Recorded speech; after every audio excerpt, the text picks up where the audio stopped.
and Adivasi Literatures Network, coordinated by Dr. Nicole Thiara and Professor Judith Misrai Barak. Dr. Nicole Thiara is co-lead of Nottingham Trent University's Postcolonial and Global Studies Research Group and principal investigator on the AHRC-funded Research Network series, Writing, Analyzing, Translating Dalit Literature, and its follow-on grant On Page, On Stage, celebrating Dalit and Adivasi literatures and performing arts. She teaches postcolonial and contemporary literature at Nottingham Trent University here in the UK. Her area of research is Dalit and Adivasi literature, and her current research project is on the representation of modernity in Dalit literature. Professor Judith Misrai Barak is a professor emerita of postcolonial studies at the Department of Anglophone Studies at Université de Montpellier Paul Valéry, where she was an associate professor. She is a member of the research center EMA, Études Montpelliéraines du Monde Anglophone. Her research considered postcolonial Anglophone Caribbean and Indo-Caribbean literatures, diasporic and migrant writing, with a later focus on Dalit and Adivasi literatures and art. Dr. Nicole Thiara and Professor Judith Misrai Barak are also the co-conveners of this event. Our event today facilitates a discussion on the intersections of caste, Adivasi identity, and gender within the online space with young content creators. Although formerly perceived as utopian spaces, digital platforms mirror the contemporary society by replicating and reproducing social hierarchies. So have online platforms shaped marginalized identities? How inclusive are these platforms in empowering their voices? And how do young people from marginalized backgrounds engage with social injustice and activism in this era of rising social media activity?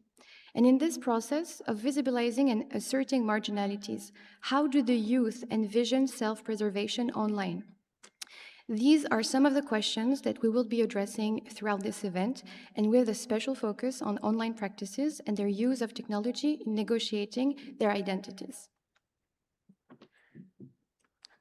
This is the fourth CADALFEST series and is taking place in collaboration with the Postcolonial and Global Studies Research Group at Nottingham Trent University, the University of Montpellier, Paul Valéry, EMA, France, and Bonington Gallery. This year, CADALFEST features a translation workshop facilitated by Dr. Gopika Jadeja from March 2026 to July 2026, conversations with writers and performers, and our event today. So far, the events that have taken place are In Dialogue with Jacinta Kerketa, Caste Class Intersection in Anti-Caste Songs of Western India by Abhishek Bhosle, In Conversation with Sambhaji Bhagat, The Future of Anti-Caste Cultural Politics in India, publishing an anti-caste periodical, Kalyani Thakur Charal, in conversation with Shayantan Mandal, Shohini Burman, and Nicole Thiara. The final event is scheduled for July 17th, narrating Namdeo Dasal's life and poetry, performed by Shayali Sahasrabuddhi and Abhishek Bhosle. CADALFEST stands for Celebrating Adivasi and Dalit Arts and Literature Festival. The first series took place in various locations in the UK and India between 2022 and 2023. CADALFEST aims to bring together performers, artists, writers, researchers, and activists from Dalit and Adivasi communities. Since its conception, CADALFEST has encouraged discussions, debates, creative and interdisciplinary dialogues. Today's event aims to take these conversations forward. Today's event has been organized by Shohini Burman, Basma Mahfoud, Von Demesh, and me, Mrigakshi Das. Shohini is a doctoral candidate in the School of Social Sciences at Nottingham Trent University, United Kingdom. She holds a Bachelor's of Arts and Master of Arts degree in English from Jadavpur University, India. Her research interests include Dalit literature, Rajbangshi literature, translation, and South Asian studies. Her PhD thesis explores the politics of caste in Bengal through the study of contemporary Bengali Dalit literature and Rajbangshi literature. Bashma Mahfoud von Demesh is a PhD candidate at University of Montpellier, Paul Valery, with co-supervision with Bits Pilani, Goa, India. She investigates the production and reception of translated Dalit writings, especially by Tamil and Telugu Dalit women and activists. Her research interests also consider diasporic writing and the possibilities of transnational collaboration, dialogue, and creation between marginalized communities. She is currently based in Paris and teaches ESL full time. I am Mrigakshi Das. I'm also a PhD candidate at Nottingham Trent University, UK. My research focuses on questions of identity, resistance, and self-representation in Adivasi literature and film. I hold a bachelor's and master's degree from University of Delhi, India. We are also grateful to Bonington Gallery. Thank you, Tom, Alex, and Adam, for taking care of the technical sides of the event. We have a wonderful lineup of participants today. There will be 4 sessions and a roundtable at the end. Our first session will be led by Aleena, who is a Dalit feminist poet and writer from Kerala, whose work explores themes of gender, sexuality, religion, and anti-caste politics. She holds an MA in English Literature from the School of Letters, MG University, Kerala. Her debut poetry collection, Silk Route 2021, which looks into gender, mythology, caste through 91 Malayalam poems, was awarded the Kerala Sahitya Akademi Kanakshi Award in 2022. She is a co-founder and core member of the poetry collective, The Reserved Compartment. Her session is titled Dalit Life, World's Subjectivities. Aleena's session will be chaired by me, Shohini Barman. Aleena's session will then be followed by Aindriya Barua. Aindriya is a queer, indigenous, disabled artist and AI engineer from rural Tripura in northeast India. Their work is the intersection of ethical artificial intelligence, art, and social justice. They founded Shhor, the UNFPA and World Summit Award winner for its intersectional feminist AI work, combating online hate speech, especially against marginalized communities in the Indian context and its linguistic diversity. Aindriya's work has been featured in national media as well as in art exhibitions across multiple countries. Through their art, they strive to make technology more inclusive, accessible, and rooted in people's lived experiences. Their session is titled Building AI from the Margins, The Journey of Aindriya Barua and Shhor AI. Aindriya's session will be chaired by Basma Mahfoud von der Mesch. The third session will be led by Lipsa Hembram, who is the founder and creative head of Galangaban, a brand rooted in indigenous aesthetics and Orisha's tribal textile heritage. Lipsa has a background in design from the National Institute of Fashion Technology, NIFT. She has been featured in national media, including PSBTDD, documentary Kotpad Weaving, and her work has been showcased at various government-led textile initiatives as well as the Lakme Fashion Week. She has been invited speaker at academic institutions such as IIT, NIFT, NHDC, and SIDC. And in platforms such as TEDx, she continues to champion design as a tool for cultural preservation, social impact, and inclusive growth. Her session is titled Challenges in Representing Tribal Knowledge and Identity in Social Media Culture, and this session will be chaired by Mrigakshi Das. Our last session will be led by Christina Dhanuja, a writer, researcher, and strategist working at the intersections of caste, gender, faith, and justice. She is the co-founder of the Dalit History Month project and a founding member of the Global Campaign for Dalit Women. Christina has over 16 years of experience across India, China, Singapore, and the Netherlands, and consults with corporates, nonprofits, faith-based institutions, and universities on leadership, development, caste equity, and accountability frameworks. Her writing has been featured in The Wire, Outlook India, HuffPost, The Swaddle, Gender IT, and Verve. She has recently published her first book, Dalit Women and the Fullness of Life. Her session, Anti-Caste Interventions in Contemporary Spaces, will be chaired by Shohini Burman. Each session will be 45 minutes long, followed by a Q&A session, and audiences online will also be able to send their questions through the chat.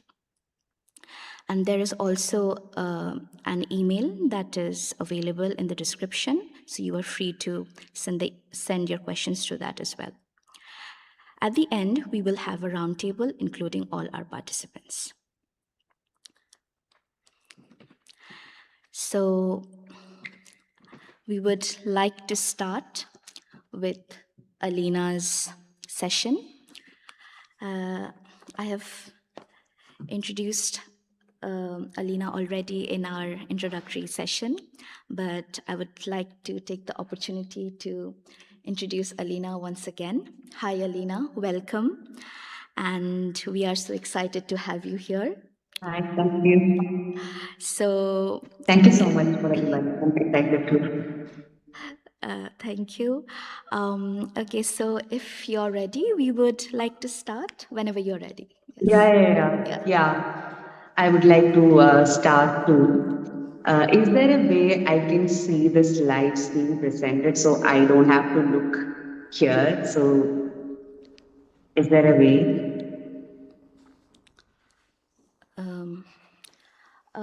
Yeah, I don't think that would be possible. Yeah, I'm just being informed. Oh, okay. Yeah. It's fine.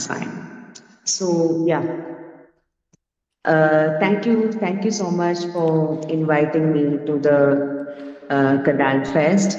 I'm so glad to be a part of this program featuring Dalit women, Adivasi women, and talking about our lives, celebrating our lives, the joys, the happiness, but also keeping in mind the issues that we generally face.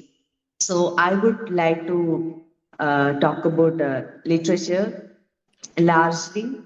And when we were having discussions about what should be spoken here, Basma, Mrigakshi, Sohini, they all told me that I need to speak a bit about my life as well. So yeah, and also I hope it's okay that I'm holding the mic right like this instead of fixing it on my collar, because I tried doing it, but it was falling down. So as you know, women's clothes tend to be more flimsy and not sturdy. So I blame the patriarchy for it. So today we are going to talk about literature and caste system in India.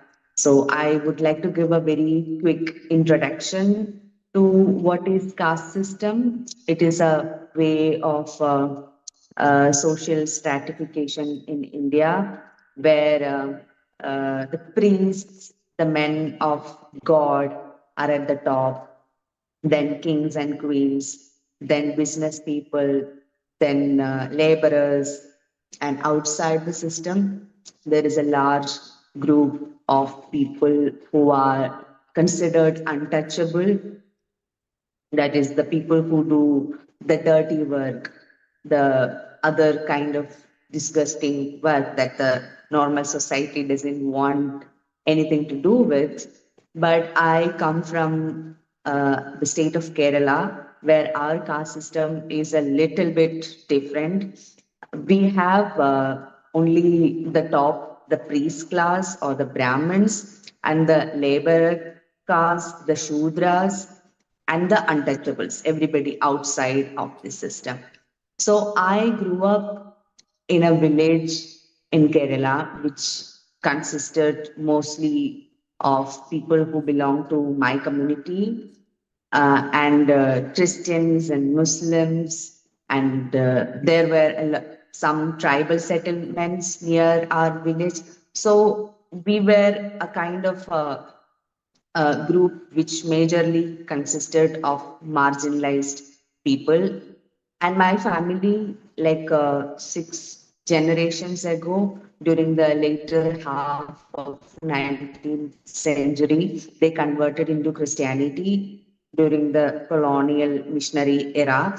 And they belong to this Dalit community who were agricultural slaves, that they were considered a part of the land and they could be rented, leased, sold along with the land or separately also, like how we treat cattle today. So that was the condition of my community before slavery was abolished here. So they converted into Christianity, then they moved upward, like upward as in geographically, the high ranges, uh, and they started working in the coffee, rubber, tea plantations of the uh, British colonial companies. So they started living in this isolated place. They cleared the land.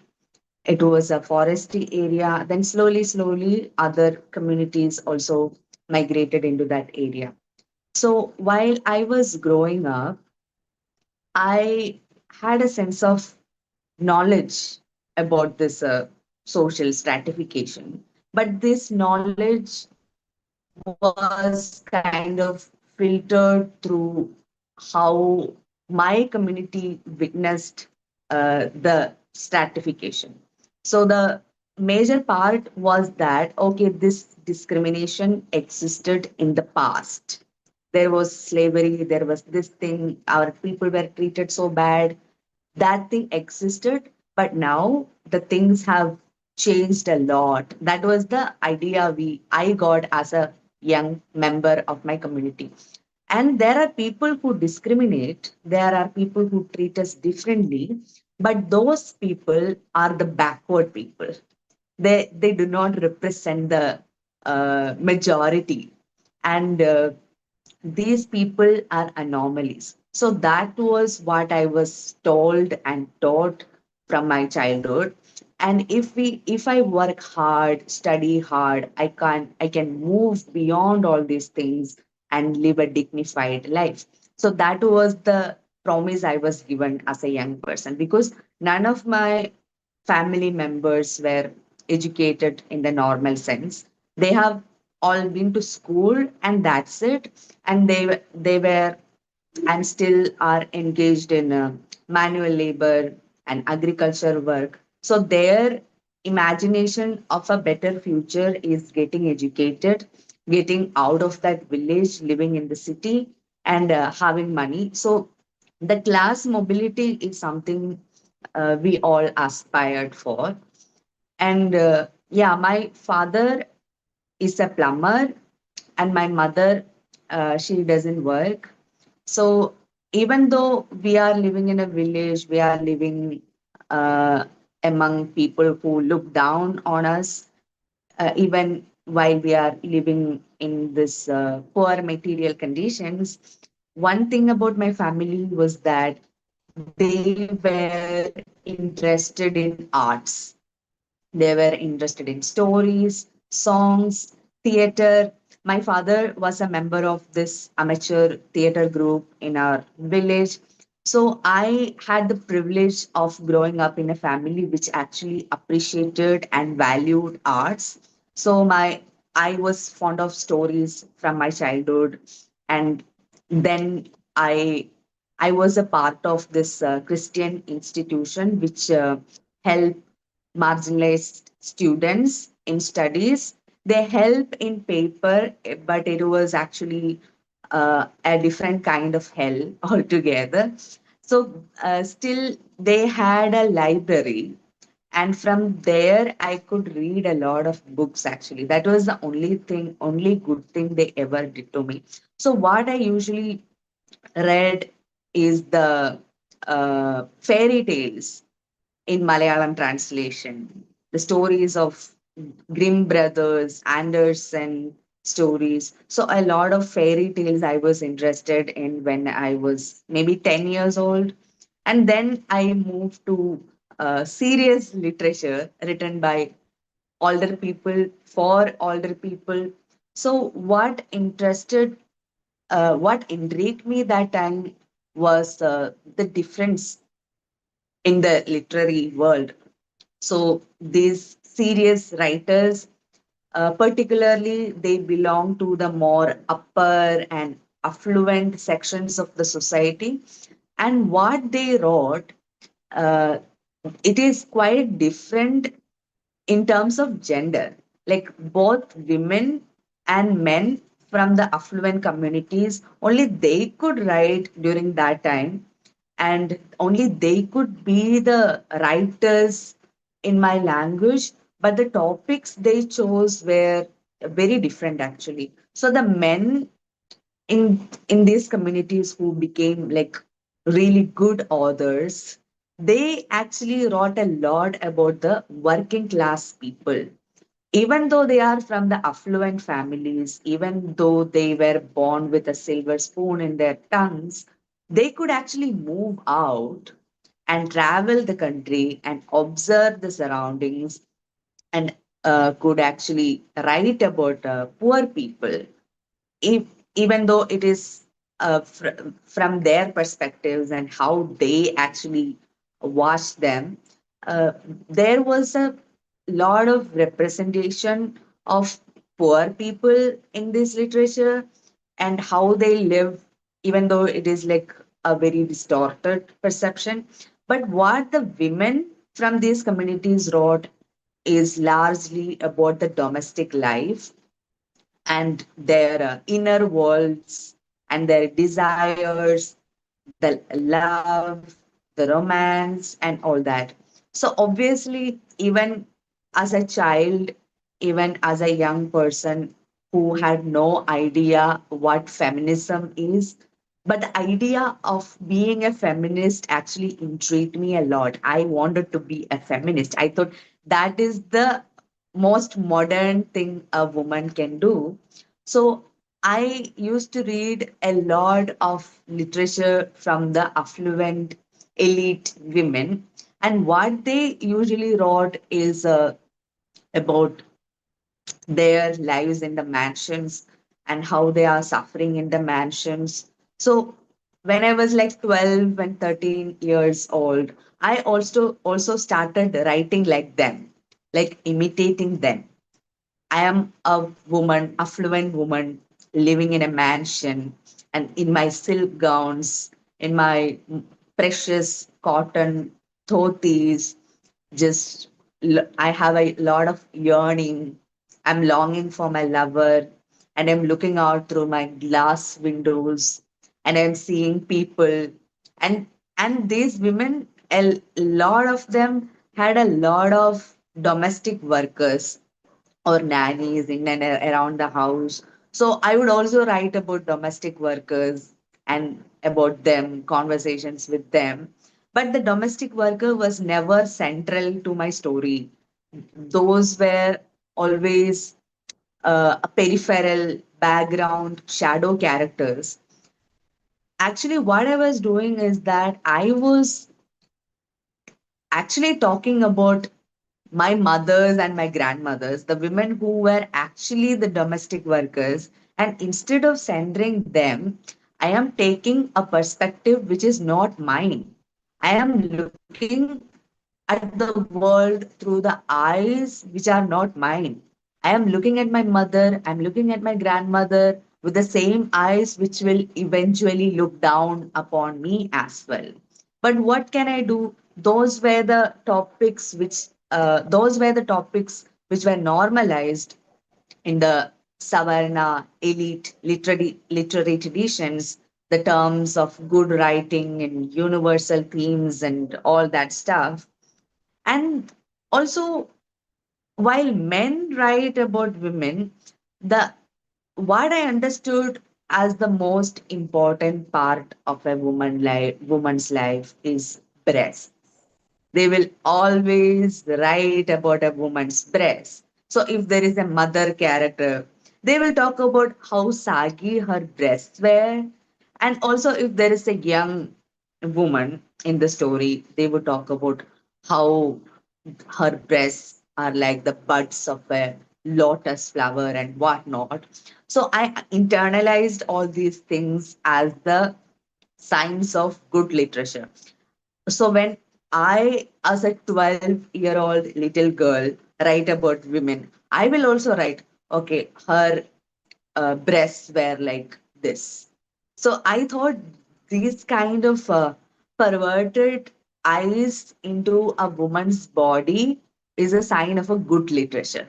Also, I want to write good literature, so I am not going to skip that part. If writing about breasts is what makes or breaks my work, I am definitely gonna do it.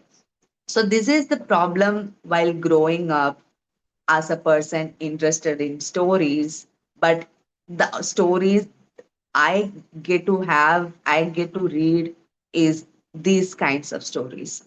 And I was interested in writing, and my mother would encourage a lot of these writing activities, and I would go for competitions. And I remember once my mother had no money to give me as best fare to go for a competition.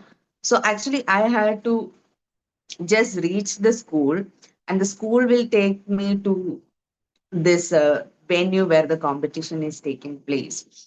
But I that time I didn't have money to reach the school, so my mother walked with me like for 5 kilometers.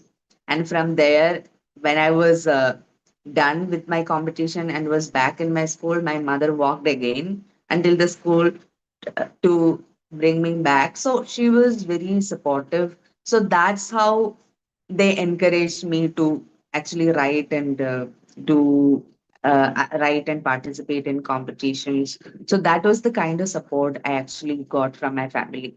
So as a 12-year-old girl, 13-year-old girl, I was like thinking like, okay, I am contributing into literature, Malayalam literature, by writing about the breasts of the imaginary women. And it took me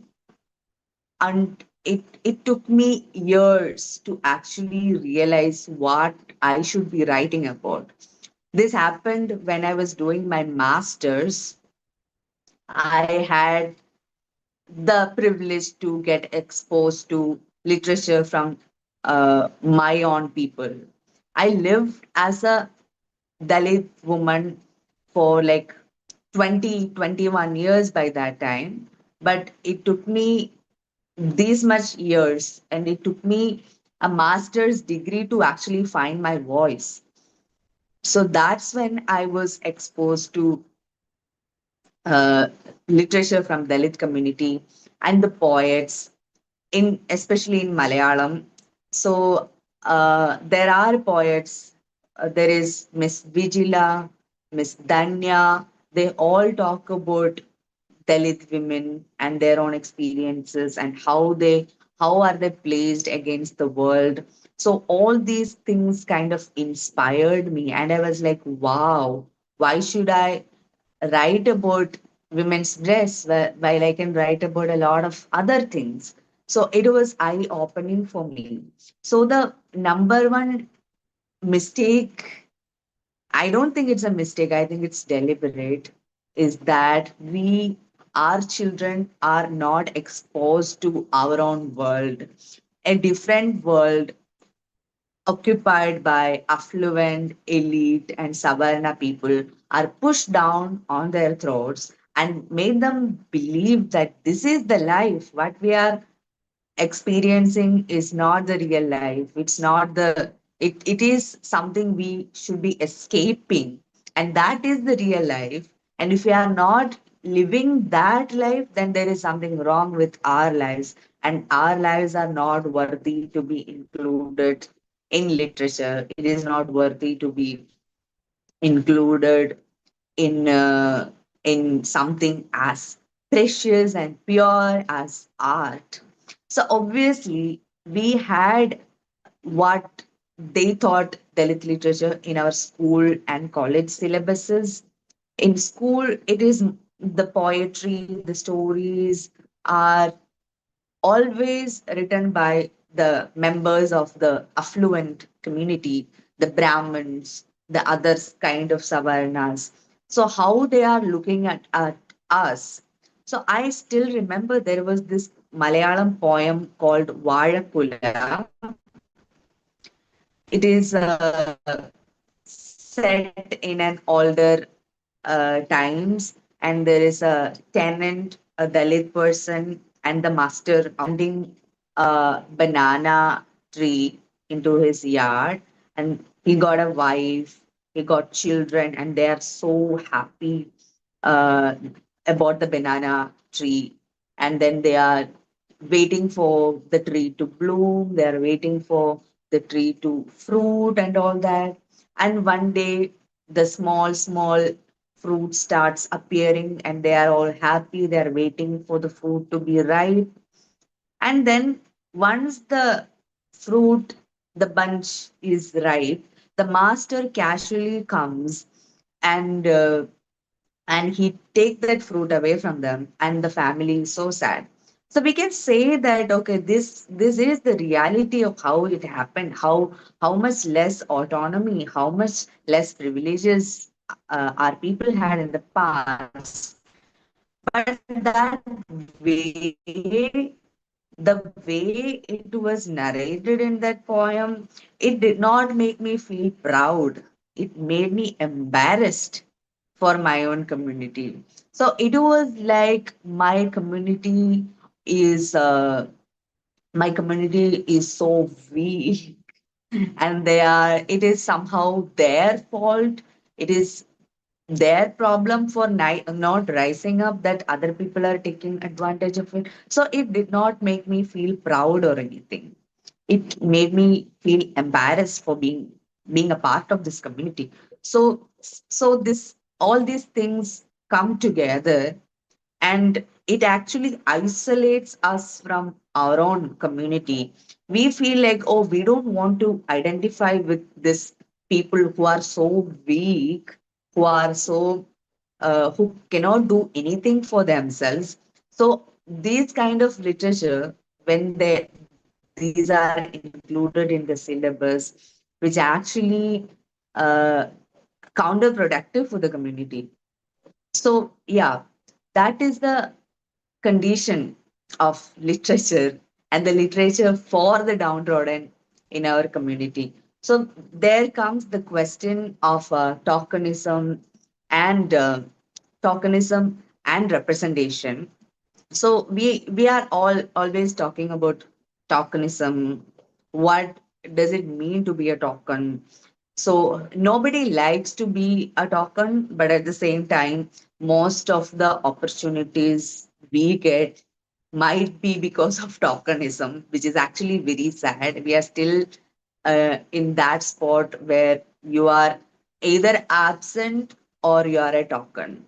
So we always talk about how we should be building our own spaces, like a CADALFEST, for example. So we are 100% sure that we are not there as a token, and we can speak our mind and engage with people and share our ideas.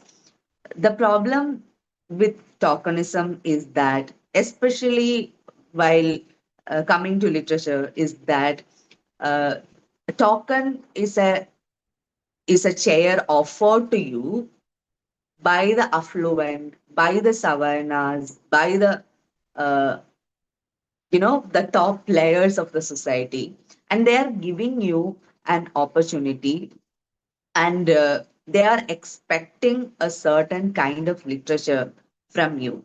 What is that kind of literature?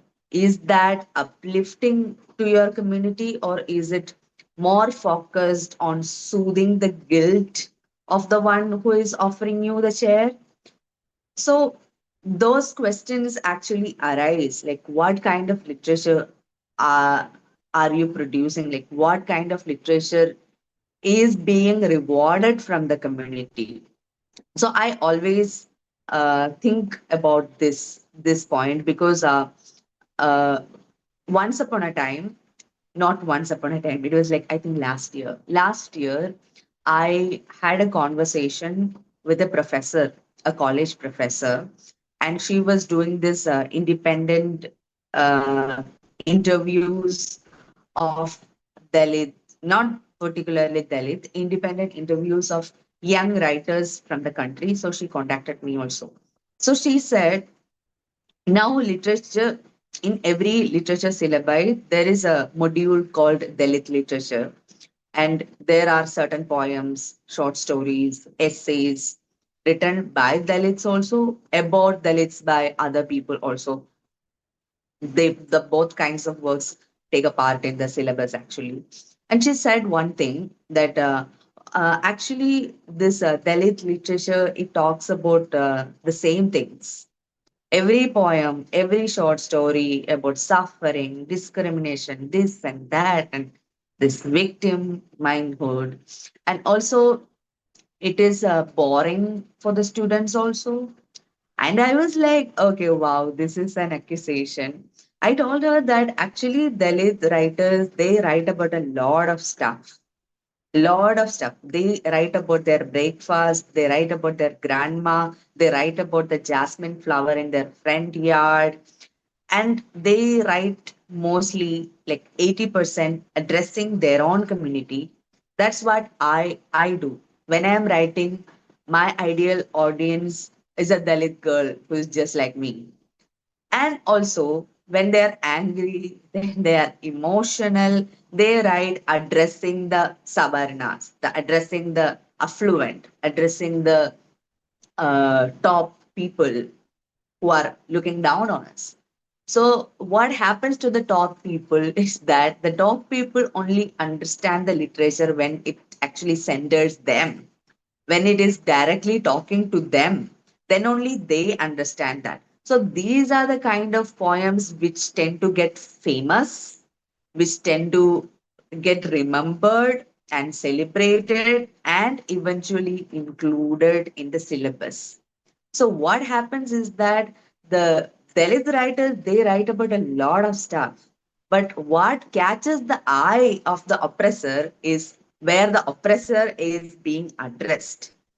So if Dalit literature feels like a narrow thing for them, maybe probably it is the eye of the reader. So that's how I imagine these things. That's how I try to make sense of these things. That yeah, that is the problem with writing for one's own needs, and when you are being seen as the representative of the community, that you can write about anything under the sky. You can writing is absolutely a therapeutic process, that you can make sense of your own feelings, your own inner worlds. You can do all these things, but at the same time, there is an audience watching you, watching every move. And the audience tend to think of your work as an entry point to the inner world of the community. Community can be diverse. There is only one common thing, is the experience of caste discrimination. Other than that, community is multi-layered, diverse. People have different opinions. No two Dalits can agree on one thing except the discrimination. So we are, as people, we are very different, very diverse. We are actually we value different things.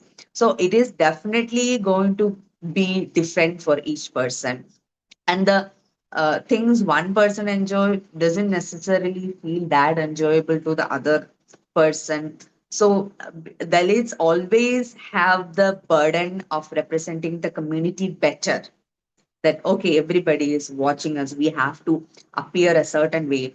Actually, this is also true in social media also. If you are publicly identifying yourself as a Dalit person, whatever you say will be taken and processed as the opinion of the whole community. So we go through a lot of internal auditing before saying anything to the public, because we don't want to misrepresent our community. But look at this oppressor caste people. They are not worried about anything like that. They don't care. So we are carrying this burden in our heads that okay, we are representing the community and we have to represent our community better. But whatever, they don't care. We are talking to people, we are engaging with people in good faith. And this is something I had to learn the hard way.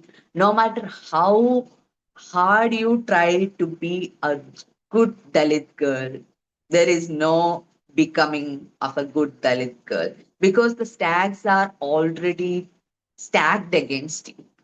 The cards are already stacked against you. If you dress a certain way, you are definitely going to be called slutty because the cultural interpretation of a Dalit woman's body is that she is hypersexual. Because the society needed that explanation of a Dalit woman so it can justify the number of sexual crimes against Dalit women which are rampant in the society that she was asking for it. It is true for all women, but for Dalit women, it is the stigma is even more worse and rampant. This is something we are heard even as a young girl that how our women are seen in the society and all that. So, can we change the slides now?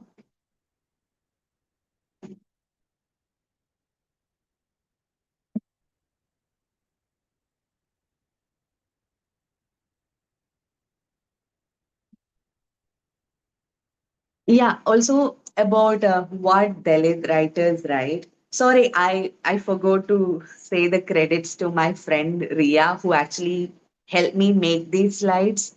That's why there are like a lot of pictures. You will see a lot of pictures of me because it was actually her who made this, and I'm slightly embarrassed about those pictures. So I hope you don't mind. So yeah, what Dalits write.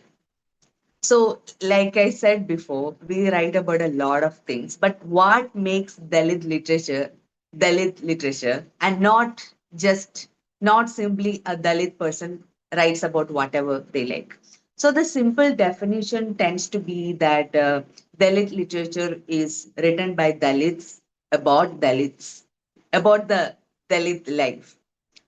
And there are some people who holds the view that whatever is being written about Dalits, no matter the identity of the person writing it, that is also should be considered Dalit literature. These are like two major opposing views in Kerala, in Malayalam literary worlds right now, that what whoever writes about Dalit people, that should be considered Dalit literature. And recently, there was a collection of Dalit short stories published by the major most publisher in Malayalam writing, which is edited and collected by a Dalit poet, M.R. Renukumar. And I remember that book also included the works of people who are not Dalits. So, yeah. But I believe, in my personal opinion, I believe that if you want to call something Dalit literature, it should be written by a Dalit person. So, yeah, that is my simple definition of what Dalit literature is. So, what are the topics we write about? So, there are a lot of things. First one, obviously, our own relationship with the caste discrimination, our own relationship with the history. So, that one large part is reclamation of history and mythology. So, if we know about mythology, we know that it's a lot going on against us. How we are not supposed to pray, how we are not supposed to do kind of uh, do certain kind of rituals, how we are not supposed to do this. And there is also historical propaganda against us. and lot of it is erased. Lot of the history of our people is erased. So what I feel that we have a lot of gaps in memory, and we cannot imagine a world where a group of people are oppressed for 1,000 of years and they didn't come up with a hero. So there are heroes who are actually living, who were actually living and breathing with a lot of historical records on it, especially in the 20th century, not that too far, not that too far in the 13th or 10th century, no. But we tend to make stories of a lot of heroes actually, like how a person who lived during that time might have experienced this and might have responded to this. What if that person is a god? What if that person is a, a wizard with magical powers? How they must have engaged with all these things. So yeah, and there is another viewpoint which is very popular among Dalits and Dalit writers is that we should take a break from actually trying to reclaim the mythology. And if mythology, particularly the Hindu mythology, other mythologies we can create and elaborate and make up and all that. But yeah, there is this popular view that we should refrain from trying to reclaim and write into Hindu mythology, because that text is ultimately against us and there is nothing good comes from actually trying to reclaim what is not ours.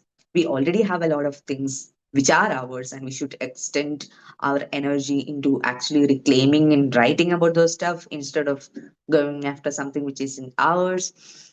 And also, another point we try to explore in our writing is how there are spiritual faith practices outside the Brahminical narrative. So that's where my the the religion of my ancestors comes into play. They converted into Christianity, and their relationship with the Christ, with the idea of salvation, was not the same as a colonizer's relationship with the Christ. So it is, both these things are like different experiences. Even though both are Christianity, both are uh, a colonizer's religion, which became a colonizer's religion later. So there are like very interesting topics, interesting points there. I would love to explore in my writing. So, how do they even combine these two things, Christianity and the indigenous religious practices? There are like they are like two ends of a spectrum, and my family seems to be blending these things very seamlessly. And some part of the family is still into the ancestral worship and they go to church, and there is like lot of dichotomy there, and it's actually very interesting to uh, explore. So in Brahminical narratives, there is no concept of salvation, that you cannot be saved. If you are born as a Dalit, you are going to be a Dalit until you die, which is true. Which is true in terms of our modern society, that caste is not something you can escape. Actually, it's not something you can escape. So there is no point of salvation. But people want salvation. People want spirituality. People want connection with God, what they understand as the higher self or something. And people are going to talk about God. We can be atheist as far as we want, but people are going to crave something which is bigger than them, beyond their understanding. So the uh, one response I get from social media when I talk about religion is that people think that we are endorsing religion while we are trying to understand the social and psychological aspects of it. So uh, that is one thing. So people finding alternative spiritual paths which are different from the spiritual paths of the Brahminical Hinduism itself, is an act of rebellion, that people can find their own paths. They can have a personal relationship with their God. So that's why Christianity and Islam are are a, are a persecuted religion in India. Christians, 70% of Indian Christians fall to the marginalized communities. Like 70% of Indian Christians are coming from the oppressed communities. So there is a lot of attacks in the churches, lot of attacks during Christmas, Easter's, lot of vandalism, threatening people, stopping conversion, stopping prayer meetings. So a lot of things are happening in India.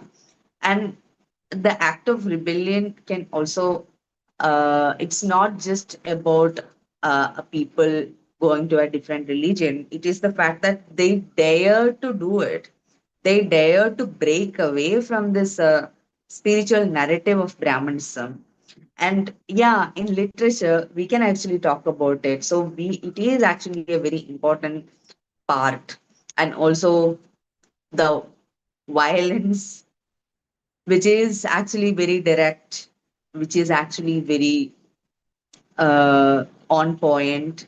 But at the same time, we have to be careful about, are we talking about our violence, or are we softening it for the gaze of the oppressor, who is who always imagine themselves as the primary audience of this.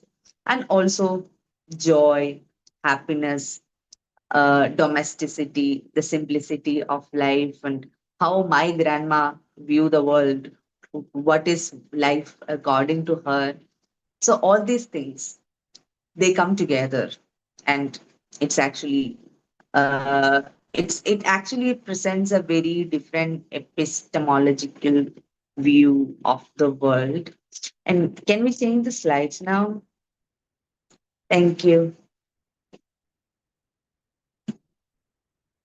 And also for us Dalits, literature is not just a method of entertainment, it's archival.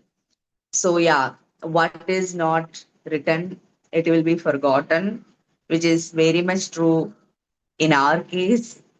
So first things being, I have a lot of historian friends. So they will talk about their experiences in field work. So what they usually do is that they go to Dalit communities, homes, and they talk to the people and try to collect oral history as much as they can, stories. So there was this one particular story of three Dalit men escaping slavery. So, like I told you before, there was actual agricultural slavery. The people were sold and bought as property. So, these three men, they were young and strong. So, their master is afraid that these people will actually run away. So, he wanted to stop them running away. So, he used to tie them into the roots of a tree after every night after the work is over. So these three men, they were tied to the tree with heavy like metal chains. Like they can't actually break that metal chains. So what they did is that, so the master will provide them with fire, like a fire would be lit nearby, so they won't be affected by the cold of the night. So what a kind master, giving them fire and all that. So what these men did was that they will actually use that fire to slowly burn the roots of that tree where they were tied. And then they will, next day they will hide the burnt part with the dry leaves and all that.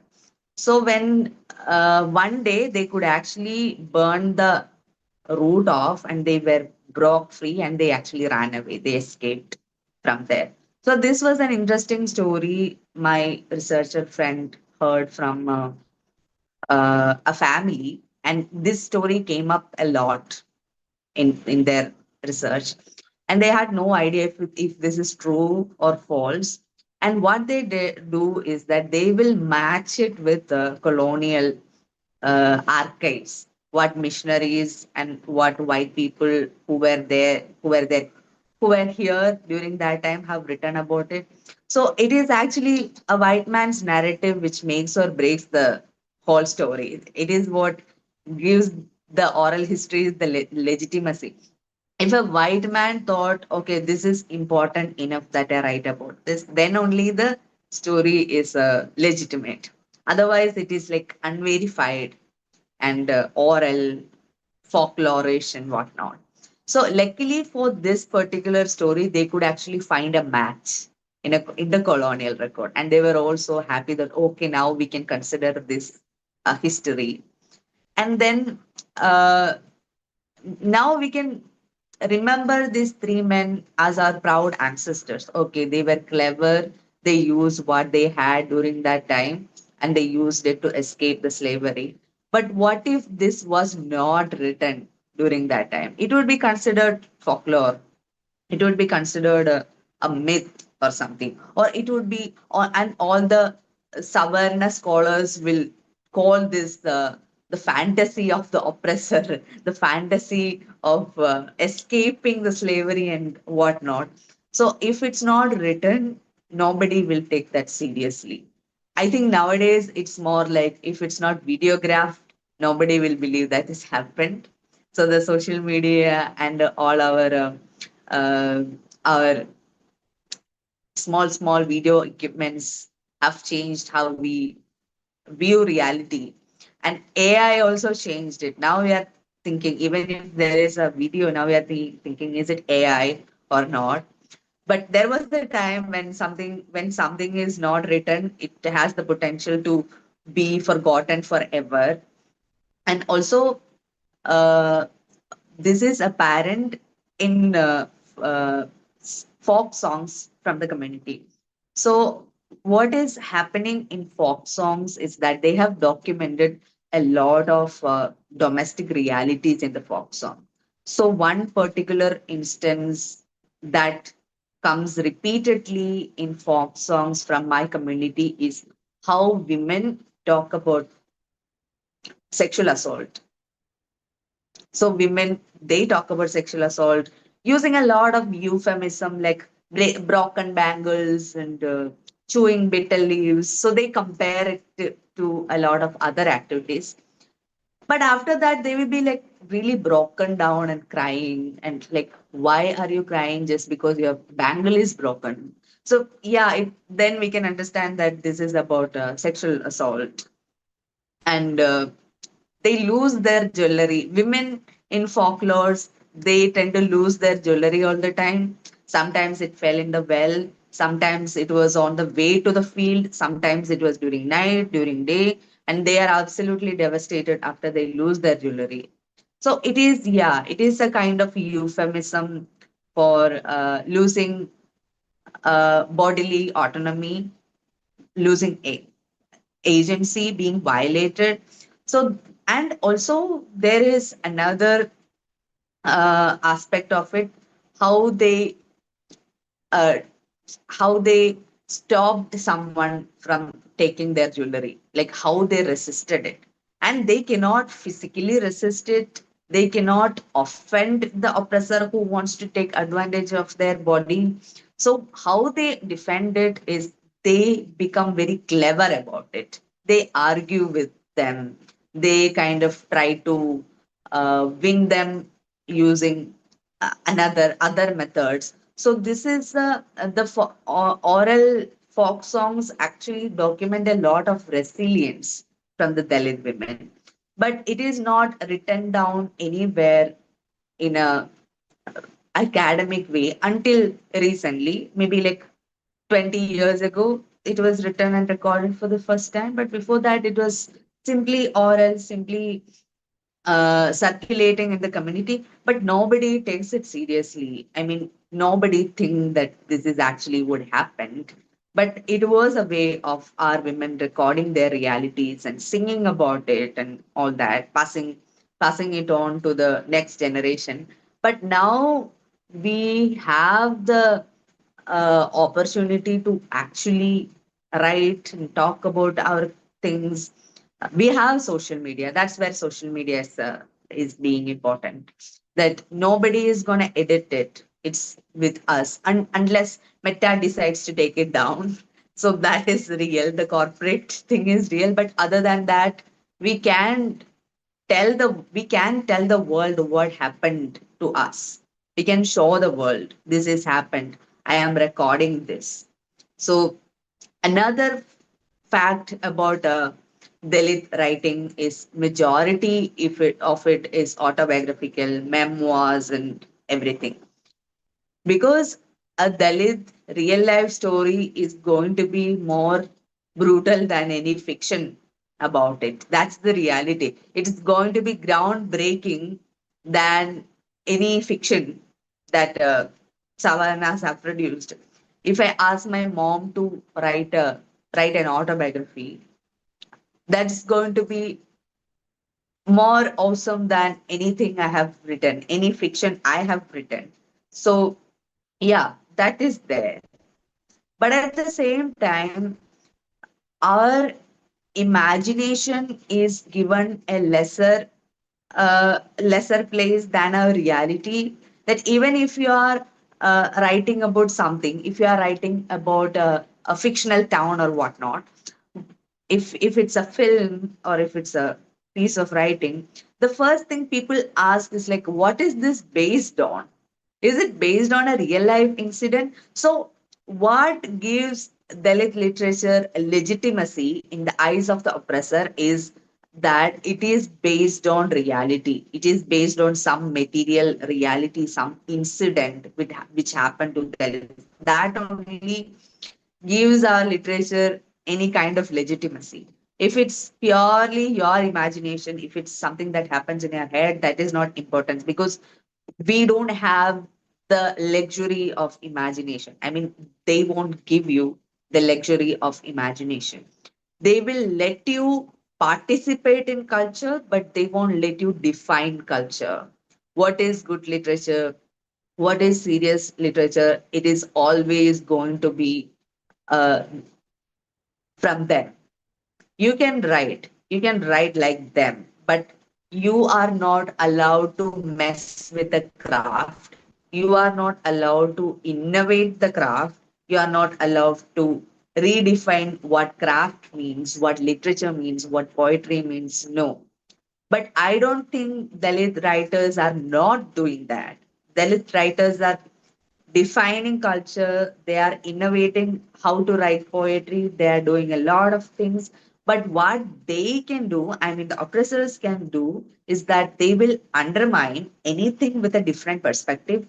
They will ignore, they won't they won't examine it closely. It should be like moved aside if you are daring to write from a different imagination. So that is also there. And yeah, can we change the slides now?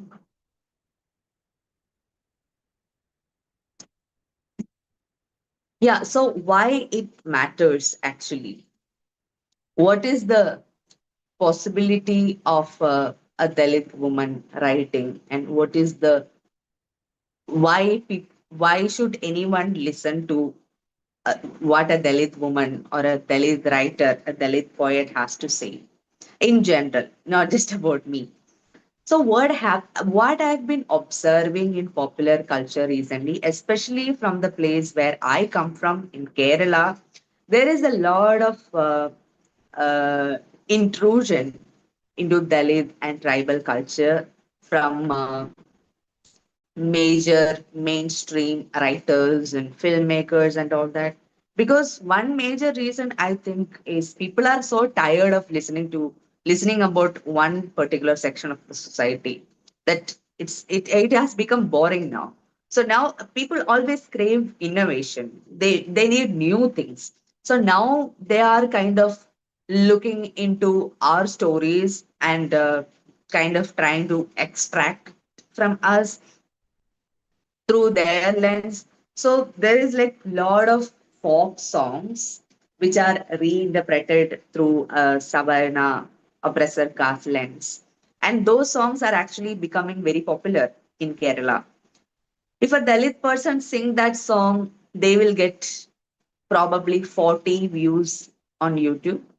But if a Savarna person is doing it in a fancy studio with fancy equipments and fancy outfits, minimum 1 million is guaranteed.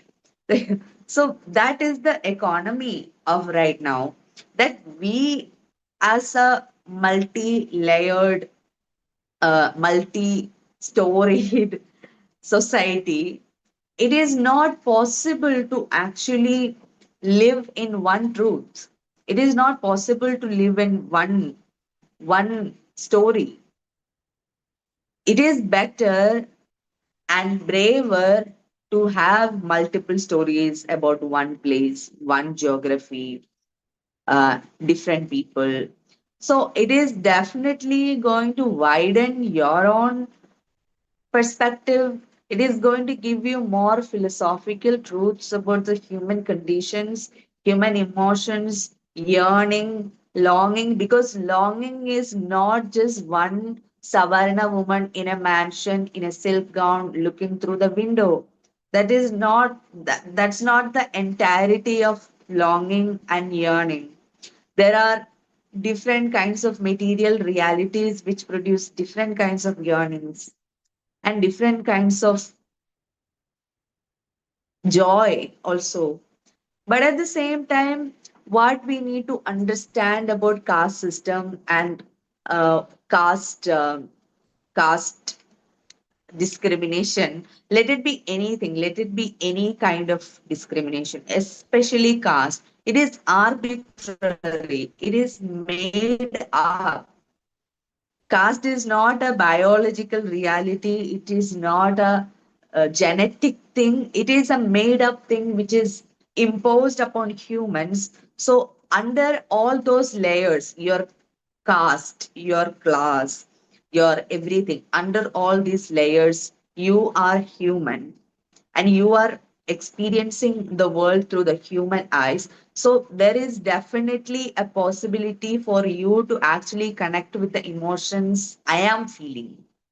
Like, if you cannot connect with my feeling of yearning, my feeling of suffering, then caste system must have really screwed up your sense of humanity. So it is it is definitely possible for you to feel what I am feeling, because underneath all these arbitrary labels, we are humans, and that's how we are able to connect with people from different countries, different cultures. That's how we can empathize with people from different cultures. But here, Indians, we belong to the same country, same culture, almost same skin color, and we are seen as aliens and different kind of people who needs an introduction to be introduced in the world. So yeah, so if you are listening to Dalit literature, Dalit poetry, if you are paying attention, that actually widens your human experience. So that is my answer to that. And also, can we go to the last slide? Thank you. So the politics of a story, it is that the story, as we all know, it is a powerful tool. People seek the help of story to legitimize themselves.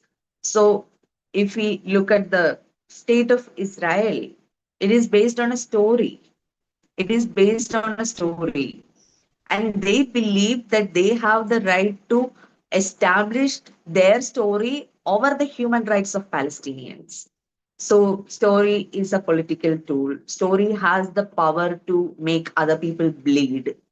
So we are fighting stories with stories. And yeah, so that's where the academy comes, the institution comes, the prize money comes, everything comes, because they know the power of story and they want to contain the story in a specific way. By selectively rewarding the stories, they want to be popular. So don't worry if you are not selected for a fellowship or a residency or a writer's workshop or whatever. It means you are unique.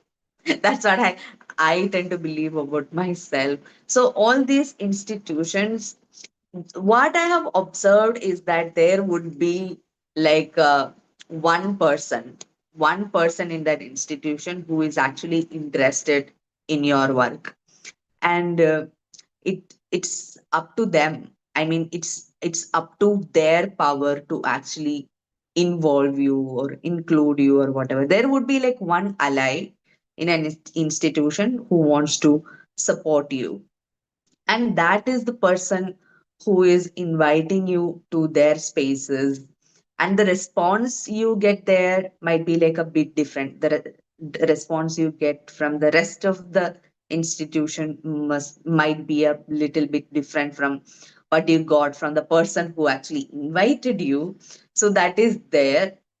But nowadays, with the help of social media, Dalit writing and Dalit literature is gaining strength, and it is being exposed to a wider India right now.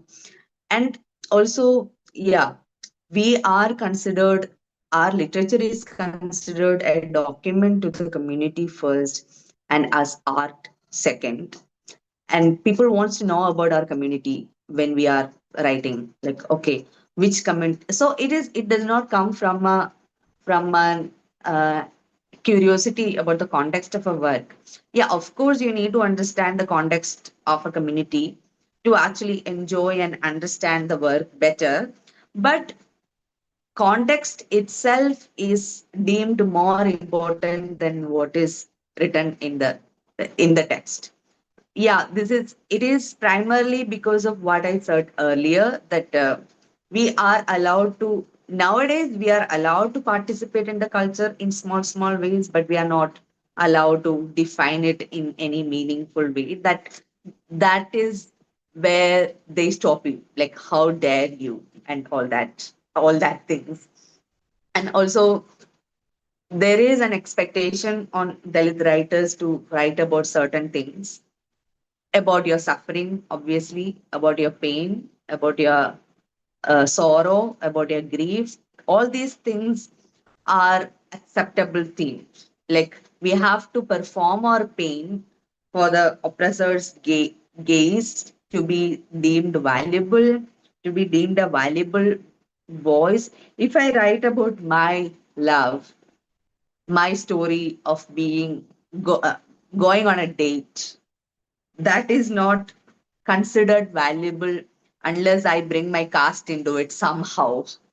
Otherwise, if I talk about, okay, as a Dalit woman, I went to a date for an ice cream date or a coffee date, it's not important because there women also go to ice cream dates. And why should they listen to us when they can listen to their women? So it's like we have to provide value by talking about our unique experience as a Dalit person, because we talk about humans being same and being connected by this one big thread of humanity, but at the same time, the people who are considering themselves as the audience has no interest to be a part of that thread. That's how we actually fall into the trap of this authenticity of performing the pain.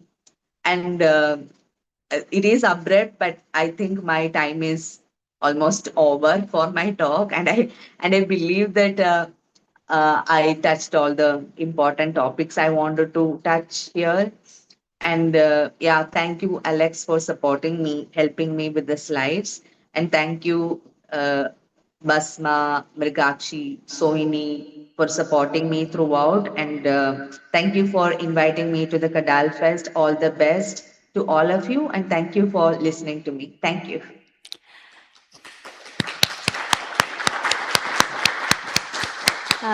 Thank you, Aleena. That was a wonderful session, and honestly, couldn't have asked for a better start to our event. It was wonderful. It was so insightful, and as a person myself belonging to a marginalized community and also a researcher whose subject itself is on the literatures made by marginalized community, I totally relate to what you said at the end of your session, where, when a Dalit person writes, their context is more important than the stories they have to tell.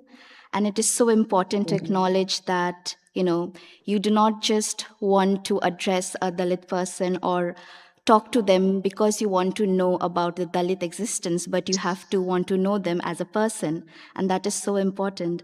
And thank you so much for such an insightful session. And I found so much similarity in what I, as a researcher, also do. For example, who gets to define the principles of the narrative? Who gets to create the narrative? What do we consider as Dalit literature? Who defines it? Like, these are really important questions, and you've beautifully touched on everything and how you relate to your own experiences while coming up with these theories. And you actually use your lived experiences as to like theorize all these things, and that is really wonderful. So thank you so much for presenting this, and I would like to open the session up for questions from our audiences in person and also online. So yes, I would like to hand over the questions. Anyone?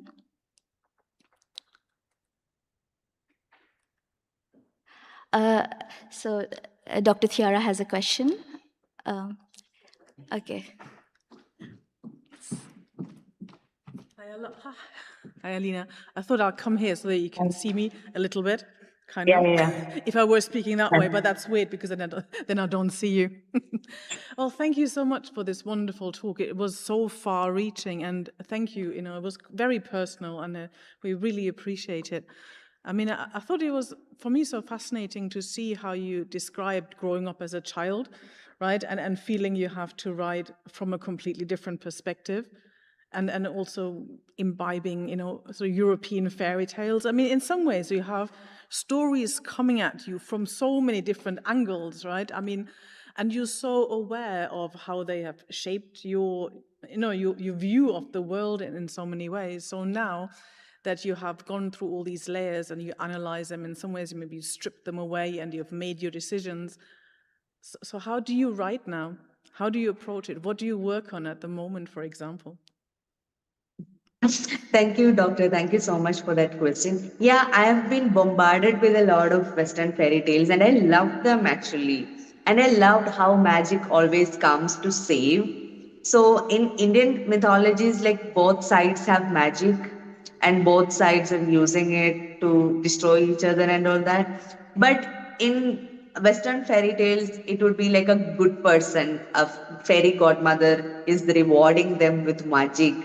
So I kind of try to think about my ancestors and ancestral spirits that way, that ancestral spirit coming as a fairy godmother, but and also mixing our own stories and mythology into that framework. So I tend to use a lot of our own mythology in my Malayalam poetry. So yeah, I love the stories about magic. I love magic. And I feel like it is a force which actually has as even as a literary technique and narrative, it has the power to help a community theory. So yeah, so people talk about ghosts like this here, that people are afraid of ghosts for a lot of reasons. And it is one part is that it gives someone who was deemed lesser, gives someone power after their death. So a Dalit woman, while she is living, she is not threatening, she is not harmful. But a Dalit ghost is harmful and she might kill you or haunt you. So I kind of tend to use this technique in my writings a lot. And yeah, that's about it. Oh, thank you so much. And Thank you. there is a long kind of line of that kind of writing in Kerala, in specifically, isn't there? Yes. Thank you. Thank you, Aleena. And do we have any more questions? Okay. So we don't have any questions online as well. So I think we will end your session here. And thank you, Aleena, Thank you. once again. This was such an insightful session. And thank you for, adjusting with everything and cooperating with us. That is wonderful. Thank you so much. Thank you so much. So And let's meet again for the round table. and We're looking forward to seeing you again in the round table. yes, exactly. yes. Yeah. Yeah, we are looking forward to seeing you later in the roundtable session as well. Yes. Okay. Thank you. Thank you so much. Bye. Thank you.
Hi again. So the next session will feature Aindriya Barua. Aindriya is a queer, indigenous, disabled artist and AI engineer from rural Tripura in northeast India. Their work is at the intersection of ethical, artificial intelligence, art, and social justice. They founded Shhor, the UNFPA, and won World Summit Award for their intersectional feminist AI work combating online hate speech, especially against marginalized communities in the Indian context and its linguistic diversity. Aindriya's work has been featured in national media as well as in art exhibitions across multiple countries. Through their art, they strive to make technology more inclusive, accessible, and rooted in people's lived experiences. This session is titled Building AI from the Margins, the Journey of Aindriya Barua and Shhor AI. Aindriya? Hi, can you hear us? Yes, hello. Hi. Yes. Hi. Hi, how are you? I'm good. I just came back from a really long travel, so I'm trying to feel sane. I understand. Welcome back. Well, over to you. Okay. Are my slides up? Yeah, it's on. Yeah. Okay. Hi, everyone. My name is Aindriya Barua. My pronouns are they, them. I'll be talking about my journey of building Shhor and as like I think in the bio, you already know basically like about the awards and all of that stuff. And to me, honestly, like whenever I have really thought about this question, whenever like I'm doing this kind of talks or sessions, I'm asked to send a bio and usually these asks have a very specific a word limit and like a length, or if it's a video, like how long it should be. And oftentimes I have noticed how I have to say a lot about myself or everything about myself in a few words or in a few sentences.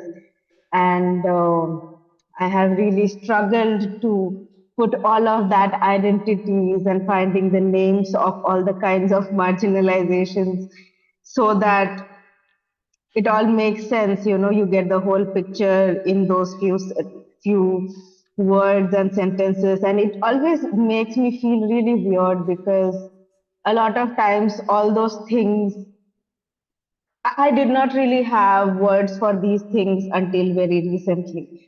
And suddenly I have a very practiced way of just mentioning everything in my bio. So I was just like feeling about that while my bio was being read, and how I have learned that I have to mention that, okay, sure, AI is awarded by UNFPA and blah. Whereas, like, I myself have been very irreverent towards these institutions. Yet, when I walk into a room and, like, even if I don't mention my identities, they are quite visible on how I am or how I speak. And until I mention those institutions recognizing my work, I don't get people's attention, which feels really sad to me. So yeah, that's like how I feel about this whole bio, all these heavy words that are there in my bio, and I think it will make a bit more sense while I go into my work. So Shhor AI is basically an AI tool that identifies and removes online hate speech against marginalized communities in the Indian context and languages. It identifies hate speech as well as doxing. Next slide. So when I started this work, or even right now, it has been like about, I think, 4 5 years I've been doing this work or trying to solve this problem of online hate speech against marginalized communities in India. And the platforms where this happens has not improved in any way, and it has only gone worse, as we all know. A lot of hate speech still exists and is available or happening online every day right now, and they don't get removed no matter how much we report them. We'll always get notified that it does not go against our community guidelines. And so that is how, like, so currently what Meta does is that you can set a list of slurs which you can put in your settings so that those particular slurs don't appear on your comments or in your DMs. But this particular solution does not work in the context of India and global south at large because of various complexities. Like, it's not always just slurs, and I'll discuss further about it. But currently, what, like, Meta being such a huge company with so much resources, the only solution they provide is that you write a list of slurs and they will not show up on your comments, where we talk in various languages while our keyboard is usually in English. So we end up having to phonetically think of how we want to type our language into an English keyboard. So there are no fixed spellings. So it all depends on how you pronounce it, which changes region to region. And then you type that into an English keyboard. So there are no fixed spellings. So even if I think of a certain slur and be like, I don't want this to appear, I would then have to think of various ways it could have been written so that Meta can understand that this is actually a slur, because it can come in various spellings. So this concept is called code mixing. And then there are, of course, various other ways of using emojis, using numbers, using star or hash and symbols in between, or obfuscating what you're actually saying, which we can actually understand, but the machine cannot. So then the same violence is still happening, but like you can easily like bypass the moderation system of Meta or Google on YouTube. So and then on top of that, other than slurs, also there are issues like uh,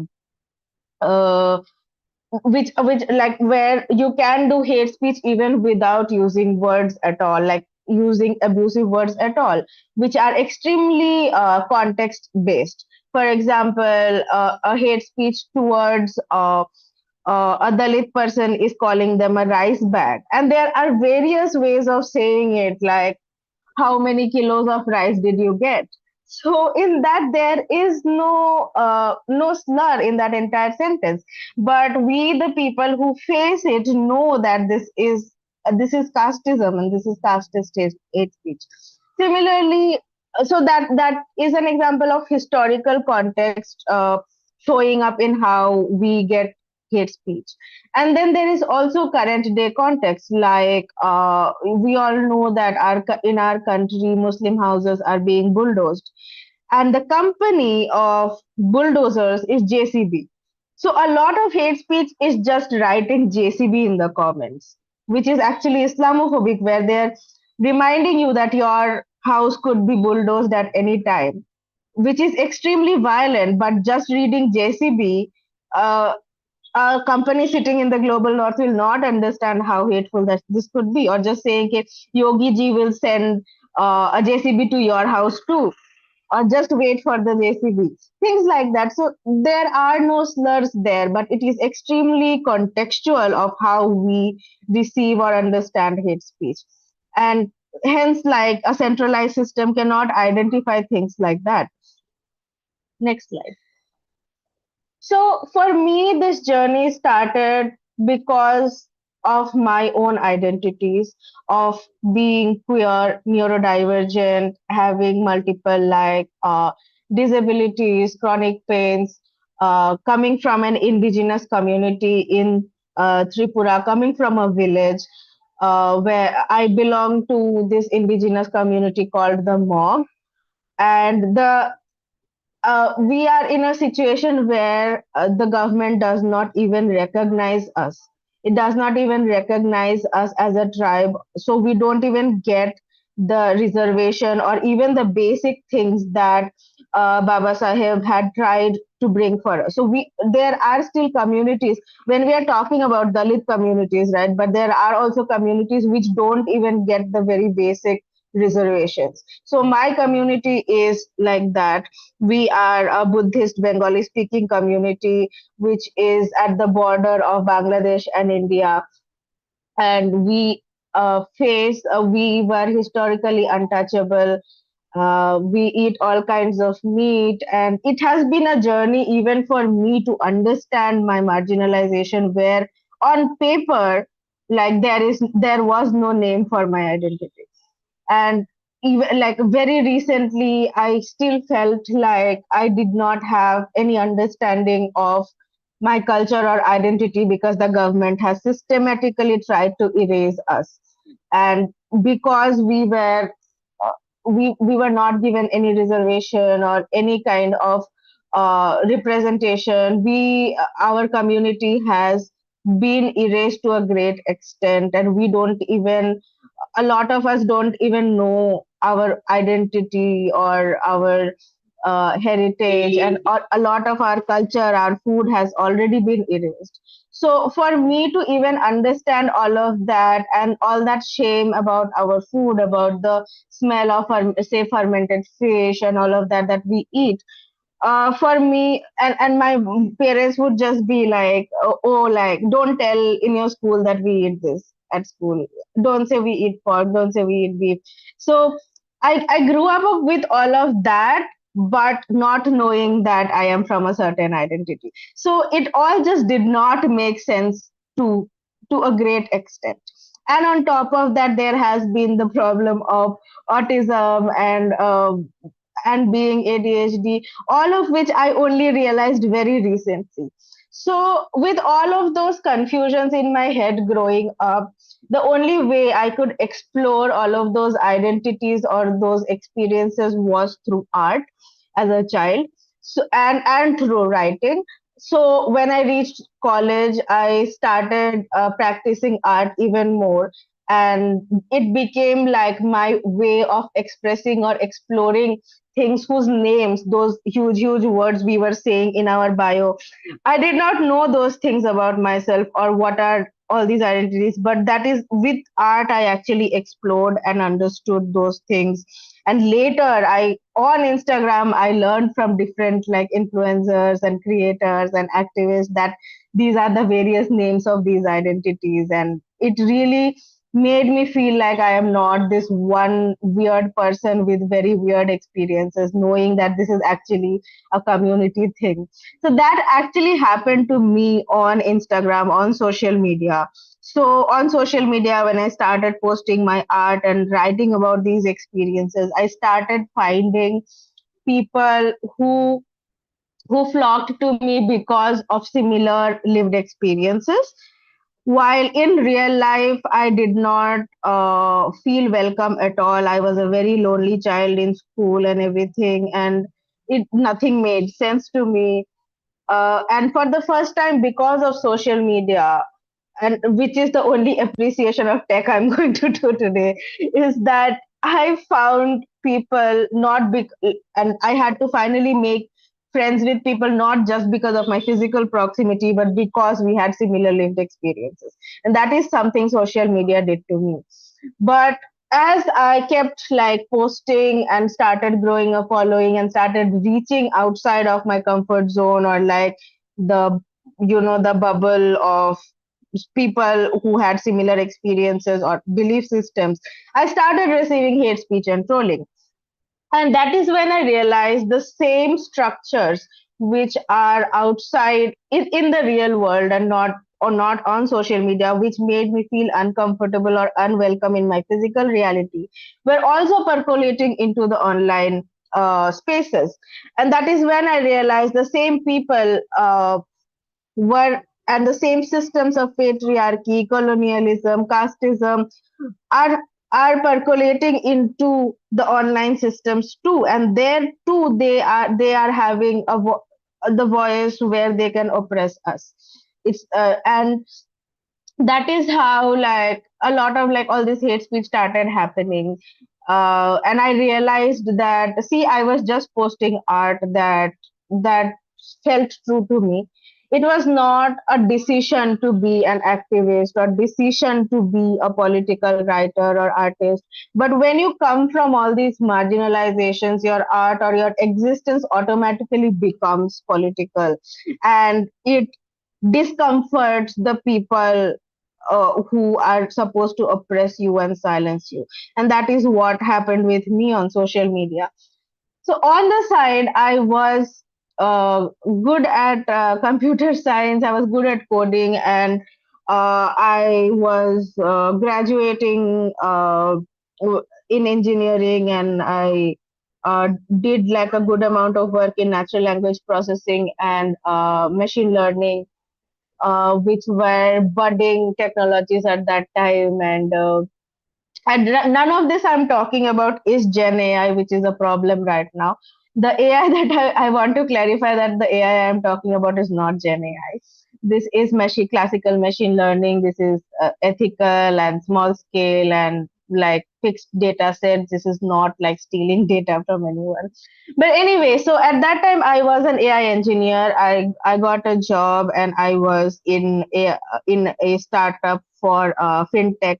Before that I was at Oracle, and at the same time I also did not understand that I had ADHD or what the only thing I realized is that it was extremely difficult for me to survive in those concrete spaces where I was supposed to solve problems of the non problems of the rich.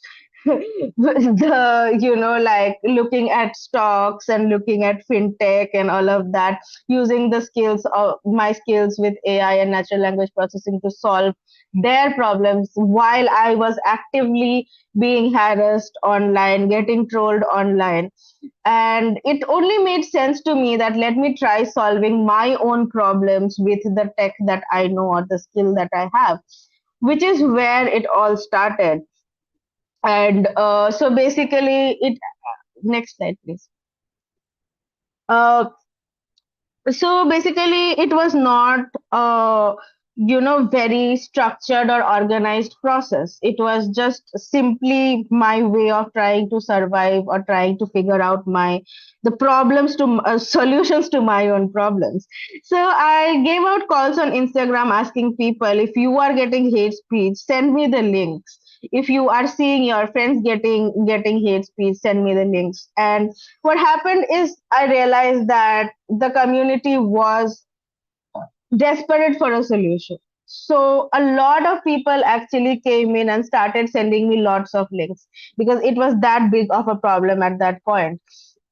And then I ended up with lots of links, and then I automated the process of scraping all those links to get all the comments that they had sent.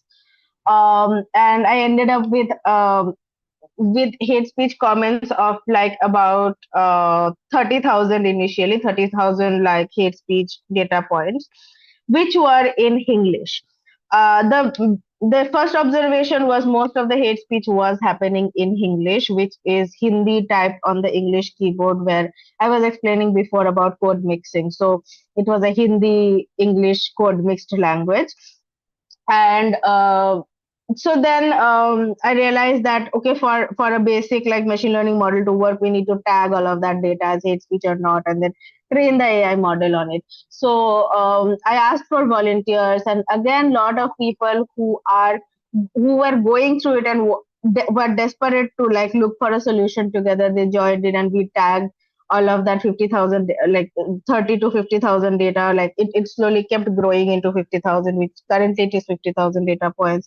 So we tagged all of that data together, and I personally went through each of that data point. Like I read all of those hate speech, and I actually like checked all of that tagging and got the AI model trained on it.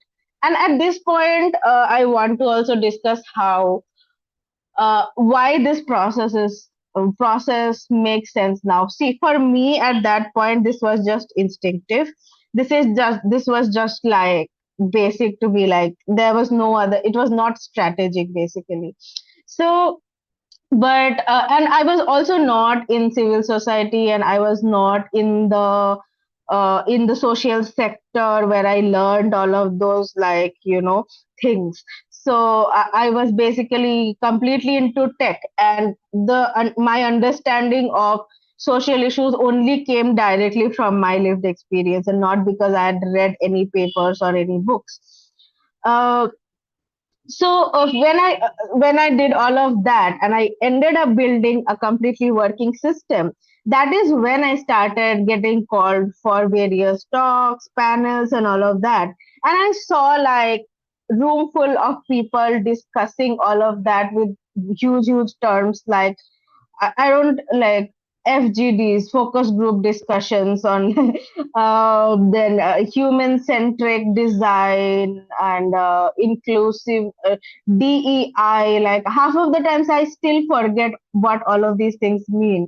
When I was doing all of that, I was seeing people use those terms, and I felt very inadequate in the sector, and I would just be extremely scared and anxious like I have done a mistake because I did not go through all of that process. So I must have not done FGDs, I have not done DEI or everything that people are saying that you're supposed to do to like research or do like build a solution. But then eventually I realized that when we as marginalized people with lived experience do something, it is automatically diverse, inclusive, and everything that these people are theorizing about. So, and usually these rooms would be full of savana, upper class, upper caste people who would be sitting and talking for hours and hours about what even is hate speech to Dalit people, Bahujan people, indigenous people, queer people, where they would not have any real experience with those things. So I realized how when I made the data set which was tagged by people with lived experience, we are basically training an AI model which understands us. So currently we see that AI is everywhere, and the one of the main problems of AI is it is built and designed by people of the oppressor class and caste. which is why it behaves like them.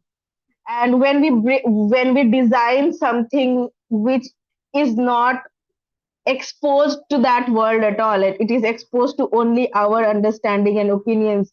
What I had actually built was an AI model that was for us, which understood only our definitions of what is hate speech, marginalization, and oppression. And that is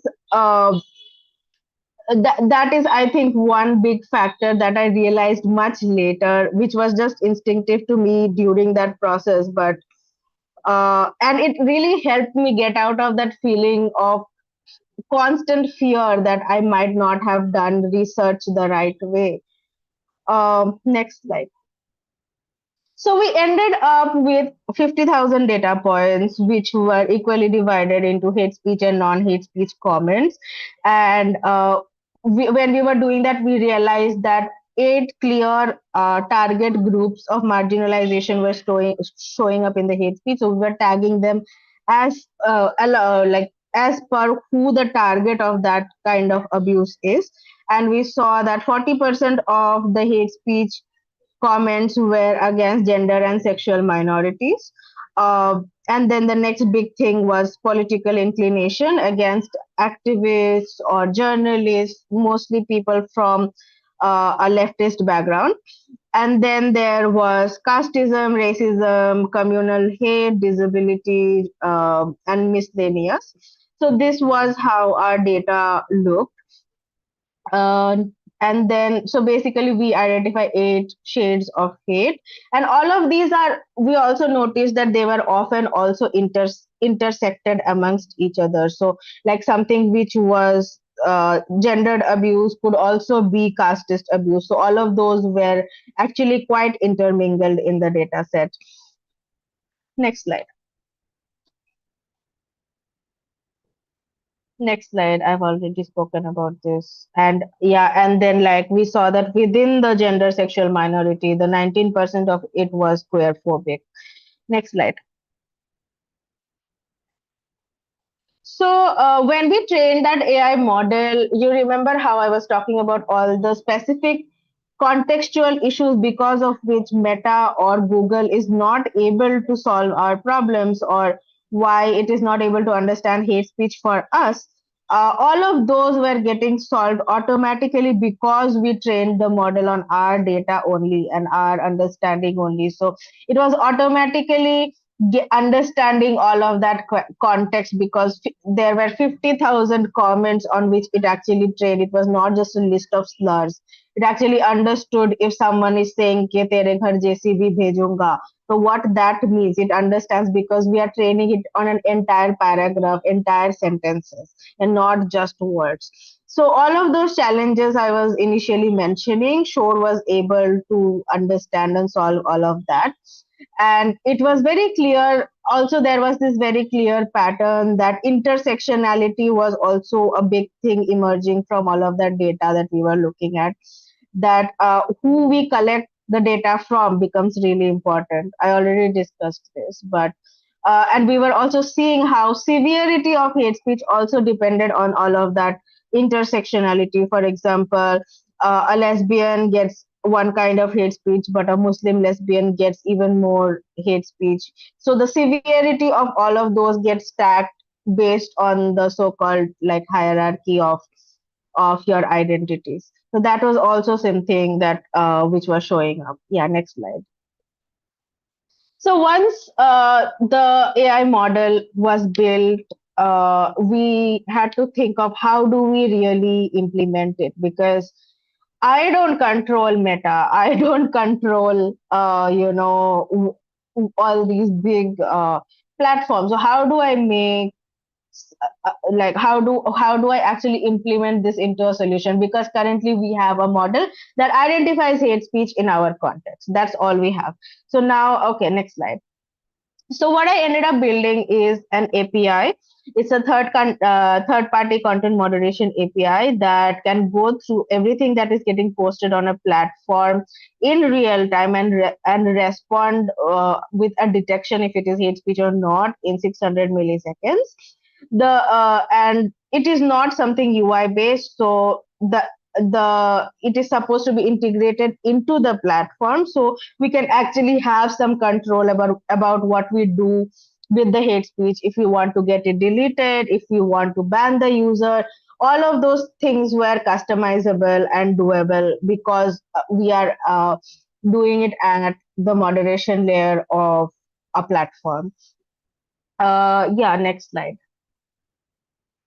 So at this point, I just want to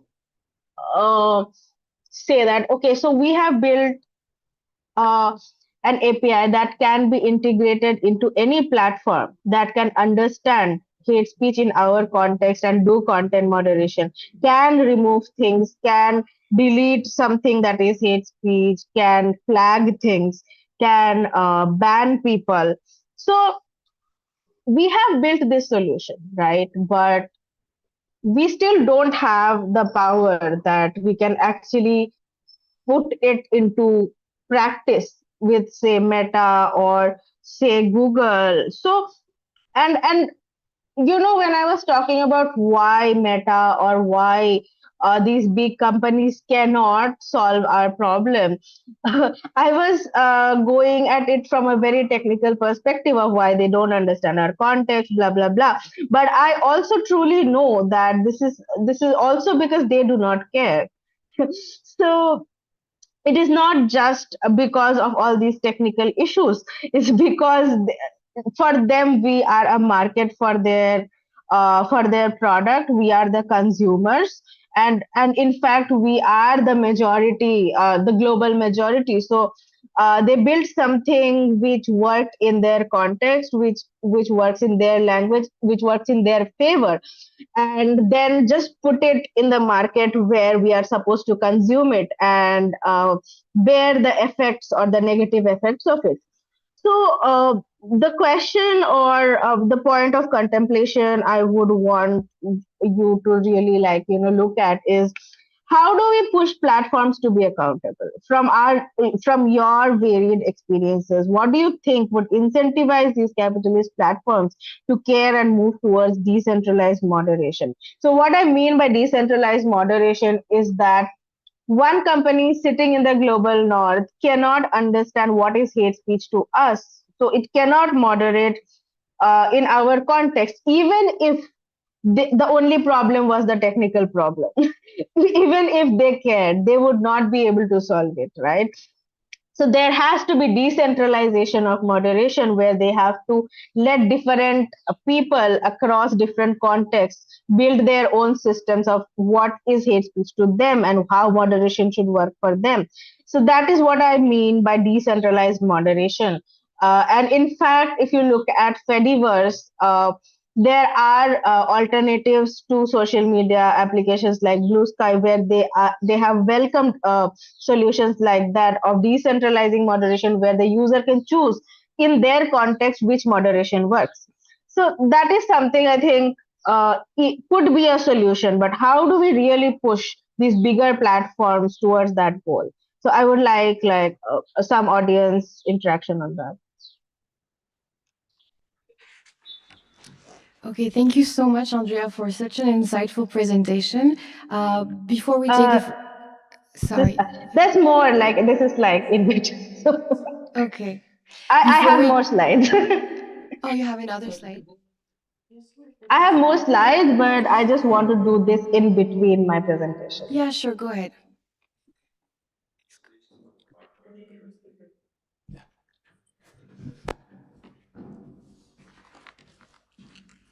Otherwise, Andrea can't see who's talking to her. Good afternoon, everyone. Thank you so much for this nice and wonderful speech that you gave about the marginalized issues based on social media and all that. But I have two questions that I wanted to know from you, because when we talk about the marginality, we have a lot of parameters in India, not just only caste-based society or something kind of, right? So through AI, when we talk about the social media, technology, information and all that, is still a large chunk of disadvantaged groups do not have the access, right? So what is your ideas or thoughts or steps or actions that you take in order to prevent such malicious, obnoxious speeches that are being done through social medias? This is the first question. The second, I wanted to know that uh, you have a lot of data that I really like that you picturized on this through the slides. So how do you carefully utilize those data that you have so that the awareness could spread towards the remote areas, people who are, the victims of the daily based or caste based discriminations? Thank you very much.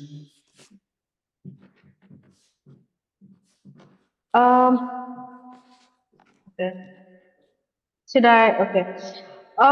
Thank you for the question. So, I think I have covered like about the solution, but I'll still answer it in in terms of your question. So basically, what I've built is an API which can do content moderation on social media applications where the rules of content moderation are defined by the marginalized people, which includes all kinds of marginalized identities in our context, which is why I talked about the eight major like groups I was dividing the target identities into. So basically, it can identify casteism, queerphobia, gendered violence, and all of different kinds of, what you were talking about. Like there are lots of complex like identities. So all of that it understands and it can identify hate speech and remove hate speech. Um, the next thing that how do I make my work accessible is actually something I will talk about in my next slide. So I'll just pause that question for that slide. However, the question that I actually wanted to discuss currently with this slide is about, uh, for example, Shhor is a community led solution to the problems the community is facing, right, of hate speech. Now, once we have this solution, once a community, even though we don't have enough resources, with very low resource situations, come up with a solution, we don't find social media or these big platforms welcoming of these kind of solutions, right? Where even though we talk a lot about the technical like issues of why there are problems, the main problem that we need to realize is that because they're capitalists, they don't care. So how do we push them to actually care about us? This is what I wanted to do in this discussion bit. So if you have ideas, I would like to listen to them around, especially around this question. Yes, there is another input. Yes. Thank you so much, Andrea, for your initiative. I genuinely appreciate, and yeah, I'm really really appreciative of that. I don't have a solution to it, honestly, because yeah, for me, capitalism represents profit making, and any communal led work. Uh, which at this stage specifically, because I also think that hate speech is also based on this political benefaction of being supported by certain political parties, or like a certain ideology which is being benefited through it, capitalistically, but also like monetarily, but also ideologically. So I don't really have solutions, but I'm thinking of, if this is like more communal led work, can like opening it to like more intersectional, like you said, like a lot like a major part of the section of hate speech is based on gender, for example. So opening it to more people through intersectional networks, if that can be a way of uh, creating a global, or at least like a particular region-led movement. Because of course, being in academia, it's, yeah, you always talk in idealistic terms of uh, thinking about solutions through knowledge and participation, through activism, through movements, uh, which are based on collective effort.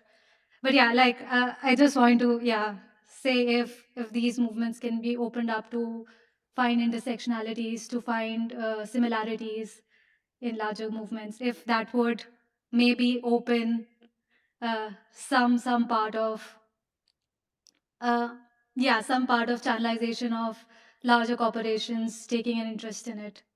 Because I'm thinking of like Me Too movement as well. Like it reached the global stage, and some parts of institutions were forced to reckon with it. So if it can turn into a much more mass movement, how it might be helpful. I hope that makes sense. Yes. Yeah, I think that is a really good perspective. And thank you for that. And I think, yeah, that is, I have been constantly thinking about how do we broaden the perspective of our solution, right? Like, and as I was saying in my previous slide about decentralized moderation, so the concept is that even if I build a solution that works perfectly in the Indian English context, I have still not built the solution in the context of, say, just another language within India, say Bengali, right?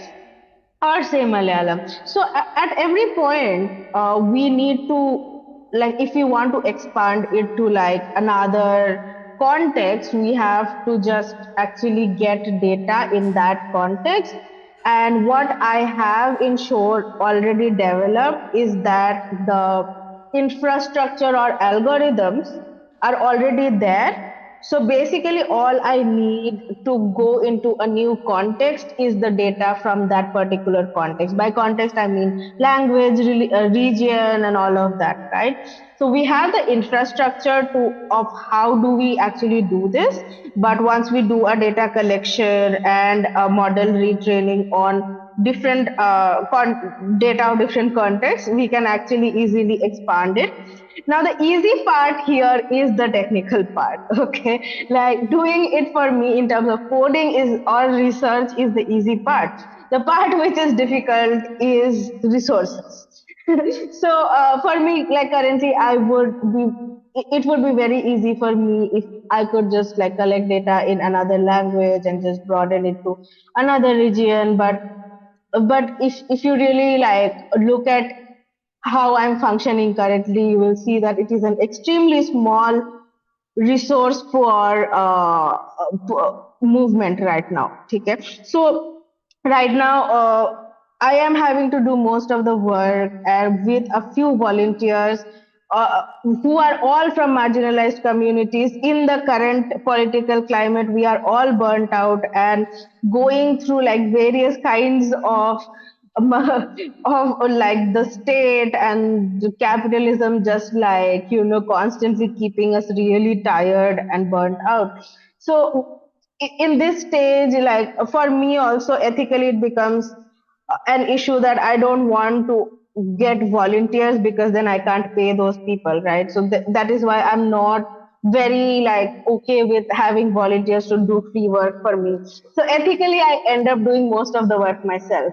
So be it the reaching out to people on social media, doing campaigns, doing the data collection, cleaning, coding, then like going around and fighting with platforms to actually implement these things. So I just said I was traveling, so I was invited to this thing with Google, and like basically I they just kept fighting with me, saying that their system already works and it's not failing. So they don't even want to realize that what they are building or what they are doing currently is not working. So we are still at that stage, and it was like so surprising to me that they are still that ignorant about how their products are functioning in our regions and contexts.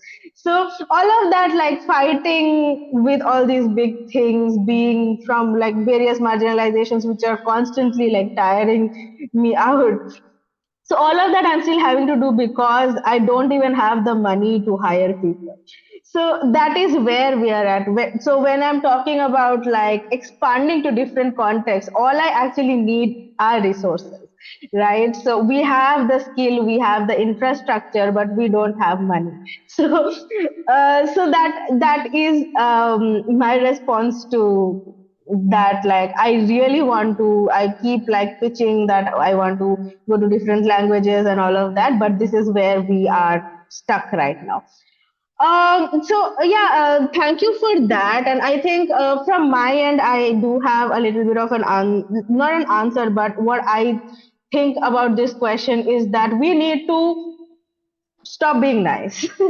We need to show these platforms that we are the global majority and they actually depend on our attention, right? They depend on us. Like if we are drawing inspiration from the BDS movement of how we have stopped using Coke or going to Starbucks and Pizza Hut and all of that, and it has actually caused the monetary loss. So what I feel about this question too is that we have to prove that we can cause them monetary loss for not caring about us, which can be by going to different platforms like Blue Sky or Fediverse, or like stopping using certain things or not updating our apps to get all those new features which get us more glued to their screens. So there are various ways, small steps we can take in which we can make them know that you are not helping us, so we are not going to help you.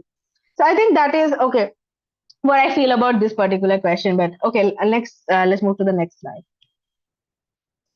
So here I want to discuss a bit about the that part of the question where we were talking about how do we make all of this more accessible. So here you have to understand that I myself did not find civil society or social work research accessible, right? Because I have not done a master's in these things, I have not done a PhD in these things, and I have not been to like huge universities myself. So, and I have not, and I have, I think, on purpose not written papers about my work, because I think when we do that, all of that stays in research papers and does not really reach the people it actually affects. So for me it has been a complete circle of starting all of this because of art, because of writing, and then getting all of that abuse and then building a solution to that. And now what I do is that I try to disseminate what I am researching or finding through art.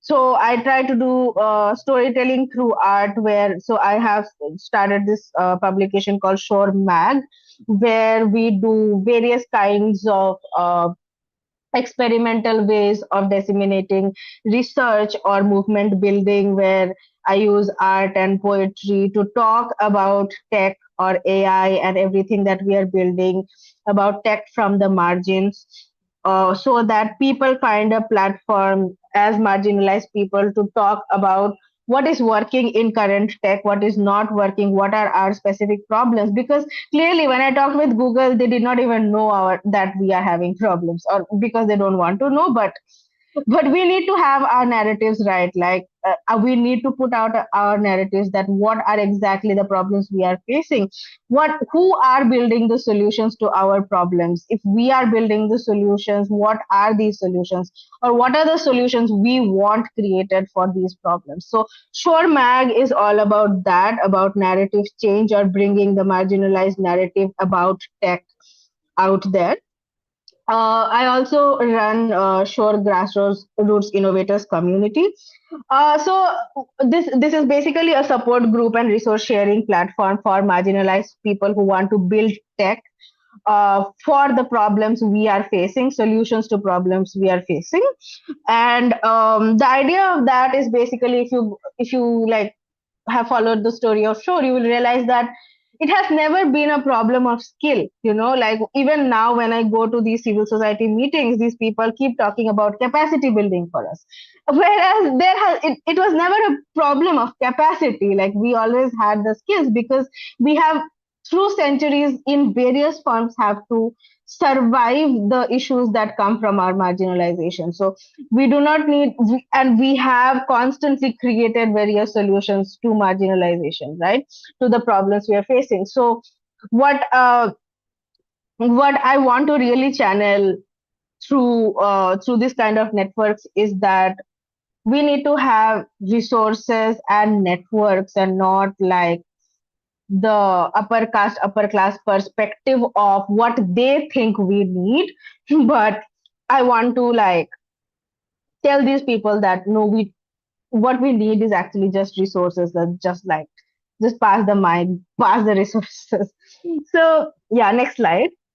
So this is where I leave with the last reflection. uh if we are here today, um just just the fact that this is happening in a certain country which I've never gone to, and for even for me to speak in this language, and as initially I was saying, like to even know the terms for all these different experiences is not easy for us, right? uh, it is not easy. Like when I started off, I had to build an entire working solution to even reach the same table as people who were just like sitting there because they already had the networks to do so or the resources to do so. So it is always an uphill battle for us. And if we are here today, in various ways, we have some kind of privilege. So if you are someone in this room who comes from certain privilege, the question to you is, how do I pass the mic, or rather not just pass the mic but also pass resources? When like I do not want upper class people sitting there and trying to solve our problems, but help us who are already doing this to not just don't reinvent the wheel, but see what is happening and actually, fund or resource us directly, instead of just spending time and resources in just like thinking you're doing something in goodwill, but actually nothing is happening. So I would just would like to pause here, take a few moments of self-reflection of what do you think, if you are today at this platform or in this room, what do you think are your privileges and how you can actually help the movement using those privileges?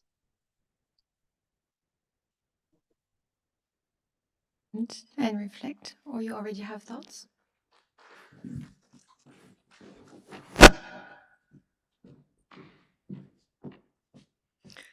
Yes, hello. Good morning. Thank you so much for this session, and also for having accepted our invitation. So I'm Judith Misrahi-Barak from Université of Montpellier, Emma, the research center, Emma, and I was struck by one of the quotations that you have included in one of your slides, mentioning the Master's House and the Master's Tools by Audre Lorde. So I was wondering how crucial, how vital is it, for you to also integrate, I mean, a whole system of cultural, literary, political references outside of India. And is there anyone else, apart from Audre Lorde, who is part of your, cultural support system in a way, and how does that work for you?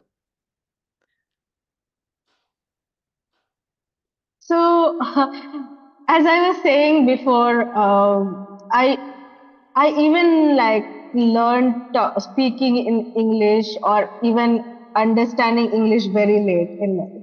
So for the longest time, a lot of work by really great revolutionaries was not accessible to me. And you know how like Baba Sahib said that English is a weapon to the marginalized, to the Dalit people in India. How like it is not to be just seen as a colonizer's language, but it is actually an important and necessary weapon for us so that we can access the knowledge and education that revolutionaries around the world have uh, out there. Like so, So I think that way learning English really helped me access all of those the knowledge of revolutionaries around the world. I am highly inspired by Audrey. I am inspired by Thomas Sankara. There's like a huge list of people I'm really inspired by, including contemporary people also. I am also really inspired by Aleena, who was our previous panelist. So I think, yeah, to me, a lot, a lot of times, I'll be honest, like I find it really difficult to focus on very theoretical writing or about social sciences and everything, because it comes with really big words which are not accessible to me. But sometimes I can still understand those based on very similar lived experiences, even though the examples of the violence are different. I feel like they're still very same in the formula of how oppression works. Like once I was asked this question about the BDS movement, that oh, okay, this is happening. So a lot of people are boycotting certain companies because they support Israel, but the movement is getting confused because people have also started boycotting other things because they are not supporting queer people. So people have started adding random companies to the list who are not supporting queer people or are homophobic. And don't you think that your movement at this point is muddled? And my answer to that was that how does it even matter? Like if a company is being shitty to one community, or it is being shitty to another community, it actually falls under the same algorithm of oppression, right? So it's still so I draw a lot of similarities in what is happening around the world, and I feel like this is exactly what is happening at my home. So I also learn a lot from those things that are happening around the world, and how different people have built their movements around their specific problem, but the exact same actually applies to my own movement too. Okay, thank I you. hope that makes sense. Thank you. Thank you very much. Thank you. Hi, Aindriya. I think Hi.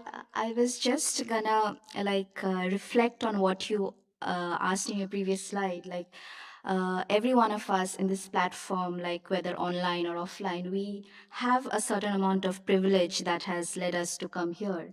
And how do we pass not just the mic? How do we take action? So yeah, that has made me reflect on the privileges that I had in my life. For example, getting an education in English from my childhood, and having parents who support a career in literature is, in an Indian context, a very radical thing.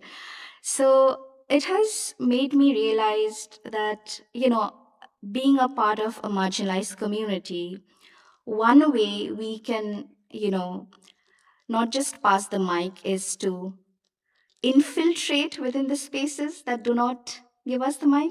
For example, me as a researcher, what I can do from my part is bring my perspectives into one field. And that's how I try to change research and how we do research, and not just the contents of the research, the methodologies that we use, the theoretical frameworks. I think using this as an example, like infiltrating into those spaces, will help us not just get the mic, but also be in those spaces and use the mic to promote what we want to do and put our perspectives into the forefront. So this is what I had to say about that. So I hope. That is actually a brilliant answer. Thank you so much for bringing this up. I am so proud of you for doing this. I'm so proud that with the certain marginalizations you have used that, like, and you have used your privilege to reach a place where you can talk about those marginalizations and change the narrative in a way that, like, you have that platform where you can actually share stories of people who are not able to go there. It's actually really beautiful and I'm really proud of you. Thank you. I hope that more people get to do that, and I hope that a lot of times what we call privilege are things that we should just have, right? Yeah. A lot of times we should have good parents. We should have had parents who would support us learning what we wanted. I hope that ideally we get to a place where we are in a world where those things are not called a privilege at all, and that is Yeah. something like we can all just access. Yes. Thank you. Basma. Hi again. I had a small reflection if we have time. So, as you know, I'm also an ESL teacher, and I was thinking of how I could not just pass the mic, but pass the resources. Given the fact that we are supposed to teach kids and teens how to interact with one another and what kind of society they want to live in, because they are the builders of their own futures, I was wondering if one of the resources that I could probably pass on to all of them would be the inputs that you are providing us today with your slides. For example, the use of AI, which is very much debated in France as far as education is concerned. And I, for example, refrain from giving homeworks at home like homeworks made literally at home and then given back for me to grade, because I'm afraid they would just misuse Yes. or feel like they are not good enough to provide intellectual inputs. But with your slide and the previous, like the preparing sessions that we had before this, it appears that, for example, transmitting cyberbullying, how to deal with it, how to deal with violence at school, because even if a school is a place of knowledge, it is also very much a place of violence. And so we are also expected to teach these kids about this. And I thought that maybe AI, the way you have subverted, infiltrated the kind of system, maybe we could use this in our programs, or at least just an idea to make the kids reflect on how moderation and reporting is also part of AI, actually. It's just not very much talked about. So yeah, this is my small input to the reflections. Yeah, that is an excellent point. And again, that slightly, like, again, this becomes like a technical thing, but what we are refraining from, and like, I am also very anti AI in terms of the AI that you're talking about, which is Gen AI. So technically, the AI that I am doing is not Gen AI. So there is a whole another world of really good things that can be done with AI. And just to remove the confusion, I'll call it machine learning, which Right, is sorry, my very bad. much no. But it actually makes a lot of sense. I think that because AI is affecting us so much right now and has become a mainstream conversation, at the same time, this knowledge, or that the fact that there are actually various technical ways of doing this kind of stuff is not accessible to us, right? And tech and social justice and art and all these are existing so much in silos, while all of them are so interconnected and affecting us in a very interconnected way. We still don't actually know or understand tech, right?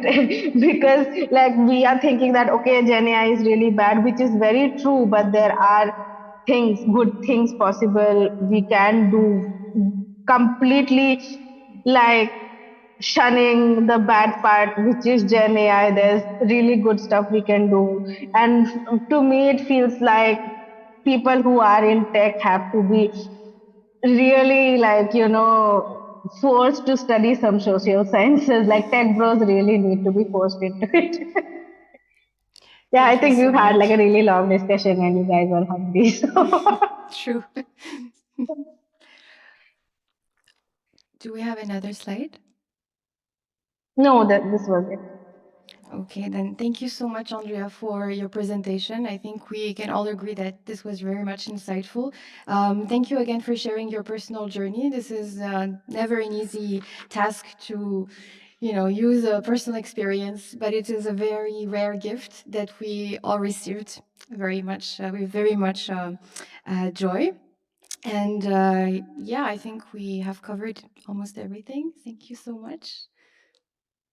Thank you so much for having me. Thank you so much for your time. Please have a good lunch and have some rest. Goodbye. And you can always reach out to me. Okay, actually, you can change the slide if it's still up there. So Absolutely. so all my how to reach me is all there in the last slide. If anyone wants to reach and help me build my movement. Okay, thank you. See you in the round table. Yes. Yeah, see you again. Bye-bye. Bye.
Good afternoon, everyone, and welcome back. I hope you all had a refreshing lunch and are energized for our next session. My name is Mrigakshi Das, and I am a final year PhD student at Nottingham Trent University, UK. My research focuses on how contemporary Adivasi writers and filmmakers are reclaiming their identities through literature and cinema. Therefore, it is my pleasure to introduce our next speaker, Lipsa Hemram, founder of a clothing brand called Galang Gaban. Galang Gaban in Santali means to create something with love. The brand is deeply rooted in indigenous aesthetics and Odisha's rich tribal textile heritage. Lipsa has a background in design from the National Institute of Fashion Technology, NIFT. She has been featured in national media, including PSBT, DD documentary, Kotpal Weaving, and her work has been showcased at various government led textile initiatives as well as the Lakme Fashion Week. She has been an invited speaker at academic institutions such as IIT, NIFT, NHDC, and SIDAC, and in platforms such as TEDx. Throughout her journey, she has consistently championed design as a tool for cultural preservation, social impact, and inclusive growth. So, today's session addresses a subject that is becoming increasingly urgent in our digitally connected world. Lipsa will be speaking on challenges in representing tribal knowledge and identity in social media culture. So please join me in welcoming Lipsa.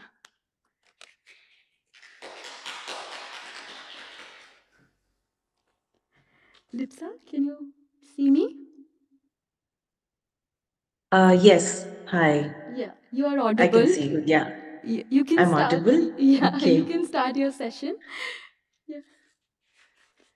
Okay. Good afternoon, Midakshi. So it's a pleasure to see you again. Um, I know it's a post lunch session, so I will try to keep it crisp. Thank you for the lovely introduction. Um, I would also like to add that I belong to the Santal tribe, which is one of the largest tribal communities in India, and that I have been working for more than a decade to document and preserve and promote the authenticity of the Santal sari through my clothing brand, Galangaban. Now, my work has allowed me to engage deeply with questions of cultural identity and representation, and the ways in which indigenous knowledge is transmitted across generations. I am one of those proud generations who has received all the cultural knowledge through oral stories from my elders. It's a blessing to be able to have a connection with my forefathers and mothers through them. I am audible, right? I hope I don't have to change my network or anything.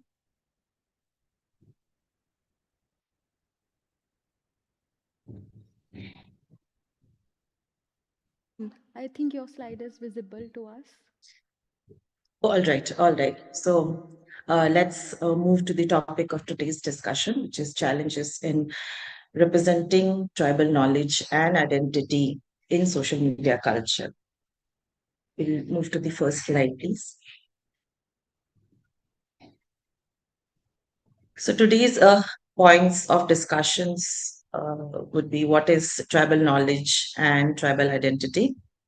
How is tribal knowledge transmitted and tribal identity represented in today's digital and social media landscape?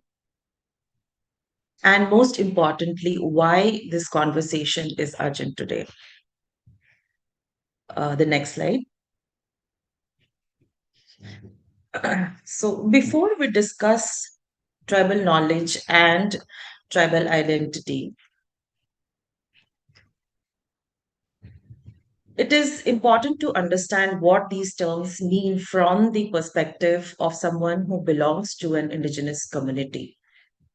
So much of content that we read, that we watch, and learn about tribal communities today comes from a third person perspective. As you will see, tribal culture is often described through visible expressions such as wall paintings, uh, costumes, handicrafts, songs and dance, um, most of the time without an understanding of their significance. While these visual expressions are important, they are not the entirety of our identity. Our identity is not a transaction. Now, here, my question is, how can someone truly define tribal identity if they have never lived that experience? See, tribal knowledge is not something that we learn in a classroom. We live it. We learn it organically by observing our parents, grandparents, our elders. We watch how they interact with the community and the world around them. We have participated in our festivals, in our customs. We participated in the rituals from a very young age. And we receive these knowledge through these everyday experiences. And over time, this knowledge becomes part of who we are. It becomes our identity. It shapes how we see the world and it gives us a sense of belonging. And we take pride in being part of this community. Let me take you through the pictures that are on the screen. And I had so many, fond memories while I was going through the whole album, while I was selecting pictures for this slide. So from left to right, in the first picture, you will see my parents paying respect to Guru Gomke Pandit Raghunath Murmu. Next is my relative painting her walls with natural colors. In the third picture, there is a woman carrying water from the local well or a tube well. I remember I had my own ghagara or a pot. I used to carry water every evening from the local tube well to the kitchen. Next, you will see people in line waiting for their turn at the Jaher to pay their respects. Jaher is our sacred grove. Then there is another relative coating the floor with cowdung for a ritual. And the last picture is a funeral procession. See, what I want to tell you is for us, this is life and not any documentation. As a child, I remember being called a black Adivasi, as though it were an insult. I was a child, I did not understand those words, but I remember the tone it was said in, and it created a lasting impression. I I didn't even realize that I was supposed to categorize myself as a scheduled tribe until I was filling forms for college. The identity that was mocked and marginalized then is now celebrated through narratives created by people who have never experienced that reality themselves. Now, this shift raises important questions about representation. Who gets to tell these stories? Who decides what aspects of tribal identity are worthy of recognition? And most importantly, what happens when communities lose control over their own narratives? Next slide, please.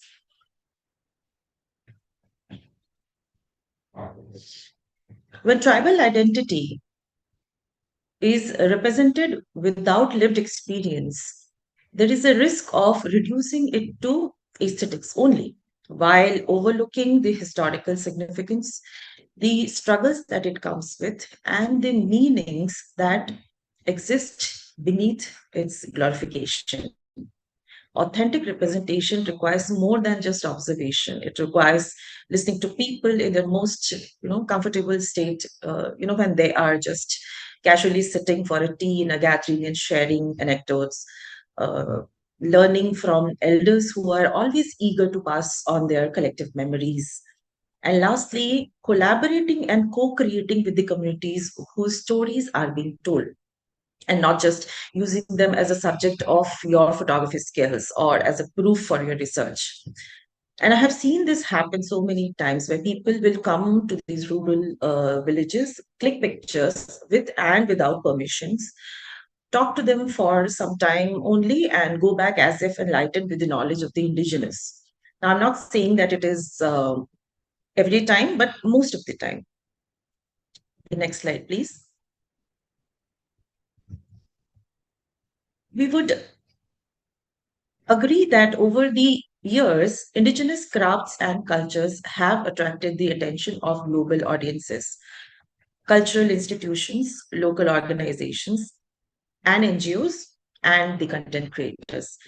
Now, this fascination is there because of their perceived uniqueness and indigenous origins, which is understandable. Now, this growing interest has undoubtedly brought visibility and appreciation, but it has also brought vulnerability.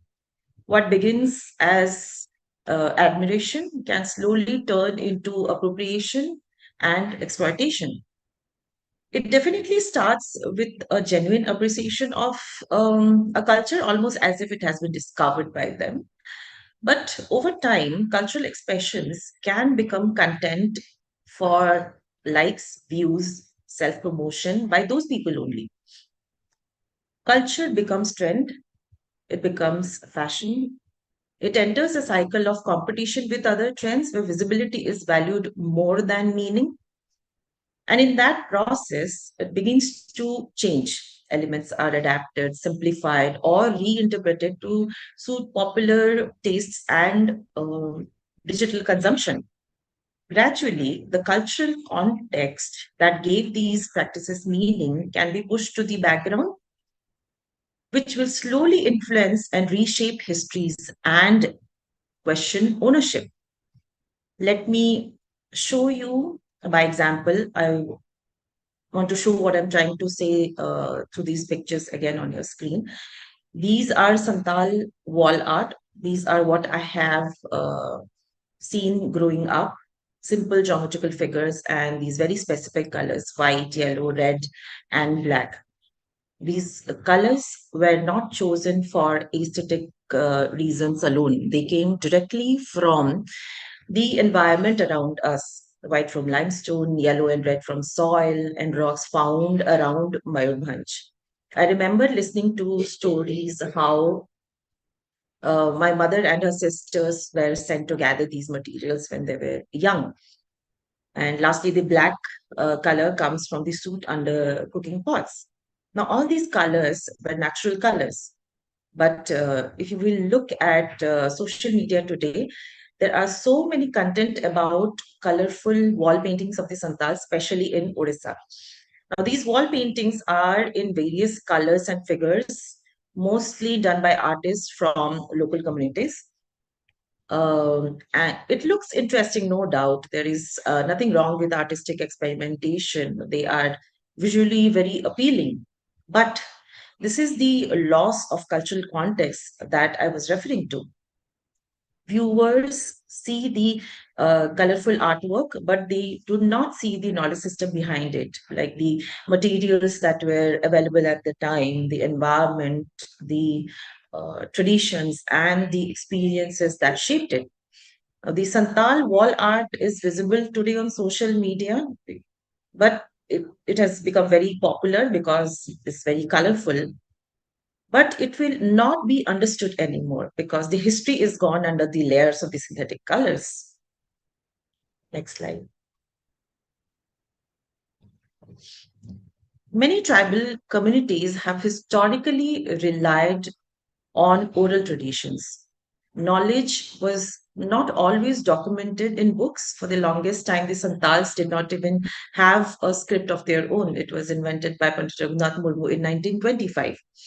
As indigenous cultures have started being seen in mainstream spaces, there is a growing need to preserve not only the visible forms, but also the context and values that give them meaning. But because traditionally knowledge was passed down through stories and experiences, documentation has become both necessary and challenging. Because the elders who have experienced these indigenous practices, who were our living books, are slowly leaving us. And the next generation to these elders were trying to make a living in the urban sector, getting jobs, which is an achievement to come from a rural background and make a living in the city, upgrade their lifestyle. But they had to detach from that indigenous lifestyle. So, what we now have are only memories of our elders. So, when tribal knowledge systems are documented and represented through external perspectives, especially on social media, most of the time uh, they do they do not come from these memories. They have trickled down through social media trends, and what you see now are just echoes. Now, in these social media videos, most often the focus is on what appears visually appealing rather than what carries cultural meaning. Maybe one or two lines they will say something about the culture and even show themselves posing with the community members with a trending song, putting all this together. The truth also is that today social media has become one of the most influential spaces for cultural representation. On one hand, it has given access to information and allowed communities to share their stories directly. On the other hand, if not done responsibly, it has also become a medium to spread misinformation. And when misinformation is repeated enough times, it starts altering the understanding of culture and becomes history for the future generation. Now, that is problematic. Social media has transformed information sharing by making communication immediate, interactive, and far reaching. While it offers significant benefits in spreading knowledge and connecting people, it also requires responsible use to prevent the spread of misinformation and ensure the reliability of shared content. The word here is taking responsibility. The next slide, please. Now, short videos, viral trends, and highly visual content often circulate without references, sources, or context. Cultural practices are repeated, adapted, and reproduced by people who may not fully understand their origins or significance. This is why social media is usually unreliable. There is a lack of context, there is no reference given in these contents, and no verification of sources. The repetition leads to distortion, which is driven by trends. Culture is often simplified to what looks appealing. There's always an aesthetic bias in these contents. Let me again explain by example. Uh, these pictures that you are seeing on your screen are very recent circulations by two different popular pages that call themselves Culture and Information Hub, with a massive following who consume this content as news and reliable information. Now, in these pictures, you will see a blazer worn by this popular actor comedian. And in the text in the first image, the blazer has been described as a tribal Santal attire, which it is absolutely not, neither the garment nor its pattern or the textile. And in the second picture, it is described as Santali embroidery, whereas historically, Santals were never indulged in embroidery.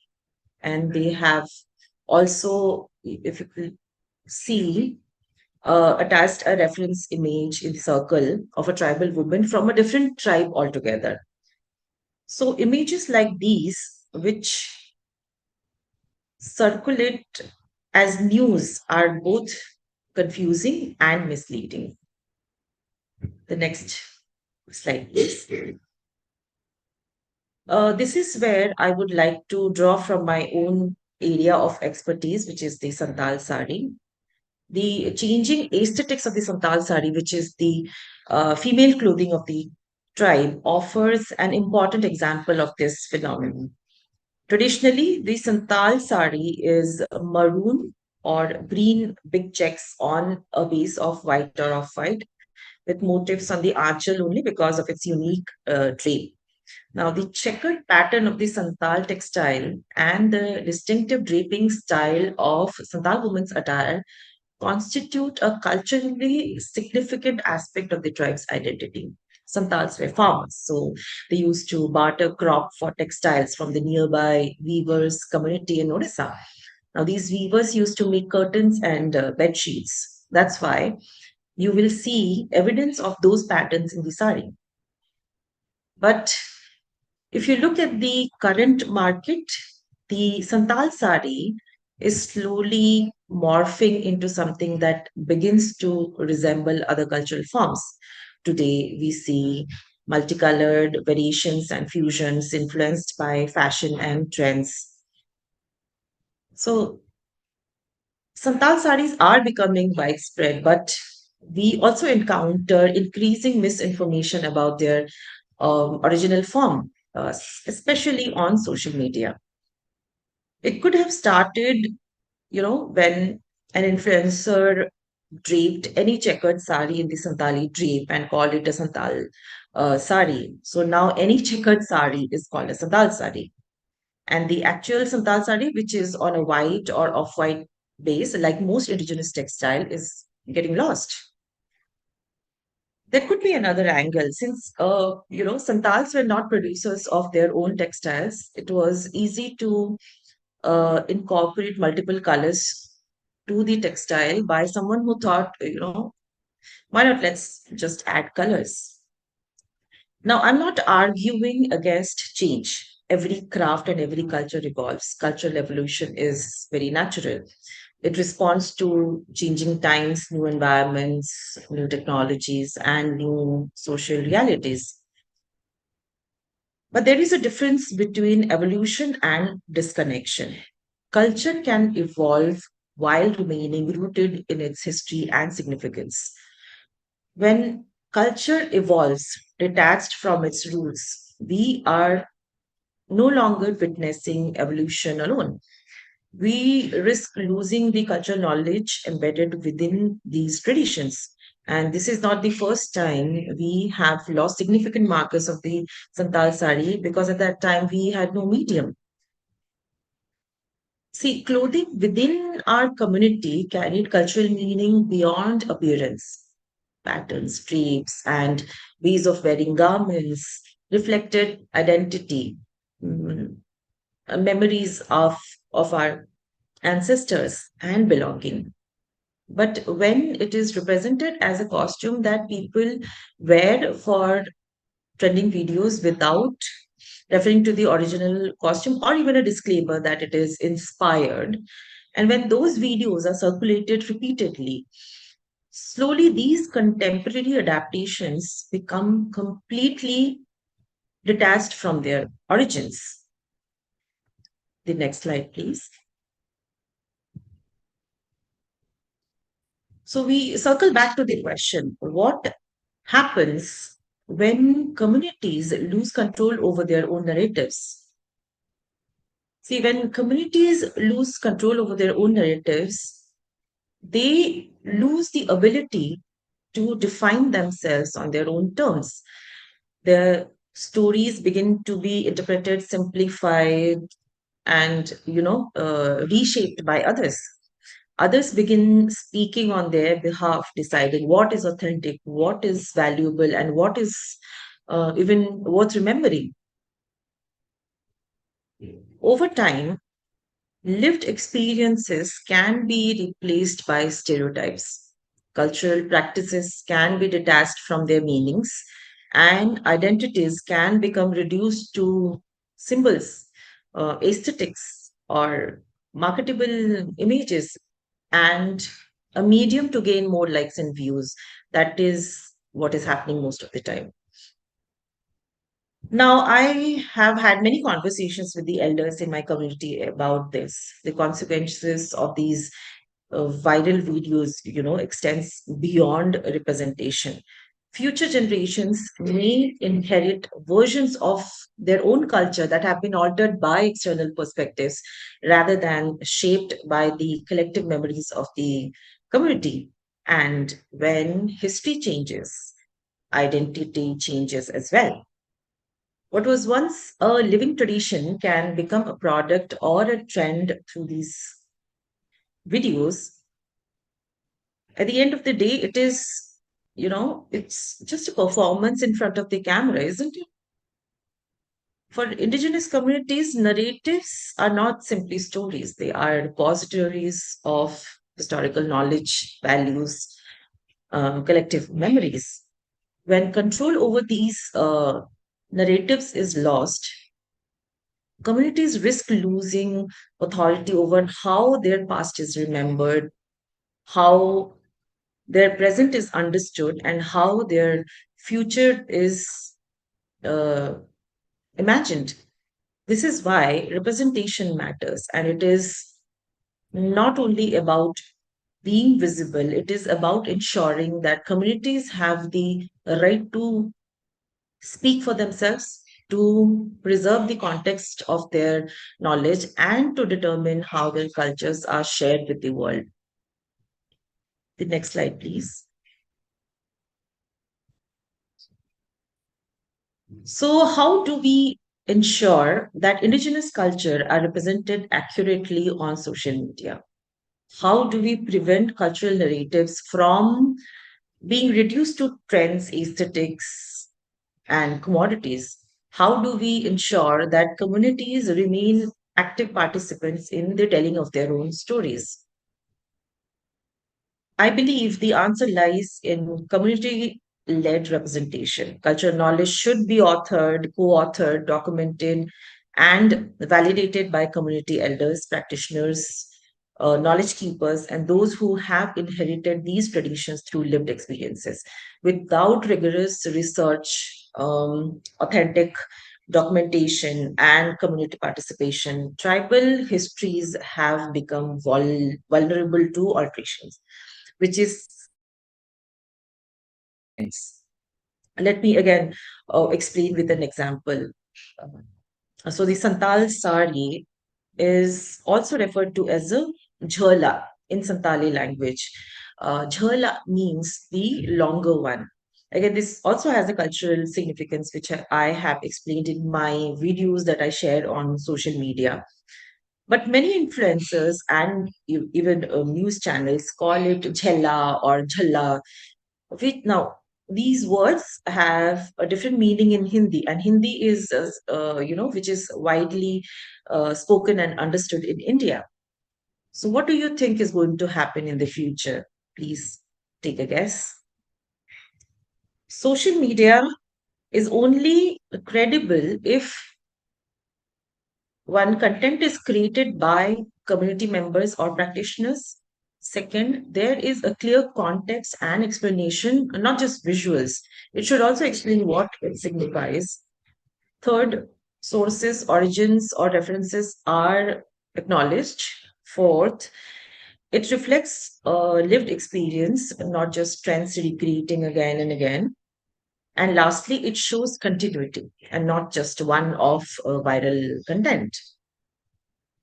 See, social media is not, inherently inauthentic, but its structure prioritizes speed, aesthetics, and virality over depth and accuracy. It's all in the algorithm.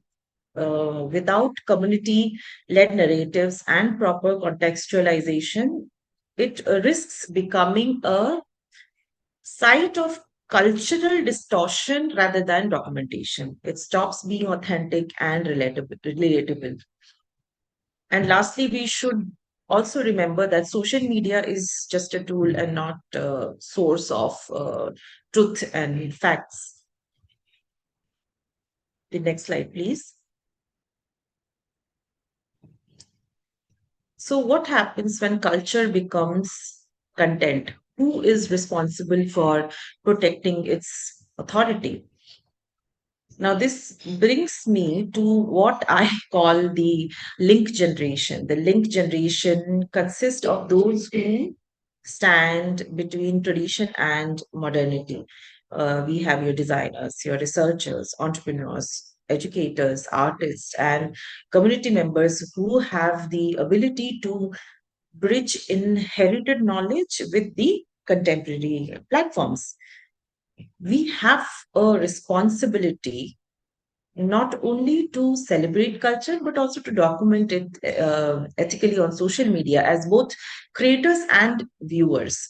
We must ask questions, we must verify sources, we must create records, we must preserve testimonies, and we must ensure that future generations inherit knowledge that remains connected to its roots. As indigenous cultures continue to gain global visibility, we must remember that visibility alone is not preservation. Representation alone is not authenticity, and popularity alone is not cultural value. The goal is not to stop culture from evolving. The goal is to ensure that evolution does not come at the cost of cultural meaning.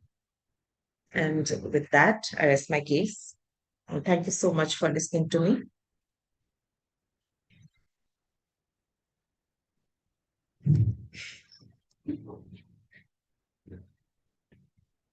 For that insightful presentation. I think you covered a lot of grounds. Your reflection reminded us that preserving culture is not simply about archiving, but also about safeguarding context, meaning, and authorship. And it is very important in today's day and age, I feel.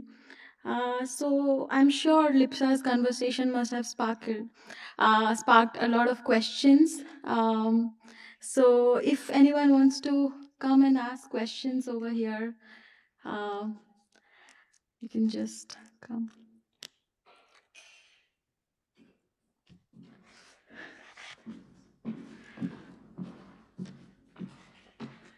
Hi, Lipsa. Nice to see you. We've only communicated online Nice so to meet you. far. Well, thank you so much. This has been really, important, really interesting. I was just wondering, could you talk to us a bit more about your own social media presence, how you generate content specifically? Because there are just so many ways to go about it, right? I mean, what were the specific challenges you've encountered? And did you try things and were disappointed that not enough people clicked on it, right? There can be a sense that sometimes, you want to feed the beast and etc. Can you just tell us a bit more of your own concrete experiences? Yeah, thank you for the question. You are right. It was, getting into social media is very tempting, and you really cannot say no to the likes and the love that you get from social media. But it is also very addictive and very pressurizing that you have to keep doing contents, that you have to uh, keep giving them something new. And as a designer, it becomes very difficult because you are always trying to create. I learned designing because I wanted to create and not make videos and make it relatable to whatever the pop culture is right now. So initially I was using Instagram as a platform where I'm just showcasing my work. I'm trying to, I don't have a website of my own. So I was using Instagram to sell my products. So while doing this, I also came, so you are on social media most of the time, you're consuming the contents that you are seeing. So I came across so many information where, what I'm selling and what they are giving information is completely detached. So why would people buy from me? What authenticity do I have to say ki, acha, this is authentic Santal sari, but whatever you are seeing on social media is not. So that was where the challenge was. But because at the end of the day, I wanted to sell what I am creating. So I took a different path. I started, uh, you know, making myself authentic to the social media platform, that I am from this tribe and I know what I am doing. And the other mediums, what they are projecting are incorrect. So that was a challenge. It took me years because, again, I don't have much following. And you really have to do something, really out of the box to make people see you. But and then you can go into the rabbit hole where you're just trying to make content and not really creating what you are supposed to. So there was a phase where I would get disappointed that why am I not getting likes, or why am I not selling products. So there I took a pause and I was like, I have to make sure that I am making content which makes an impression. So I started talking about my product and about my culture.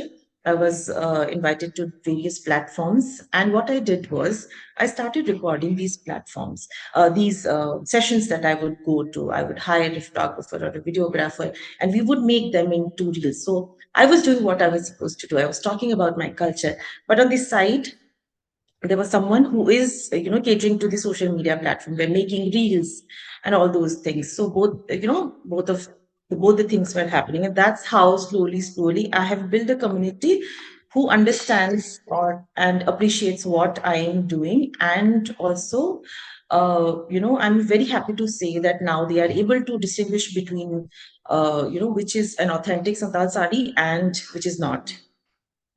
Excellent. Thank you very much. Is also, I mean, is there another queue? Are you coming, Basma, to ask a question? No. Okay. In that case, can I hold the floor a tiny bit longer?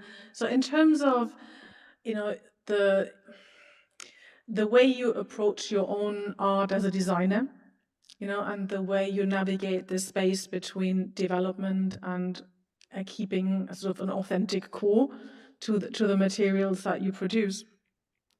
Are you do you feel that you trust yourself, that you get it right? Or do you sometimes feel conflicted that you maybe have pushed it too far? Have you lost maybe this sense that it may no longer feel like your art is necessarily Santali, or are you not worried? Can it also just be, you know, a Lipsa Hembram product? Does it always have to be also a Santali Lipsa Hembram product? Very interesting.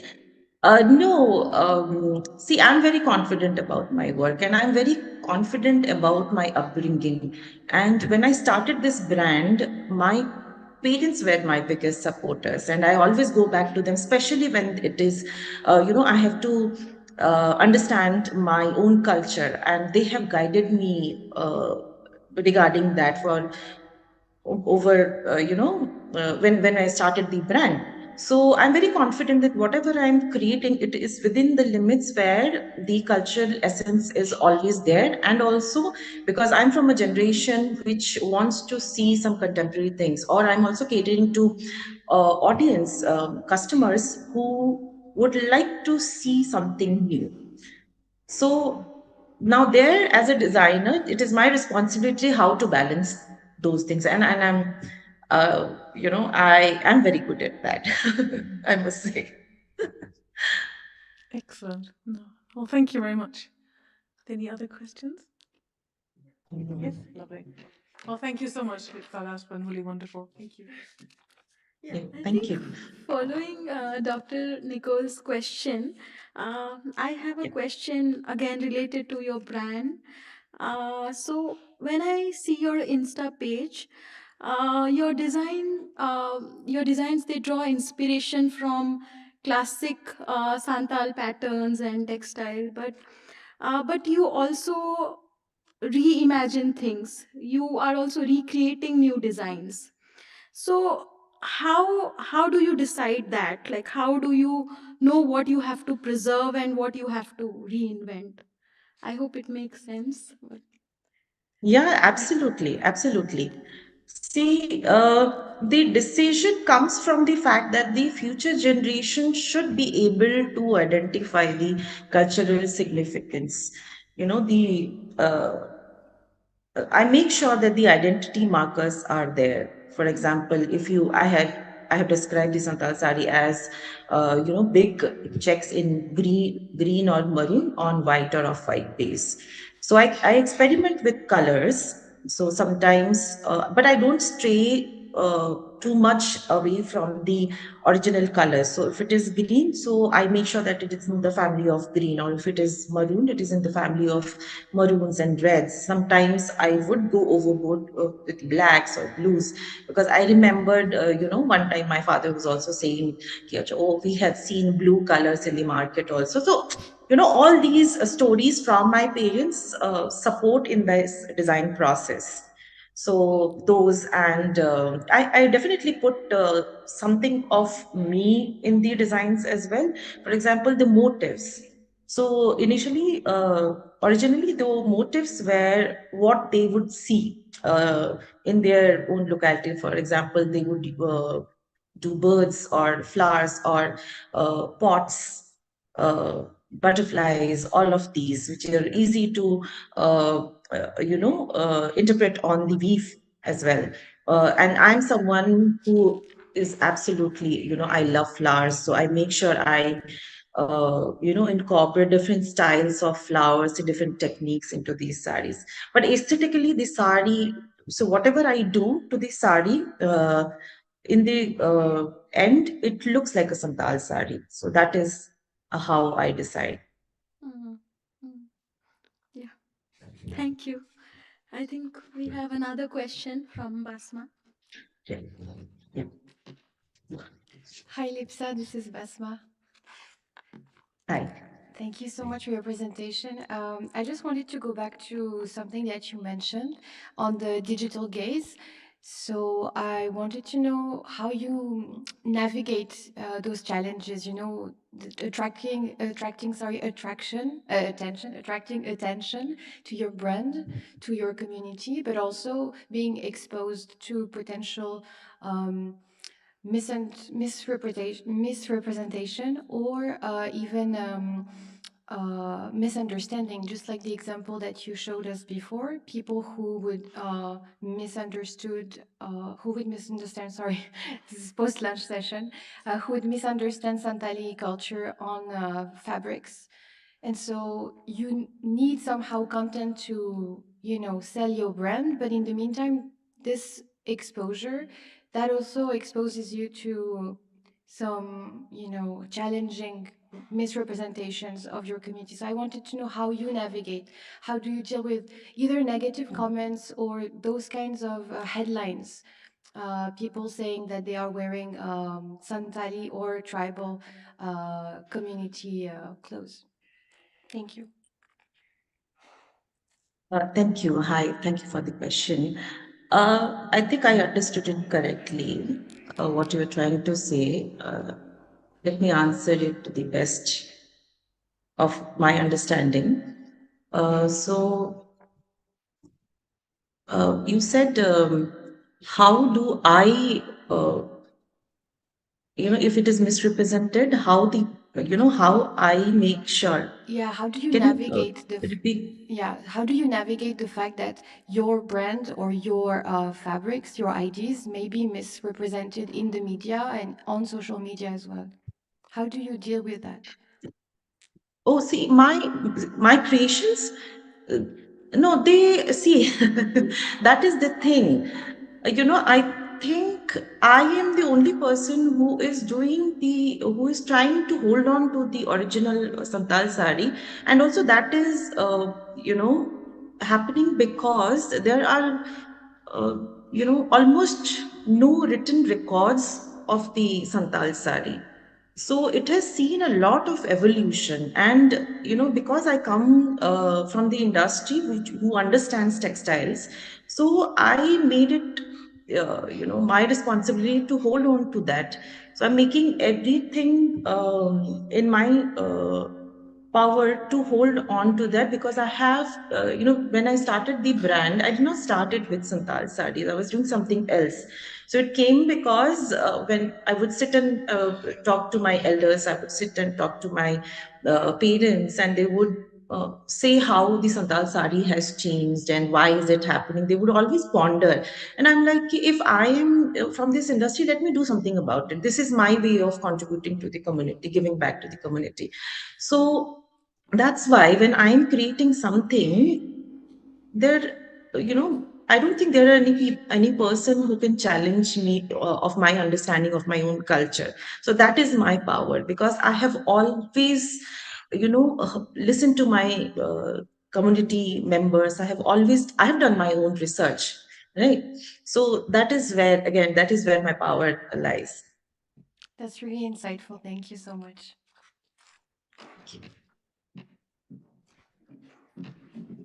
Hi, Lisa.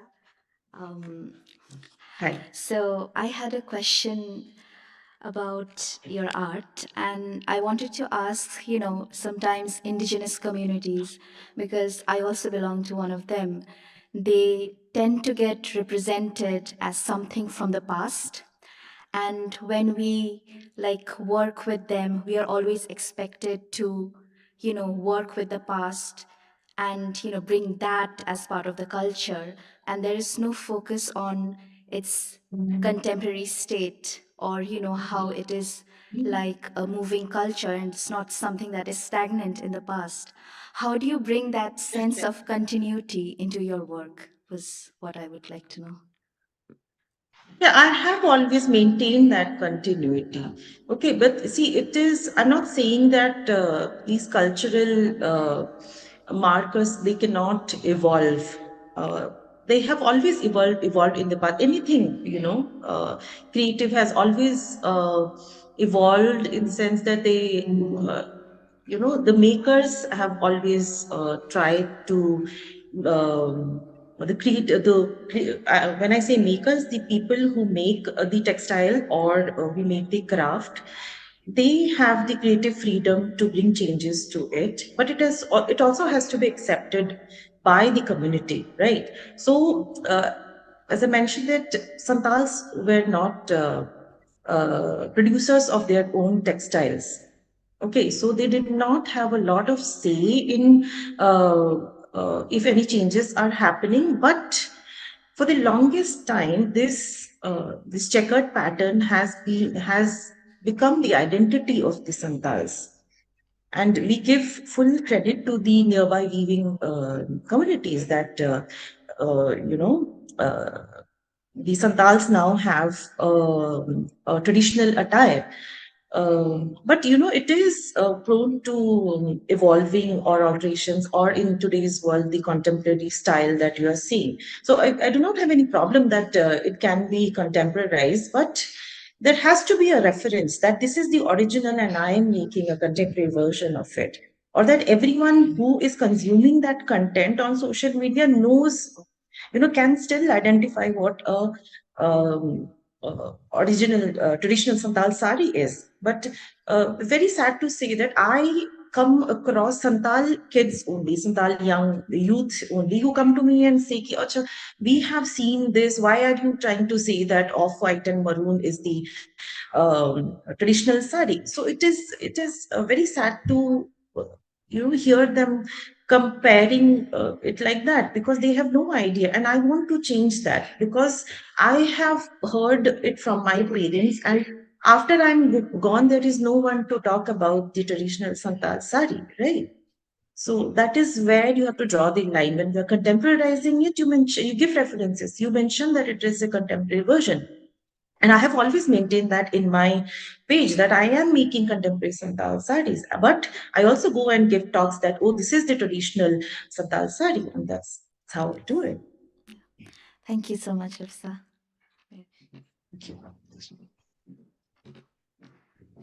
Thank you, Lipsa. I don't think we have any questions, but we will meet you again at 9 p.m. IST.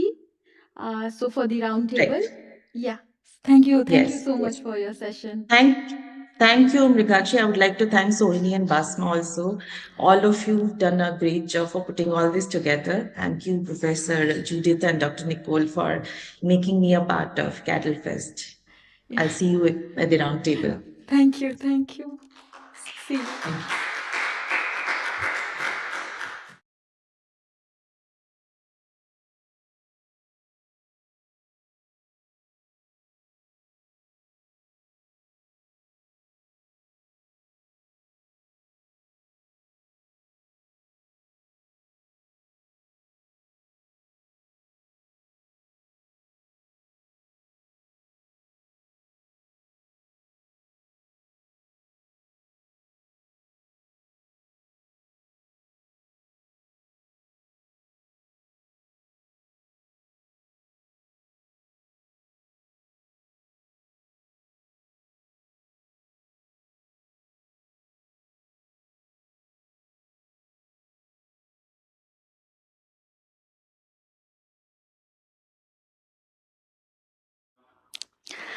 Hello and welcome all to our last individual session of today's event. And for our last session, we have Christina Dhanuja, who's a writer, researcher, and strategist working at the intersections of caste, gender, faith, and justice. She's the co-founder of the Dalit History Month project and a founding member of the Global Campaign for Dalit Women. Christina has over 16 years of experience across India, China, Singapore, and the Netherlands, and consults with corporates, nonprofits, faith-based institutions, and universities on leadership development, caste equity, and accountability frameworks.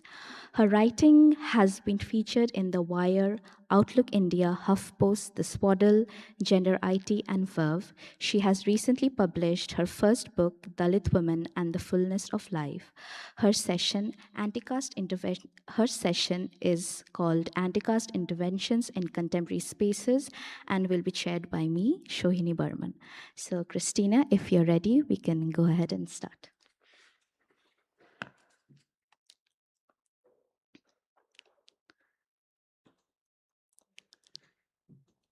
Yes. Are we ready, Christina? Great. Thanks so much, Sohini, and thanks so much, everyone, for having me here. It does feel a little bit weird watching yourself on this really expanded screen, and I hope you're able to hear me fine and see me fine. Today, as Sohini mentioned, we are going to look into anti-caste interventions that I have been part of within contemporary spaces. But prior to getting into individual interventions, we are going to look at caste as a system, which is going to establish a very short primer. And then we'll move into how these interventions came about and why, and what has been the response so far. Next slide, please. That's just an introduction about myself. It's fine. We can skip it. Next slide, please. Yes. So today we will be discussing, we'll start off with the fundamentals, and then we'll move into caste at work, which is the first intervention that we will be delving into, and the one that I have been part of over the last 5 years or so. And then we'll move on to Dalit History Month, which Shohini briefly mentioned. And then we'll get into a really cool project that I was part of at the Belafonte Art Museum here in the United States. Next slide, please. So fundamentals. We'll start with defining what caste is, and I'll give a brief sort of introduction into the typical schematic that we are used to seeing globally and particularly within India. Next slide, please. So the English word caste essentially is derived from the Spanish and Portuguese word casta, which literally translates to race, lineage, or breed. But the Indian words for the word caste are jati and varna, and there's a difference between jati and varna. But in the English language, caste as a word that emerged from the word casta has been used for both varna as well as jati. There are many descriptions and definitions for caste, but not all of it necessarily encapsulates the entirety of it. What I'm most comfortable with is caste is a religiously sanctioned hierarchy that determines people's access to capital, power, resources, and life options completely based on birth. In other words, if you are born into a certain caste, you cannot move your castes. But from an Indian perspective, what that means is you cannot move varnas, you cannot move the order in which you are placed by the caste system as determined by your birth. Next slide, please.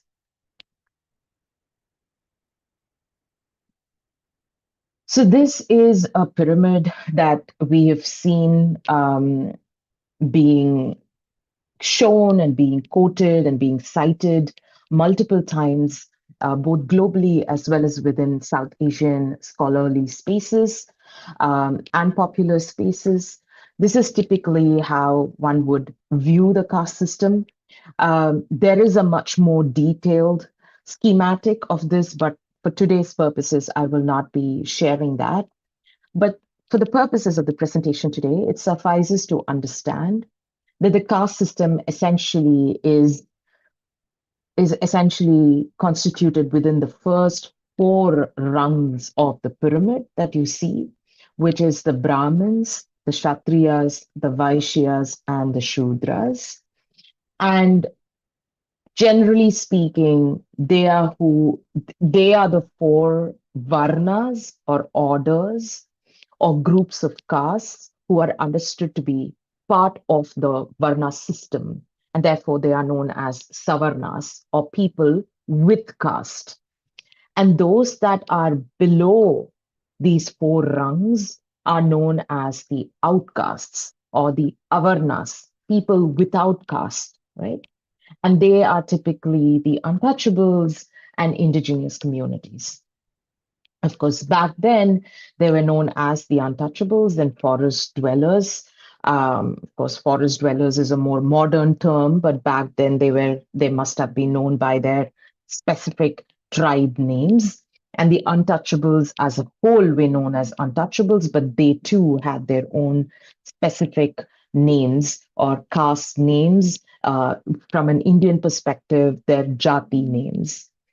And of course, you know, a lot of changes have happened during the last many centuries. And in the most recent century, we've had huge paradigm shifts in the way people live in India, in the way they express, uh, in the way, these changes translate into relationships, business, in the way they interact with one another, in the way they marry one another. So a number of changes have happened in the last many, many centuries, and particularly in the last century. And therefore now we have sort of a coexisting of multiple terminologies. So the terminologies that you see on the left coexist with the terminologies that you see on the right. So you have the upper castes, who are typically the Brahmins, the Kshatriyas, and the Vaishyas. And then you have other backward classes whose majority is essentially like a 98% of that group is constituted by the Shudras, who are servants and laborers, used to be servants and laborers, and many of them continue to be part of those professions. And then we have the scheduled castes, who are essentially folks who were formerly known as the untouchables. And then you have the scheduled tribes, who were formerly, living in forests, or who were formerly the indigenous communities. We do, of course, use the term indigenous right now. We use the term Adivasi.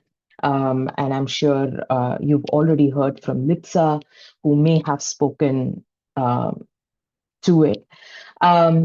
Now, the scheduled castes are also known as Dalits. Dalit is a term that we have sort of used to re-identify ourselves as a replacement to untouchables, or as a replacement to our specific caste names or jati names. To give you an example, the caste that I belong to, or the jati that I belong to, is the Parayar Jadi. And you may all be familiar with the British term pariah, which essentially came from the name of my specific caste, because they saw that the Parayars in Tamil Nadu, which is a state that I come from, a South Indian state in India, were treated as outcasts, were treated as untouchables, and therefore the term pariah itself became a term that would denote someone who's ostracized or someone who's marginalized, and we get to use that term quite extensively in today's language. Yeah, I think that's pretty much on this slide. Yeah, next slide, please. So typically speaking, what you saw was a schematic of a system, but how that system operates has its own sort of dimension to look at. Generally speaking, one can say that caste operates through exclusion, discrimination, atrocities, a dragging of or a drop down on life options and microaggressions, which together can be known as consequences as far as Dalits and Adivasis are concerned. Through the remainder of the presentation, I will use the term Dalits and Adivasis, just to remember that Dalits denote formally groups who were formerly known as the untouchables, and Adivasis are those that are indigenous to the land in India and also the rest of South Asia. And on to the left, you have the upper castes, and caste typically operates via power, capital, resources, and access as far as upper caste populations are concerned. But what brings both of them together, like where caste operates in similar ways as far as both upper castes and Dalits and Adivasis are concerned, are through practices, right? The culture that one sort of adopts. So there's a lot of caste-based cultural elements that both these groups practice and participate in. The preferences that some of us have could be based on caste, preference to a certain food or preference to a certain type of mannerism, a preference to a religious faith, a preference to a politician, a preference to a locality. So a number of these things can also be caste-based. Caste-based relationships can also be a function of caste. In fact, it very much is as far as marriages are concerned. It still is the case in India, as well as among South Asian diaspora and the rest of South Asia. Behavior can also be caste-based. Language can also be caste-based. Now, it's important to remember, and I don't have the slide for today's presentation, is there's a whole concept of caste markers, right? And a typical question that we keep hearing from those who do not belong to caste societies is, how do you know someone is of a certain caste if you're not familiar with that person in your regular life? And that is through a concept known as caste markers. And oftentimes, these practices become markers. So if you were to look at a person's way of speaking, or a certain preference that they might have, or a certain behavior they display, or if they are a relative of someone, the type of language that they use, the locality that they live in, the surname that they have, all of those become markers. And that is how you sort of know that someone belongs to a certain caste. Sometimes one individual marker itself can be an indicator of one's caste, and sometimes it's a combination of markers. So if the first marker is going to be ambiguous, then you ask a secondary question. For example, in my case, people would ask me, in my case, my surname is very ambiguous. Dhanuja. There's nothing that you can ascertain from that. But so then the next question would be, okay, so are you a Christian? And then the third question would be, are you from South India or are you from Tamil Nadu? So the fact that I am Tamilian and I am Christian as a combination gives away, sort of narrows down the caste, at least to some extent. And then one more question, and then they will be able to deduce the caste that I belong to. Next slide, please. Yeah. So in the previous slide, we saw privilege and we saw practices and we saw consequences. So in the next couple of slides, I'm just going to show some of these operations via numbers. I'm not going to take too much time on these slides. You can just read it for yourself, of course. As far as consequences are concerned, suffices to say that the situation and the scene back in India is very, very stark. It continues to be stark, right? And the atrocity numbers that you see is from 2021, but these numbers only keep increasing as the years go by. And these numbers are also underreported numbers, right?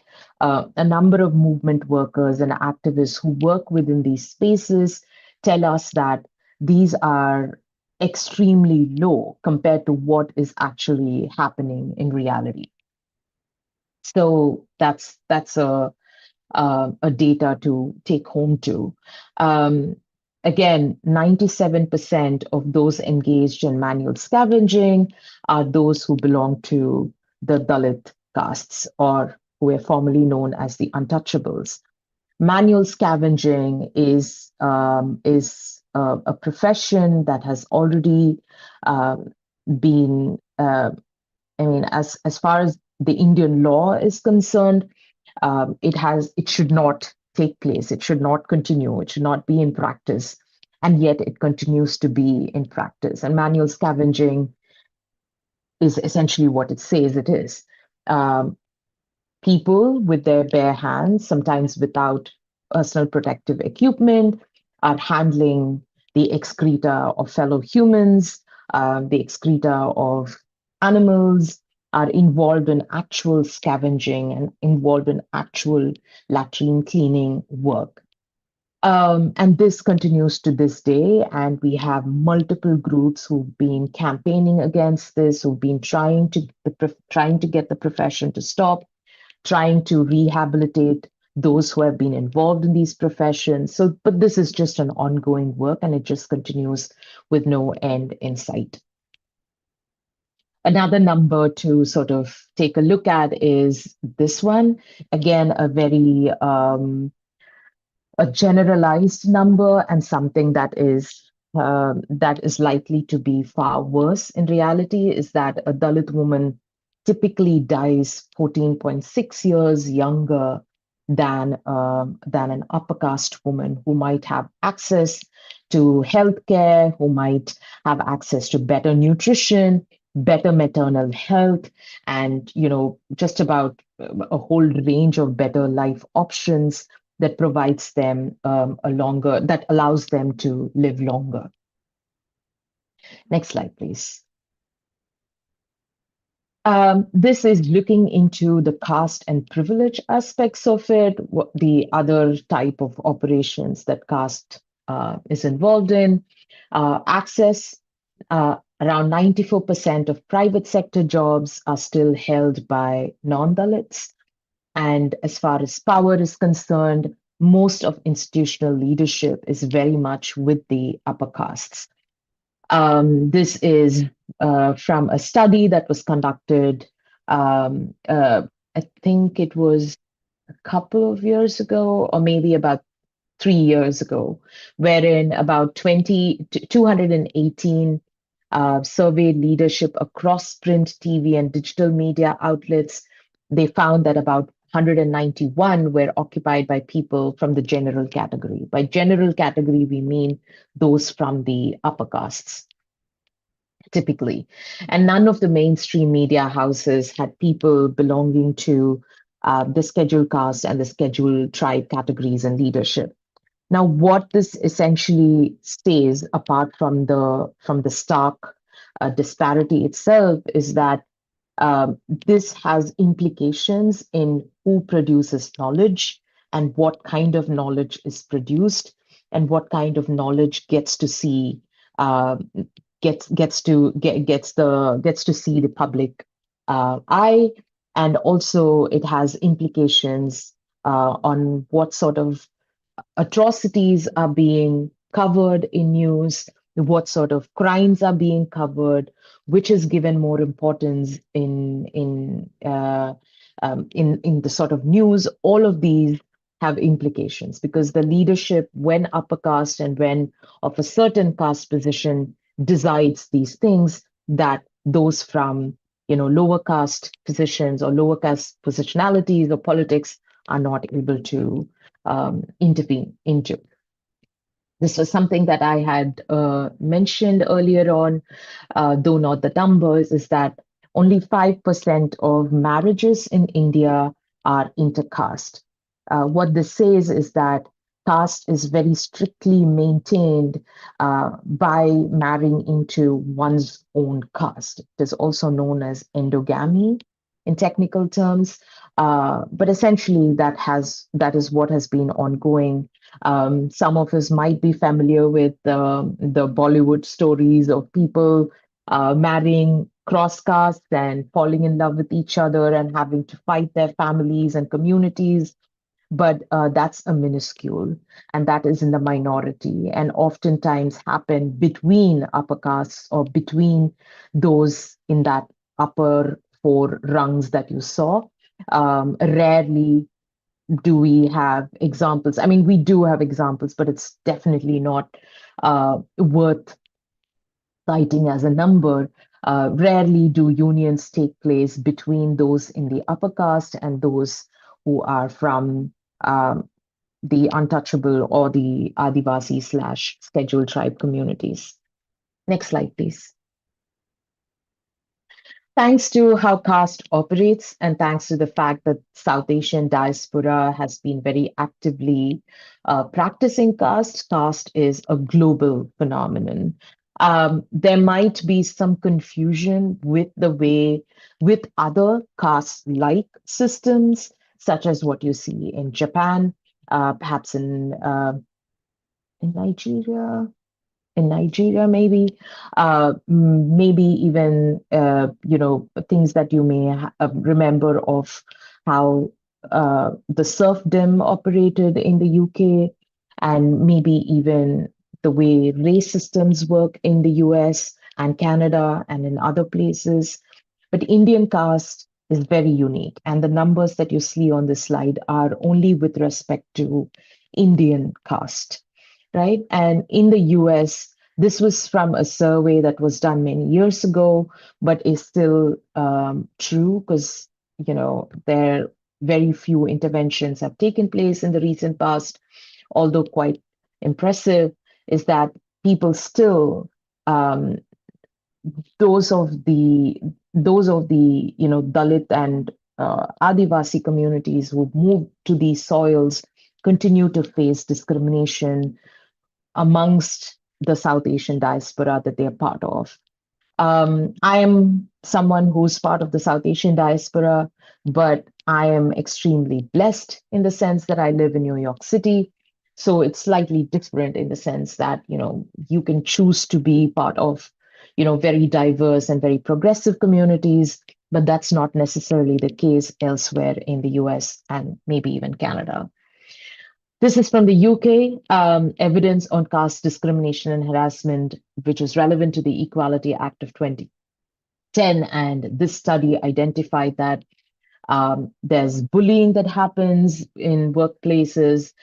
Provision of services can also be based on caste, and so can bullying happen within educational spaces.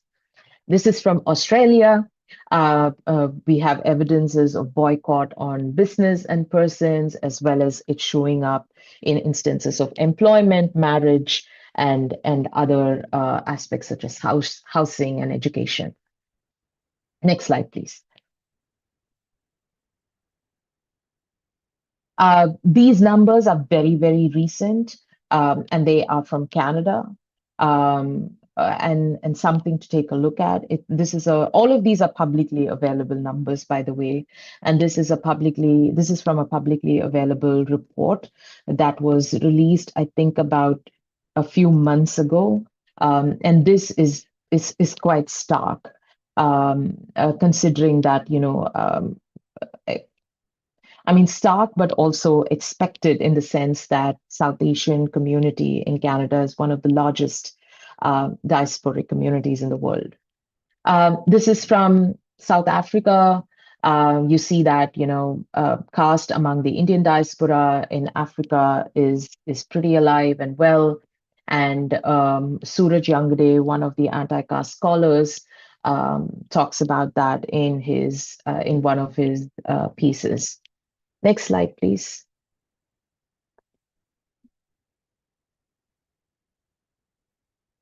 Okay.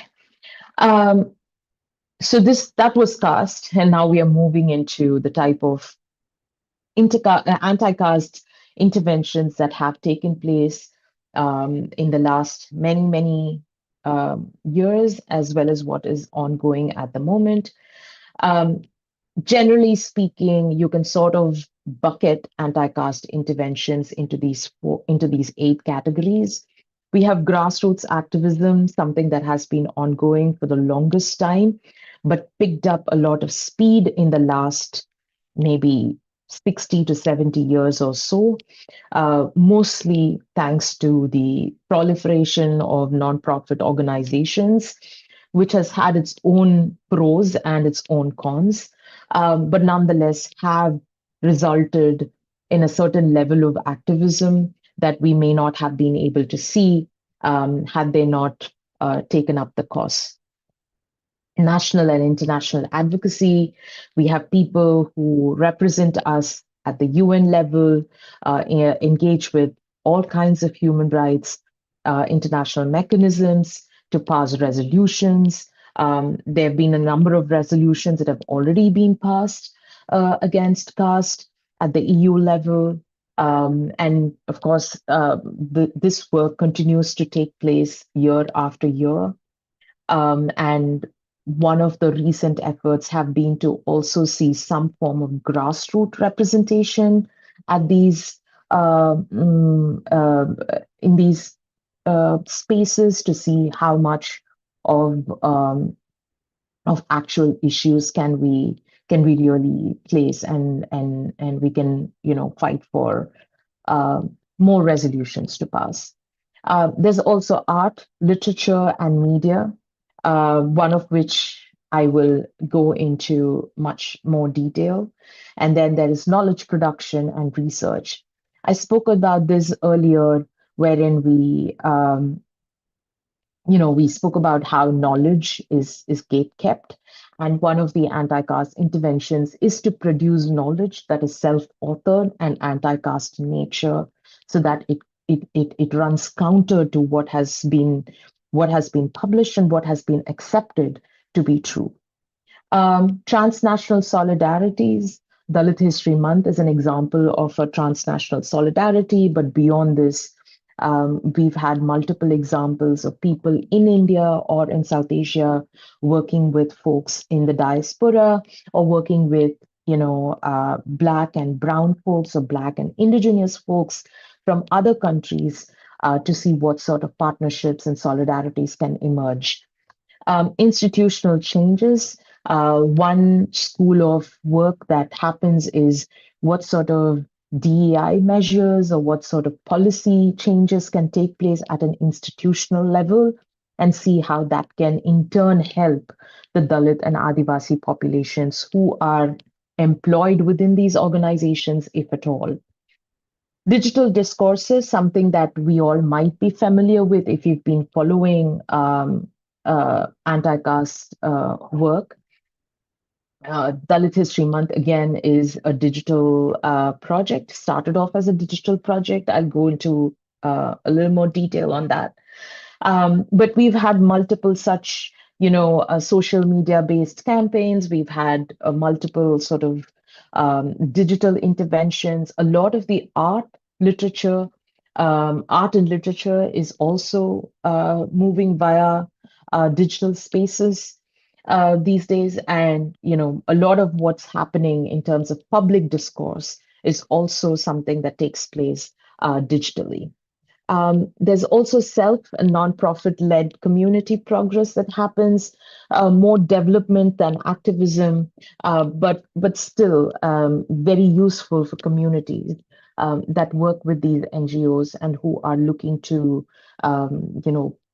have better education or better livelihood, better healthcare, be able to access the schemes that the governments provide, which they would not be able to access if they were to apply for it by themselves. So the NGOs tend to help them do that.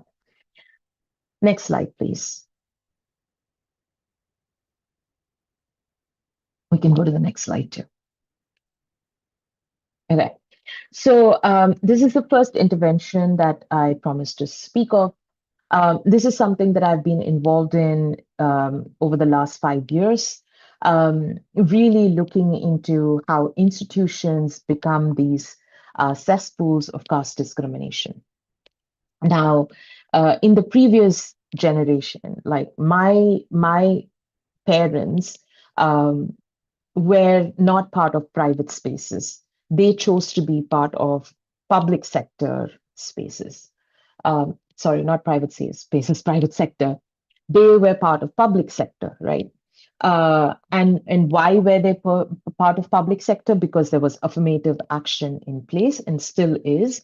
And they, of course, my parents did not avail affirmative action, but at that time, public sector was considered to be the most secure, most safe sort of a place where you can work in.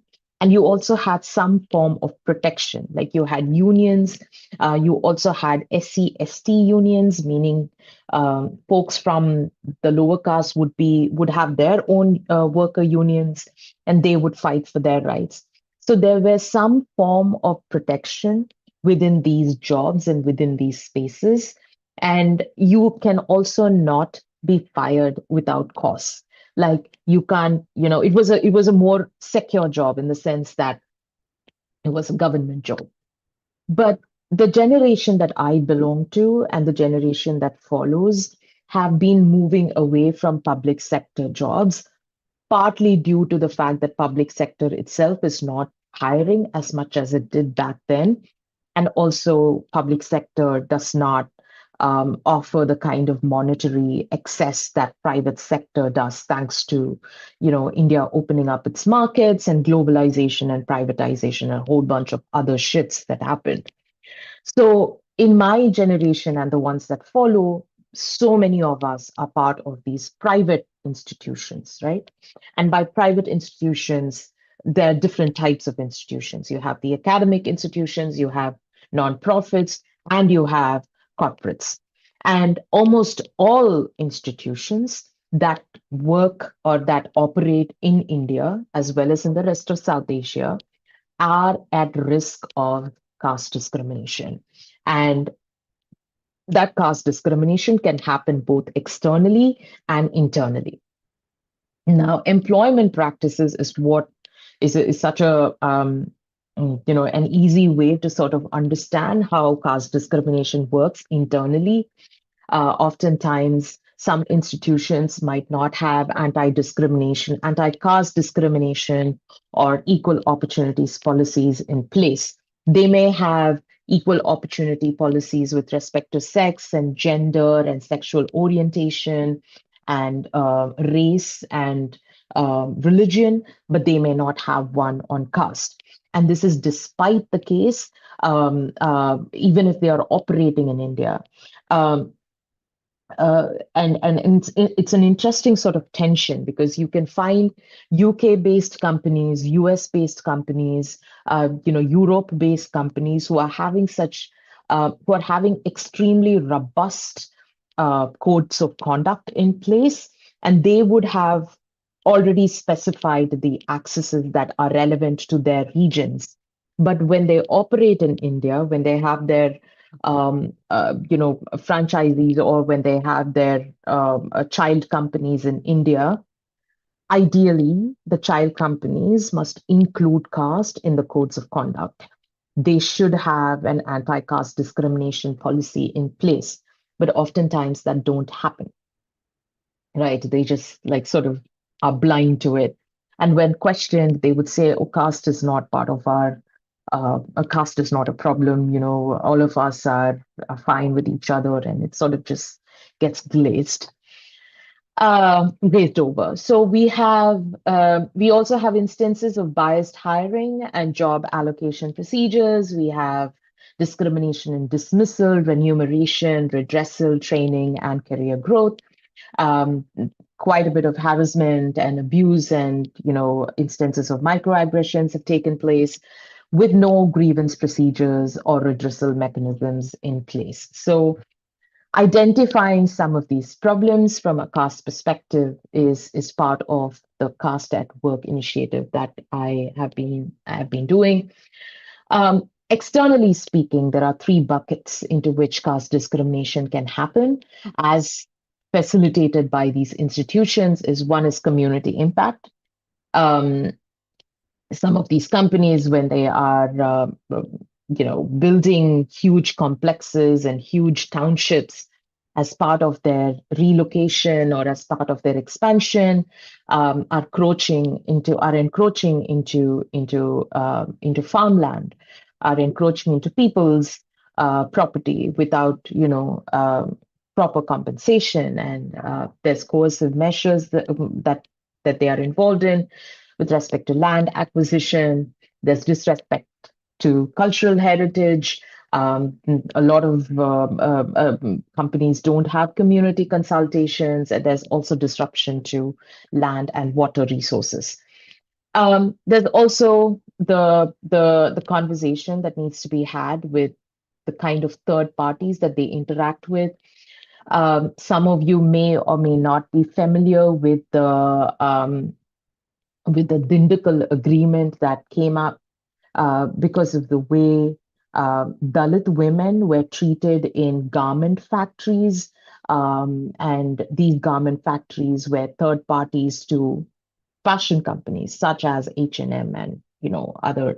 And there's quite a bit of information that's publicly available called as the Justice for Jayashree campaign, which was essentially came up after a Dalit woman by the name Jayashree was assaulted by her upper caste manager in one of the garment factories. And then they discovered that this is a huge problem. And these are the third parties that some of these institutions are partnering with. So what sort of redressal that needs to happen as far as this discrimination is concerned? There's also products and services wherein there can be caste-based refusal of products, services, and facilities, biased housing and other assignments, discrimination and knowledge acquisition, production and dissemination. There's a very prolific group based out of the University of Melbourne who've been publishing papers on how mergers and acquisitions and how some of the business arrangements within India take place based on caste and what sort of a bottom line impact that has for companies. So so there's a whole range of things, a whole range of aspects in which caste discrimination can take place within institutional spaces or facilitated by institutions themselves. Next slide, please. Caste bias and microaggressions. This is also, this is usually what is spoken about as far as internal to institutions are concerned, but it's also not articulated as clearly as it should be. Generally speaking, microaggressions can be a micro assault, can be a micro insult, or a micro invalidation. But as far as caste is concerned, it will take its own color, right? So micro assaults are typically where caste slurs are used. Caste slurs are usually the caste names or the jati names of people, and people use it quite extensively and quite frequently in workspaces and go without being penalized. So that is typically a micro assault.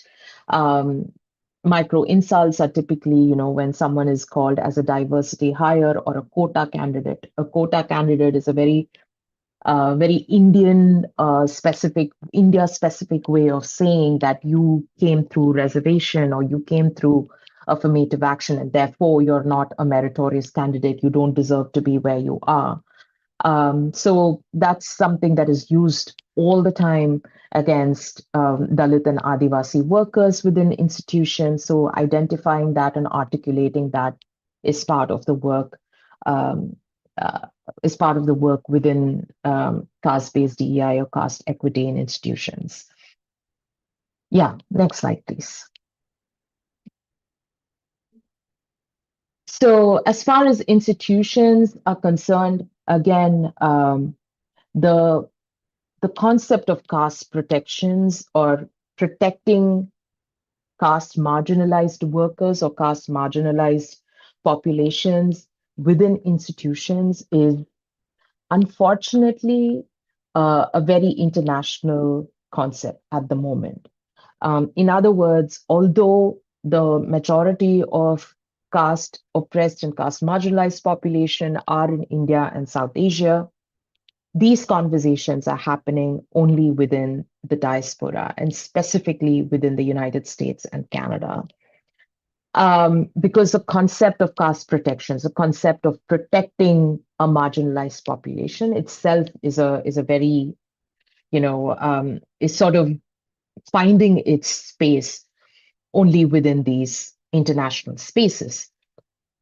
And we've seen it bear fruit.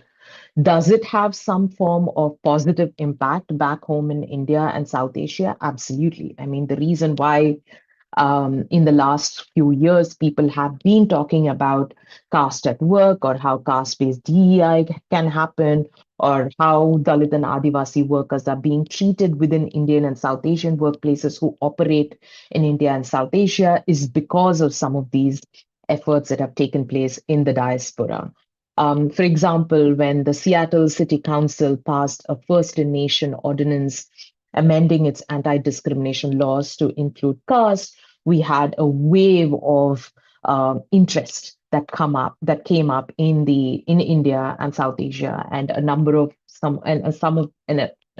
these institutions reached out to folks like me asking for a session on caste awareness, asking, what is it that we can do as companies, as institutions to curb caste discrimination, and, how can you help us? So likewise, caste has become a protected category in the California State University, Brandeis University, University of California, Davis, and a whole number of the other institutions. And more efforts are underway as well. Within the state of New York, a bill was tabled just about a month ago, but unfortunately, it did not pass. Nonetheless, the efforts to pass it is ongoing, and we've managed to build quite a bit of momentum. So hopefully, we will table it again in the next round. Next slide, please.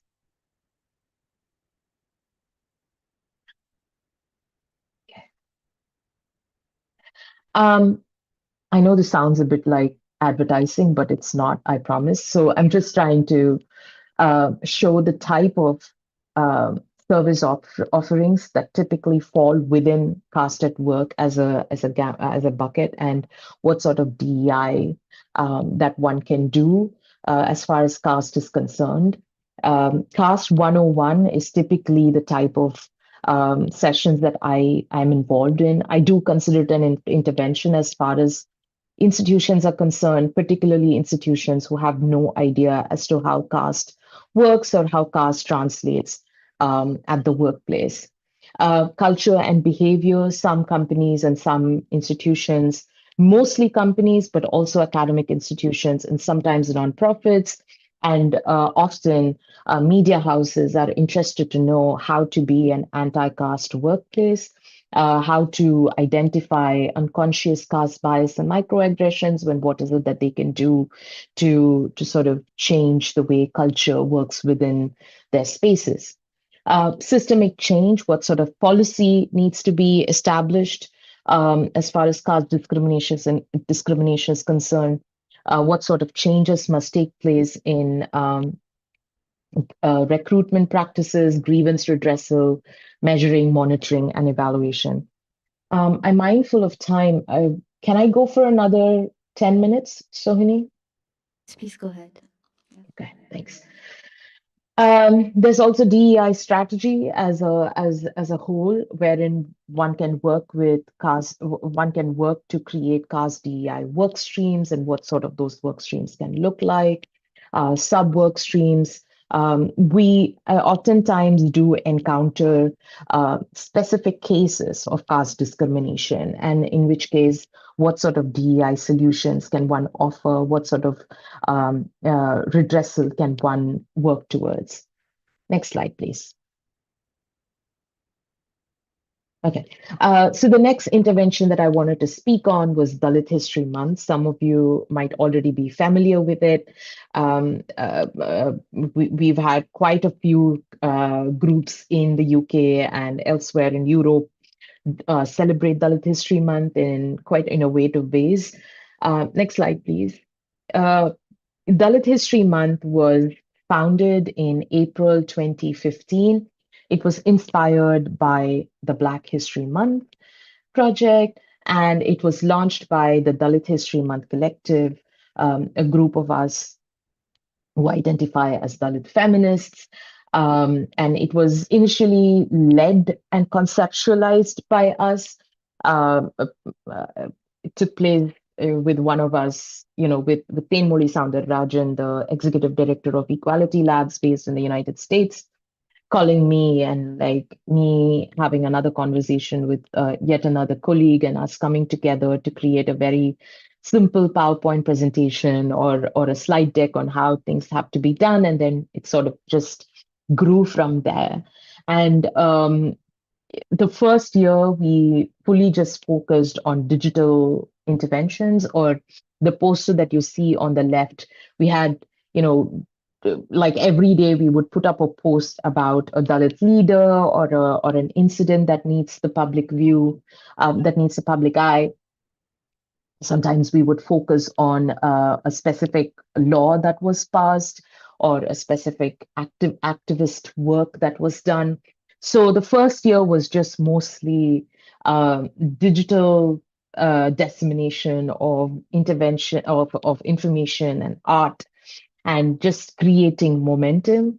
But eventually over the last 11 years, the initiative has grown to a point that it is no longer led by the collective, the original collective.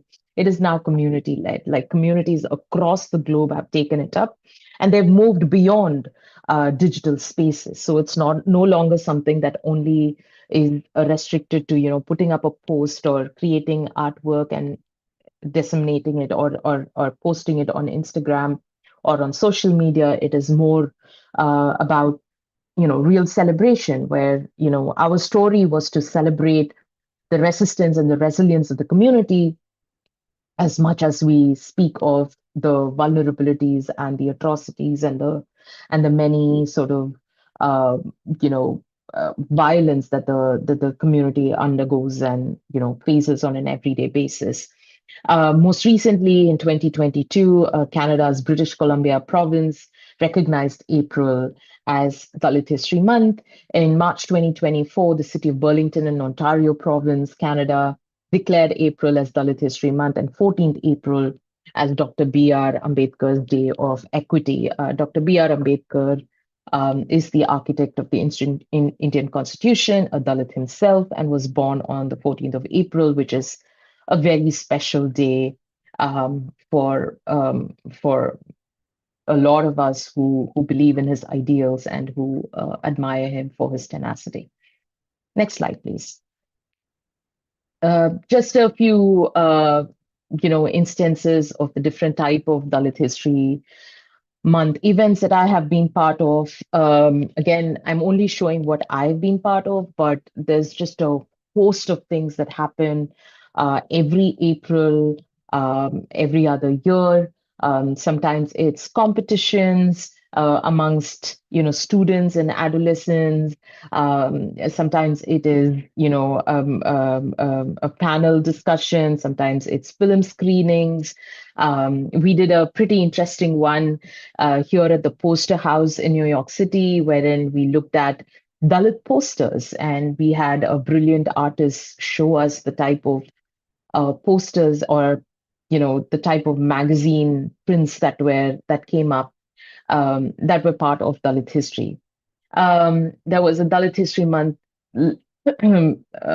celebration that happened in Germany, wherein we had a lecture series on multiple things, and then this is from I'm not able to point because The one on the right side, Dalit History Month, is from a piece that was published on how Dalit History Month is relevant even today.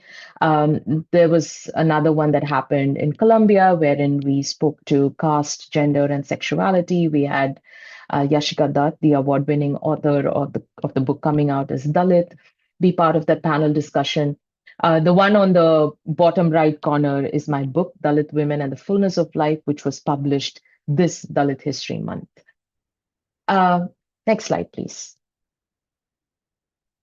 Yes, so this is the last intervention that I'll be speaking to. This was one of the coolest projects that I've been part of, which is curating an art exhibition at the Belafonte Art Museum, which is who were like very, very enthused by the project and who did such a brilliant job displaying and showcasing some of our amazing artists from the community. Next slide, please. So this one was a call that went out in last spring, and we had folks submit artwork to us, and then we had to select from the pieces that were submitted, and the art exhibition went live was live from September 5th to October 26th of last year. I think the next couple of slides will show the actual art pieces. Yeah, next slide, please, Sohini. Yeah, so this was how the exhibition was. These were actually two sneakers. This was an art installation wherein there are two eyes that are looking directly at you, and yeah, these are the list of sponsors. This is my partner. This is sorry, I'm not able to point, but on the right side you see my partner with the lead curator of the exhibition, who kindly was able to visit the exhibition because I was in India at that time. He was also able to speak to what caste is, and also have a small reception and speak to the importance and the relevance of showcasing Dalit and Adivasi artists. In fact, one of our speakers of today, Aindriya, was an artist that we were able to very proudly showcase in this exhibition. Next slide, please. So this is on the upper left corner. You see the artist Shrujana Sridhar, who's also the artist of my book cover. And on the right, we have I'm not able to read through. We have Rohini on left, and then on right we have Rahi. Again, amazing artwork, a very, very revolutionary way of thinking and sort of articulating anti-caste thought. Next slide, please. This will be the last slide. And this one is, so the one that's on the bottom right corner is by Aindriya, one of our other speakers of today. Yeah, so this was an art installation. On the left side is the art installation of fabrics that have been printed with Dr. B.R. Ambedkar's face on the upper left corner of the fabric installation. Yeah, with that, I will close for today. Over to you, Sohini.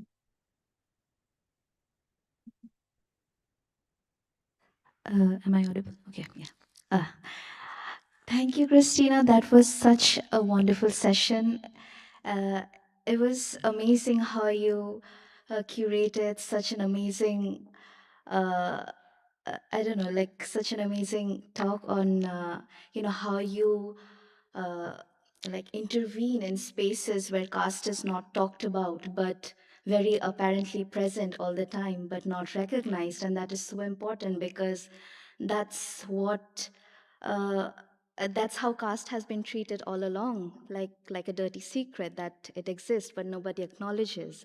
But there are so many people who are affected by that system, so it is so important. And I like how you talk about with the diaspora, that there is so much of there's this discussions of caste, but there's also kind of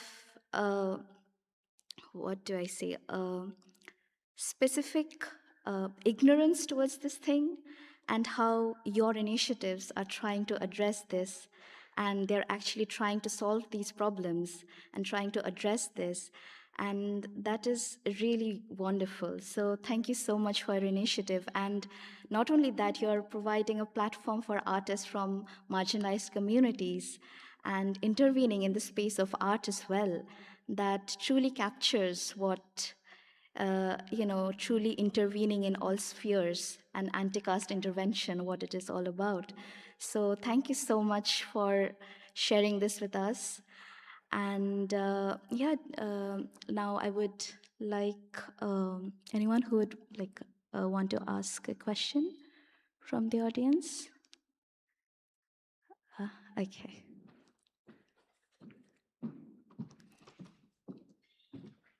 Hi, Christina. Thank you.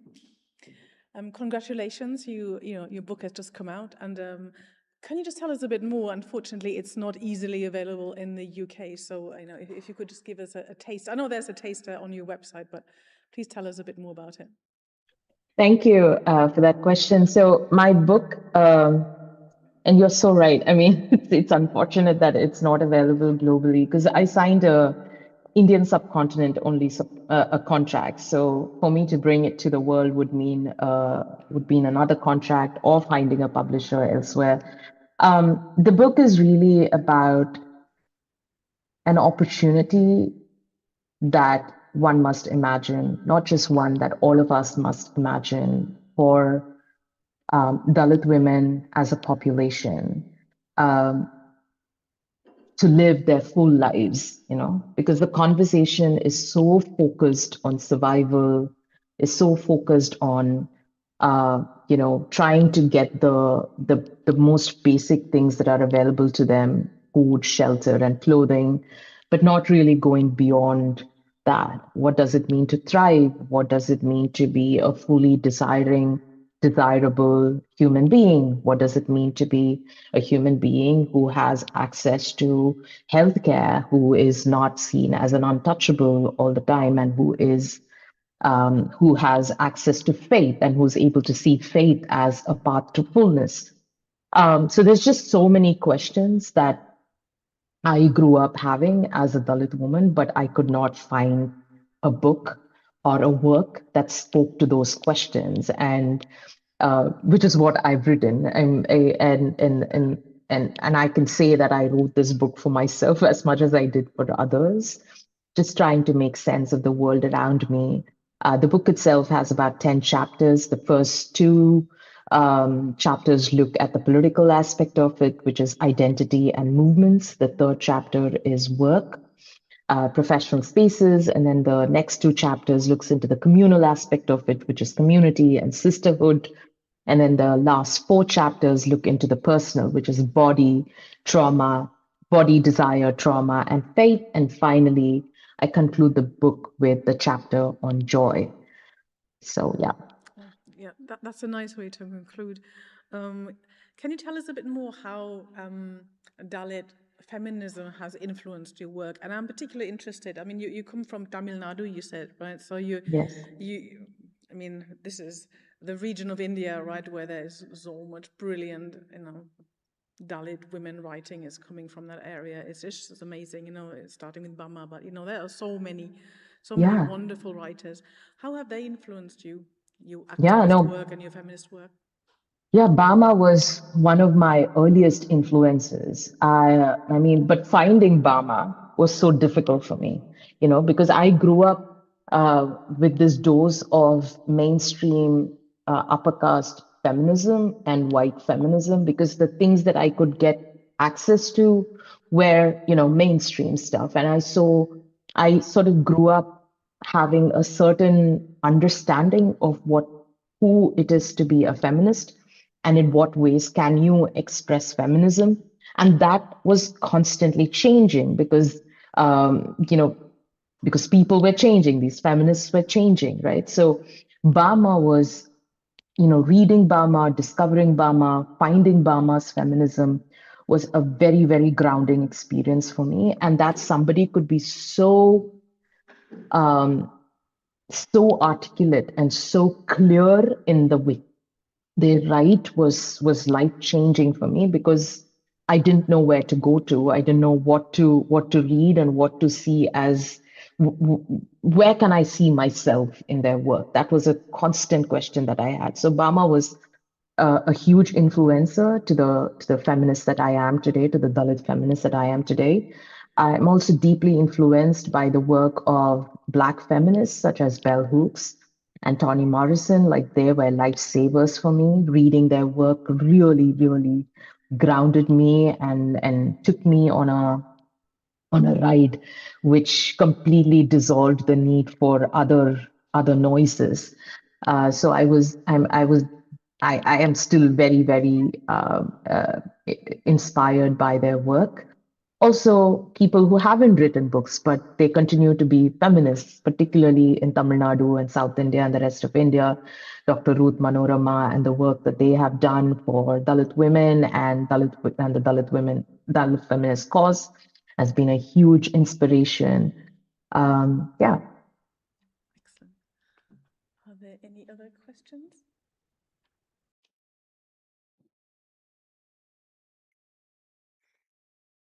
Can I then ask one more question?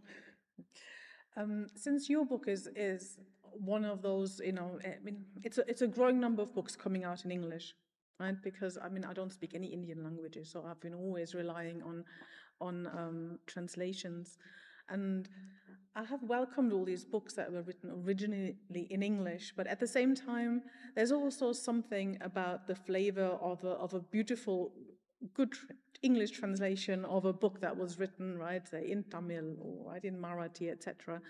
But how do you see what role do you see for Dalit writing in English?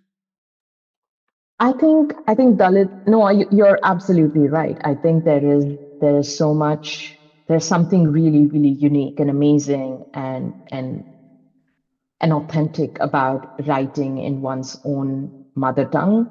Unfortunately, I did not learn Tamil. Like, I don't know how to write, and I don't know how to write Tamil, but I can read Tamil, I can speak Tamil, but I cannot write it. And I think that's a reflection of the time that I grew up in, wherein there was, I think my people were trying to sort of position me for, a national life or an international life or a global sort of citizenship, wherein I would be good at speaking multiple languages. So now I can speak Hindi and Tamil, and I think better in English, and I certainly would not say that I'm a native English speaker, but I can only write and I can only express myself in English. I see that as a loss for me personally. But that said, I think Dalit writing in English has its own space and has its own audience. And I don't think it necessarily has to stay in English. It can always be translated into multiple languages. And I also see translation as being language justice and translation being a key aspect of our future, where Dalit folks themselves are involved in the power and the act of translation. Like, I would love to see more Dalit translators and Dalit interpreters, because I'm sure you can appreciate that too is a politics of its own, wherein you have people, Dalit writers in regional languages, and then you have upper caste translators. So how does that sort of, what is that tension like? And I would ideally like to not have that sort of, dynamic or hierarchy in place. And I think that there is a hierarchy that is in operation. So yeah, that's how I see Dalit writing in English. It has its own path, but I also see Dalit translators and Dalit interpreters playing a huge role in the coming years. Absolutely. And we've just started a network with young, translators, and Shoini is one of those people who's doing wonderful work of translation from Rajwanshi and so on. So this is really exciting. So it's always a grassroots effort, isn't it? It's often little steps that lead to excellent results. And I mean, since you are involved in the global anti-caste struggle, I mean, what is your feeling at the moment? I mean, it's quite easy to get disheartened, isn't it, with everything that is happening everywhere. All right. So how do you feel? How do you kind of motivate yourself for navigate in the trenches? Yeah, so I'm reminded of something that my book covers artist told us a few months ago, Shrujana Sridhar. She said that, we are a community who've been living through multiple crises almost all the time. Like, I don't remember a time when Dalits have been feeling the safest and the most secure with a stable government, in stable families, in stable community. Like, that has never happened. And that speaks to the resilience, also speaks to the trauma of it, but speaks to the resilience of it. And I think that is something that I will definitely be inspired by and borrow from my community and from myself too, because when I look at the life that I have led, I feel like I have, passed through mountains and valleys and rivers to get to where I am. So yes, it's very disheartening to be at this time and age. There are shocking moments, but I don't think, and I'm also reminded of, I forget their name, but they said that one should not give in to despair. I mean, that we are giving into despair means that we are not doing enough. But if we do more, then you can combat that despair to some extent. I'm butchering what they said, but really what it means is that if you are disheartened by what you're seeing, then that's a call for you to do more with the life that you've been given. And I want to be reminded of this every day. I don't feel this way every day, but yeah, it's something to remind oneself of. Yeah. Well, thank you, Christina. Is there anything else?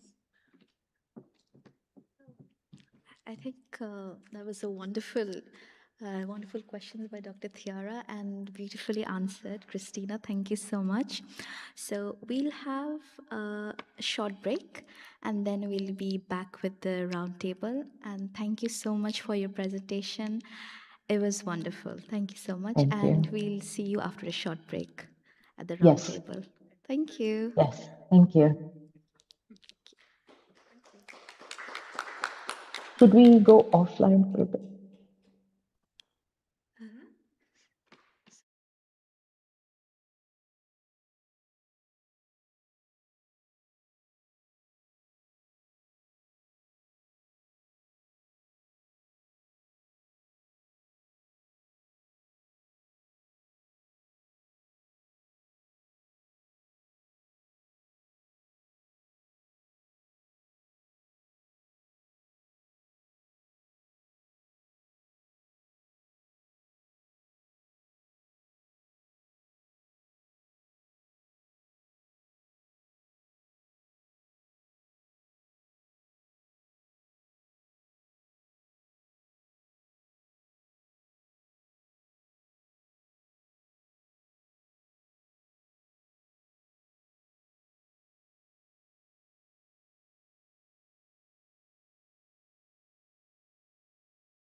Hello and welcome all to our last session, and this will be a roundtable where we have invited all our participants to join. Welcome back, Aindriya, Aleena, Lipsa, and Christina. We are so fortunate to have you here with us today. So this roundtable is going to be more of a casual discussion space where you are free to ask each other questions because you did not get to ask each other questions during your sessions.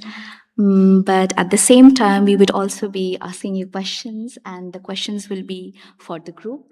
And anybody who wants to answer any of the questions, you can just unmute yourself or just start speaking any moment you want. So, with that, I would like to start the roundtable session for us. And yeah, I would like to pass the mic to Basma, and she'll start with the question. Hi everyone again, so good to see you again here. I had a question in mind this morning after hearing you guys. Since you have been exposed to every shade of social media interaction, I was wondering if you guys had any practices or strategies that you have developed throughout your experience and expertise to preserve yourself, to preserve your mental health. I'm thinking, for example, Aindriya, you founded Shhor AI, which was community built and trained. So you also said that the community was reviewing online hate speech comments online. So how do you navigate negativity online, even when it's part of your job? That's my question to anyone who wants to answer first.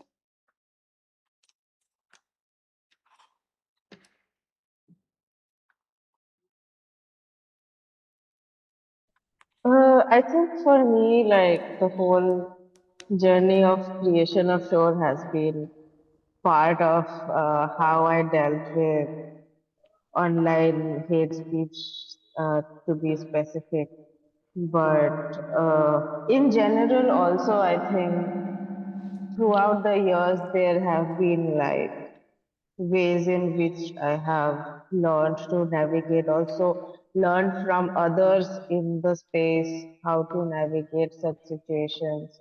Like it's most of the time it is not something that you can just go and lodge a complaint. There's no one who is listening to you. There's nowhere you can actually report and get a response. So a lot of the systems that they promise that are in place are actually like very useless and is not going to work. So like I remember the first time like when like the trolling escalated for me, I got really scared and I had a panic attack with constant like same kind of messages, and like they would just start tagging each other and start brigadiering and like bring more of the people, and half the messages would just be what I like calling the red golf flag, which they consider to be the Hindu Dharma flag, but it's actually just a golf flag. But and then they would also have all these similar DPs of the Hanuman, the angry Hanuman DPs. So they have like, so over time I've just like kind of figured out a pattern of when the brigadiering kind of starts, and also become more strategic around it. Because on one hand, where I'm building something like Shore, where uh, it is a more long-term solution of like trying to fight platforms to decentralize moderation again and again, going and trying to talk to basically, brick walls, and where they don't respond, and you have to keep trying to build a movement around it. Even if you have built the solution, they won't be welcoming towards my solution, right? So when Shore is a possible solution in the current scenario, they most of the time they're not ready to welcome such solutions. So in the current situation, it still is an effort of us just trying to stay safe by seeing all these patterns, like when brigadiering starts. Like, for example, when such a DP person with such a DP or some weird bio where they have written some Hindu, like shloka and all of that in their bio, when that person comes and starts commenting or tagging their kind of people, I know like how to like quickly ban them, or go private for a bit. And it comes with a lot of us having to also restrict ourselves, and it really affects how we can really show up in these public spaces, right? It really like controls how we can safely express ourselves, and all, like it's a fine balance between showing up and speaking up and yet having to sustain ourselves mentally, as well as like trying to maintain our account so that that doesn't get banned and all of that. So it is like a constant hassle. But I think, yeah, the strategies around it usually involve observing the pattern of brigadiering when it starts, and either like disabling comments and all of that, and to save like, and I've also stopped completely like engaging with negative comments. So those small steps have happened. And also like with my friends who are also in the field, what I have learned is to kind of self censor, which is sad, but even in our art we talk, like I have learned to not directly use, or like use a bit more of metaphor so that to stay away from legal trouble in my art, because initially I used to draw much more on the face, where I would have a Adivasi woman.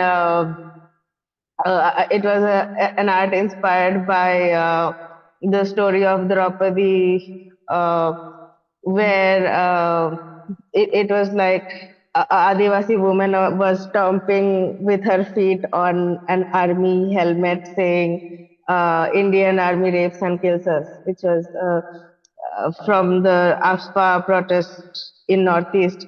So and it became like a very difficult situation because it got viral and people, like a lot of people came in, and of course they hate like anyone talking against the army. So it got really scary. So eventually I have learned to use more metaphors to hide some of this, like put it in symbolism so that in like I can be saved in legal situations.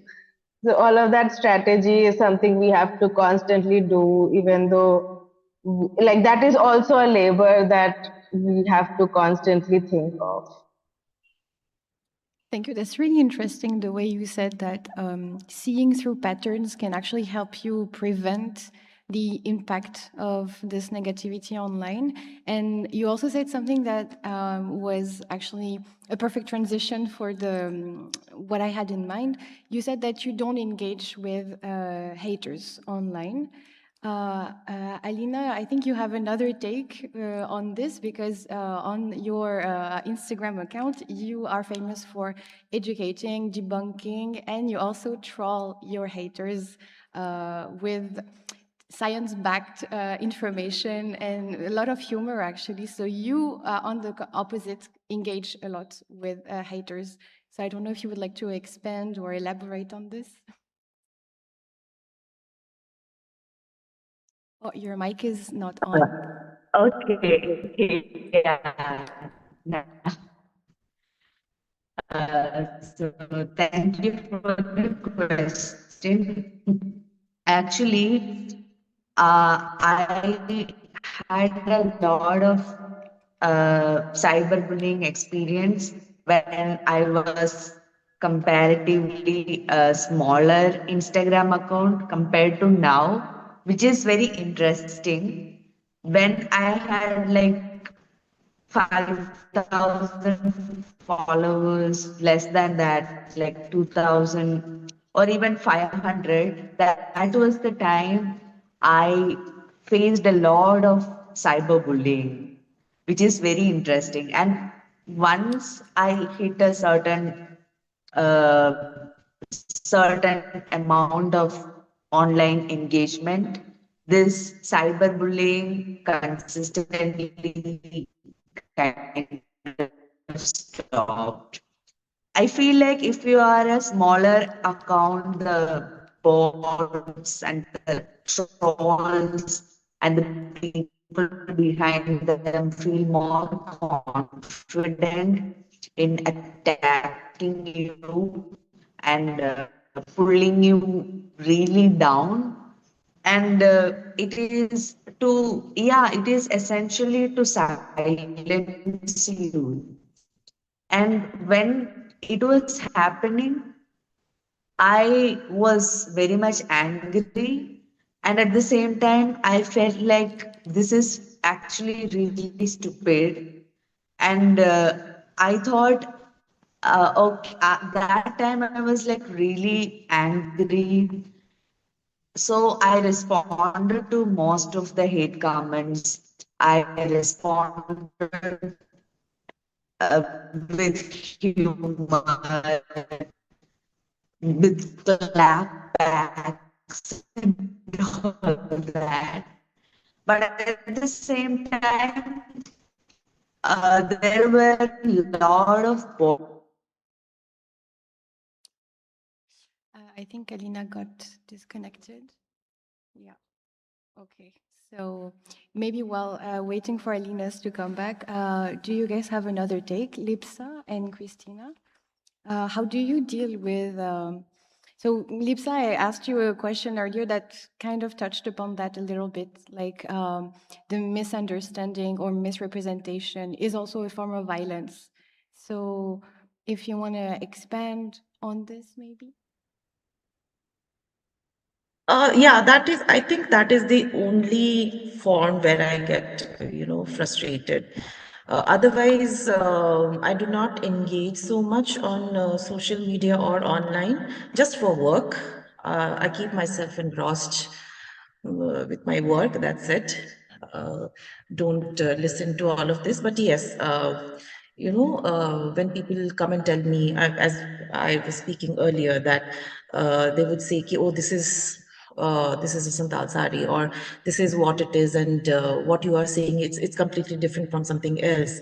So see, I definitely talk to that person who showed me that post or whatever, but I really cannot do anything about it. I can just keep doing my work. So I make sure that I'm posting relevant content on social media. Whatever I have learned, I'm just trying to share those. People who really want to understand it, they can always come to me and talk about it. But there is really no need to get so amped up or frustrated about this, because you really cannot do anything about it. If people are consuming the viral content, how would I help there? I'll just keep working on my work. That's it. That's really interesting to keep your focus. It like reinforces some kind of commitment to your work in art. So I think that's a beautiful way to look Yeah. at it. I, Oh, Yeah, and that's the Alina only way, you can keep your mental health, you can keep yourself sane. Otherwise, you just spiral, you get frustrated. It used to happen initially when I started my brand, but then I realized I'm wasting a lot of time and energy in it. So I just took a step back and realized, okay, this is where I should put my energy into. So that's how it has been working with me. That's really interesting. Not giving your energy and space and explanation to everyone. I think it's where you hold power. That's really insightful. Christina, are you here? If you would like to give your take on this, maybe? Have you Yes, experienced? Yeah, I'm please go here. ahead. I'm staying off video because taking care of my son at the moment. But I see that Aleena is back. Aleena, you were saying something, and I would rather have you finish your thought before I say what I think. Aleena, she got disconnected again. So Okay. go ahead, please Yeah. go ahead. So I just wanted to essentially comment on how oftentimes when we talk about social media bullying and the hate that comes through within digital spaces, we often push that burden of protection and the burden of response onto the ones who are being bullied, and we frame a question such as what you have, Basma, as to how do we deal with it and how do we make sure that our mental health is not affected by it. And as Lipsa rightly, sort of pointed out, there are some of these personal strategies that we adopt. I used to be part of Twitter, and then I just completely deactivated my account. I used to have close to some 13,000 followers a couple of years ago. I went through many episodes of bullying. I got my account banned at one point. Things did happen back then, and I've completely deleted Twitter now. So I think these personal decisions and personal strategies to how you deal with bullying is of course completely understandable and relatable and do work. But that said, I think the emphasis must also be on, not also, but I think the emphasis must primarily be on the system that enables it, and the digital infrastructure that enables it. There's been a lot of work that has happened in the recent past, wherein some of these social media platforms have been pushed and have been lobbied for to set up some of these protections in place, some of these mandates in place. So I think the more we see Dalit and Adivasi presence, anti-caste presence within digital spaces, the more social media-based interventions we'll see, and the more backlash and the more pushback that we will see. And that all the more demands that there be policy level mandates, that there be protections within the digital infrastructure. There are ways to report, there are ways to, and as Aindriya rightly pointed out, like there's no one to go and report it to, so how do we make that happen? I think that must be a more future and a forward-looking question, rather than go back to what are some of our personal strategies, which are all well and good at an individual level, but at a systemic level, one must think about what is it that we can do to protect Dalit and Adivasi digital participants. I see Aleena is back. Yeah, actually, we're with Aleena. Yeah, so right Aleena now. said that her internet is shaky at the moment, but she has joined us by turning her cameras off. So Aleena, can you could just try speaking into the microphone if that helps.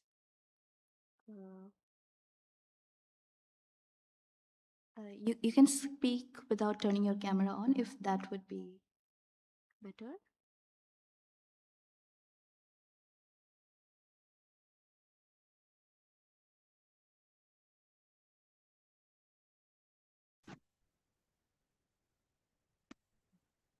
Hello? Yes, we can hear you now. Okay. So that time, there was one day where I felt like I am, I felt like I shouldn't show my face in the world at all. So that day, I felt like, okay, from now on, I should be just doing text only posts or something like that, not doing any videos there. But that day, I spoke to a friend, and we shared a lot of thoughts. So that actually gave me some sort of courage, actually. So probably having a support system outside of online things may be good for us individually. I could listen to the last portion of what Christina said about the individual practices and the systemic practices. And this cyberbullying is going to be there as long as caste system is there. So we can talk about policies and all that, and the I'm sorry, Aleena. I think your internet is shaky again. I'm sorry. Can you try and turning your mic off? So while we wait for Aleena to be back, Maybe we can get another set of questions. ridiculous.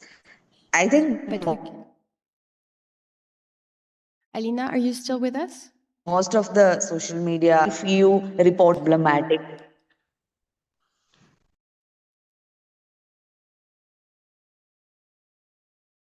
Yeah, can you try and turn your mic on now, please? Can you unmute? Because we couldn't hear you properly earlier. hello? Yes, we can hear you. Please go ahead. Oh, yeah. Oh, yeah. So even if we report these comments or report these profiles, nothing much would be done. But my post Meta has taken down because some group of people have reported it massively. So this system which is in place right now is heavily skewed against us, not in support of us. So yeah, that is one thing. Yeah, we should be asking for more systemic and policy level kind of changes, but at the same time having a supportive community around you might help you a lot also. Yeah. Thank you so much, Aleena, and we are sorry we got you in trouble with your internet, but we managed to get this right, I think. I think we have other sets of questions from my co-organizers. Migakshi, would you like to come forward? Yeah, come.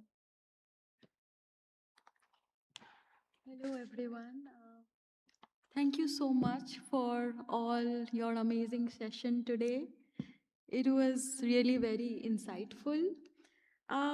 My question to you all of you is, I want to know more about your community, both online and offline. And I am more curious about how you experience community online. And do you feel there's a strong sense of community when it comes to online and social media? Or you feel like there's a community offline, like beyond social media? Because I know Lipsa and Christina have their own networks. So if you could reflect upon that a bit, it will be really nice.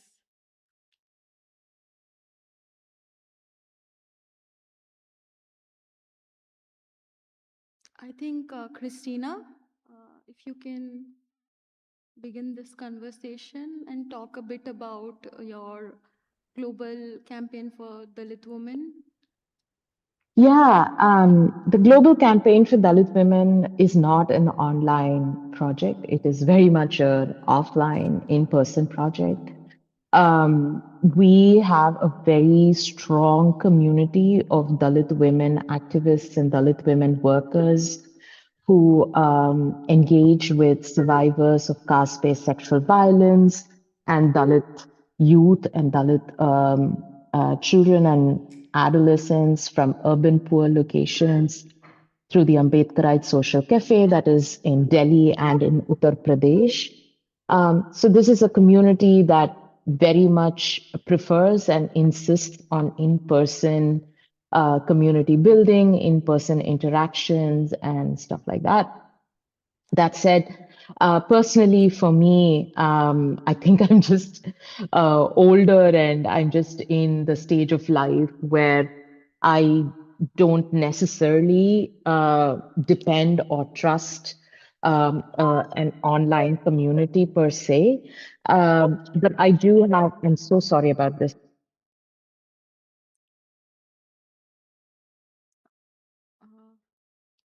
Yeah, I think we I'm have. sorry. I'm sorry. I'll try to restart where I left.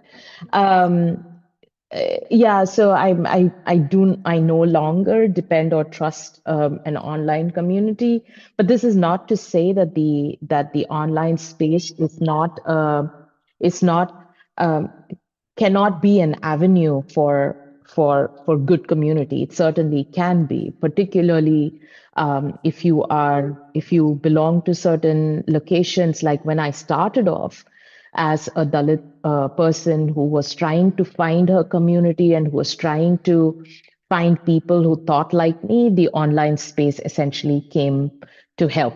So I do believe the online space has a lot of potential to offer community, just that I don't necessarily engage with it as much as I used to. And now I just insist on having an offline, in-person community, and I very much benefit out of the love and embrace that I derive from it. Thank you, Christina.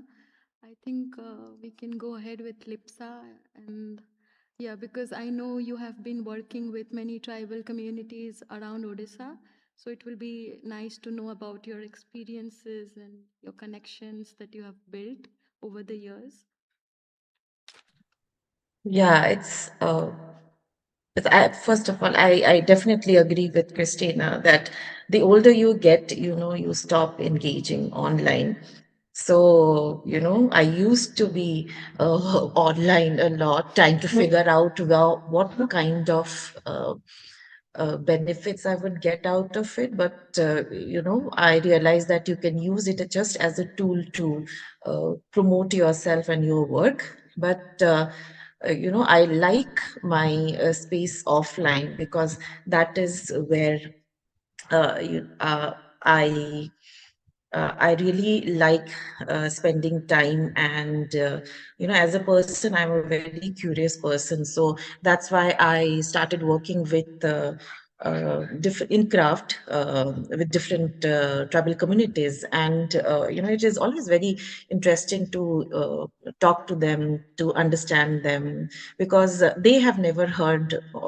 They have never been online or understood all these negative comments. So, and they are very naive. And when you talk to them, you really understand. These are the people who, uh, uh, who are at peace, and that is what you learn from them. Not to engage online all these small things. I will call it small thing because it does not hold that power. It should not hold power on anyone, that it will affect their mental health. So yes, I have really engaging community offline of these tribal women with whom I work. So I work with this group, this tribal group. It's a vulnerable tribal group from Odisha. It's the Dungriya Kondha group. And again, as an experience, it is beautiful when you talk to them. So that is one. And then through my work, I have another community of my weavers who have helped me, supported me with my work. So I really depend on these people, and of course my family. As I don't know, I think Aleena or Andrea said that you should have a support system. So I think my family is a big support system to me, and that kind of helps me. Yeah. Thank you, Lipsa. I think Andrea and Aleena would have a different take on it because you people have a lot of followers online. So yeah, I think Andrea, go ahead if you want to add something. Yeah, I definitely have things to add here. I also like often think about this question, what Lipsa you were just been saying about online hate speech or trolling not being like a very big deal at a personal level, right? Like, okay, some people will come and say something and it's fine. So for me also at personal level, it has been mostly like that, where you can just block the people or just like whatever and just ignore them. But because I am working more actively on that specific topic, what I have like why I have decided that okay, this is something, or what I have observed from my work, why it gets important at a larger like community level, is that this is not just something like someone personally deciding to just like troll someone. Now we know that these like trolling or like large scale brigadiering have become a tool of oppression by the state as well as like bigger platforms like Meta. Like how like one fine day Elon Musk decided using the word cis is hate speech. So in his content moderation rule, he considers saying cis is hate speech against cisgender people. So it's not about like an individual who is transphobic, but a bigger platform which is allowing or you know um, encouraging this kind of like transphobia or different forms of my discrimination. And why and how it becomes important is when this large scale hate speech trolling happens, it eventually gets normalized, which leads to dehumanization of the targeted marginalized groups at a larger like societal scale. And then when the larger forces like the state or these big capitalist techno feudal overlords, whatever you call them, when they come up with laws or where they come up with ways in which they are making it worse for us, lesser and lesser people stand for us, right? Because we are dehumanized to that extent over long term exposure to hate against us. So I think that is where at a larger scale this even matters. Otherwise, at a personal scale, like just blocking one hater or something doesn't really matter. But if you look at, like, I was recently seeing with this whole SIR and West Bengal election thing, how like people were really like people are suffering and crying about beef being banned, and so many poor people have been affected because of that. Because like they have huge loans and they were not able to sell their cows, and like it is supposed to actually be Islamophobic, but it's actually also against all the Dalit Bahujan people who were selling the cows. So in a way, it really just affects like poor people of various marginalized backgrounds, including women who were taking care of the cows, and they have been crying, and like all this content I've been getting on Instagram. And to us, like if we really think about it, like obviously my first instinct is to feel bad for this person, right? And then I open the comments and all of them are just laughing at them. They're like, good that this happened, like this kind of cleansing was necessary. And I was so surprised to see that. And which is when it dawned on me that like over the years this dehumanization has happened, that at this point people just don't see our tears or our pain as real. They're just happy that these people are crying at this point. So I think that is one the that was just me adding to Lipsa's conversation. But coming back to the community part of the question, I am actually very online, and I am shamefully like very online as a person, which is also because I have been in very rural and remote places in the Northeast for a very long time, where I have not found in my physical affinity, I've not found people of my kind. And Instagram is where I have found queer people, where I have even realized or found names to the experiences I was having, that okay, this is not just me being weird, it's actually a real thing, and there are communities that exist. So in that way, it has been really important for me to find people, find support groups, not just on Instagram, even like WhatsApp and all these things. So I'm like, as even as a person with like different kinds of disability, neurodivergence, I need a lot of support in a day-to-day basis. And I've learned that one person, be it my partner who is physically available near me, cannot be there for me with all my different kinds of needs, where I am regularly I have learned to ask for help from these online communities for myself. be it body doubling with my work, executive functionality. Like I have found people who have helped me in various ways.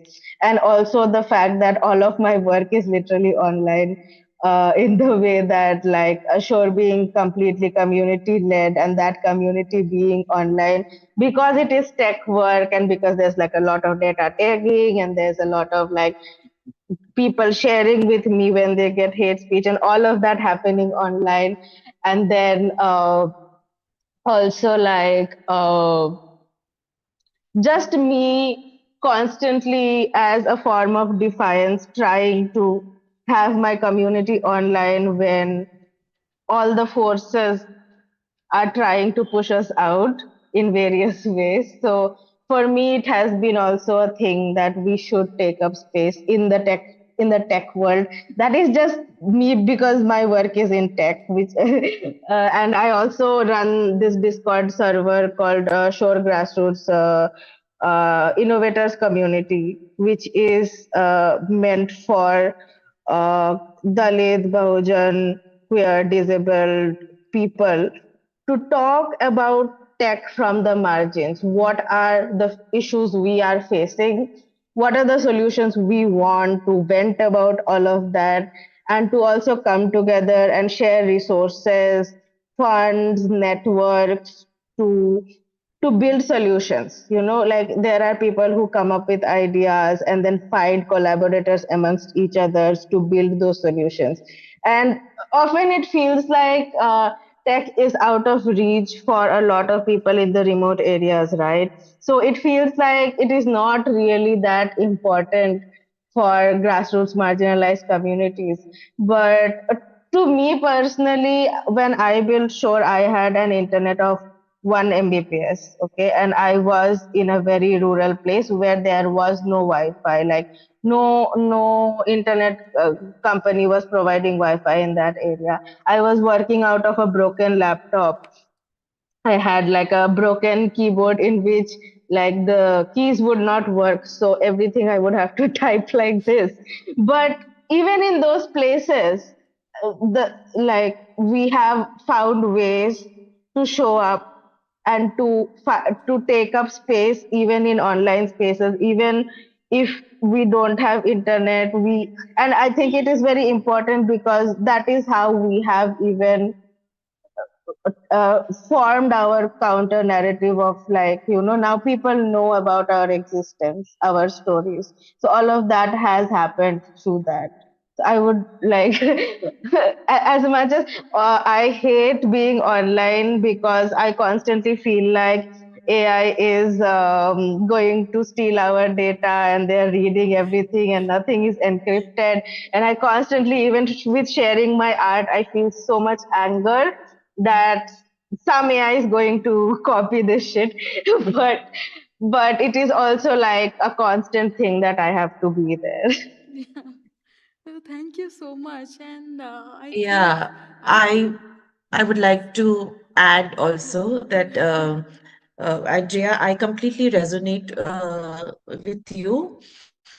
But as I said, I have whatever you said, I have gone through all of those and figured out what to do with it. Um, I completely understand that it is the nature of your job. So more power to you, and kudos for all your effort and the good work that you're doing. Yeah, I think you are so, Andrea, you are so raw and vocal in your platform. I really enjoy viewing your stories, and they are really real. And it's very rare to find someone real in social media. So, yeah, I think Aleena would have a lot to add to it. I think if we can connect with Aleena. Aleena, are you there? Hello, can you hear me? Yeah, yeah, yeah. We can hear you. Okay. So, yeah, the online community and the offline community, I feel like those two serve different purposes in the social justice movement. And a lot of online community we can turn into offline community as well, like a percent of it. So whenever we do events like offline events, the large majority which turn up to these events are actually the online community. So people have traveled so far to come to our events and all that. So yeah, there is a possibility of turning it into an offline community as well. And I feel like we use the term community, sisterhood, everything so loosely that nobody knows what actually it means.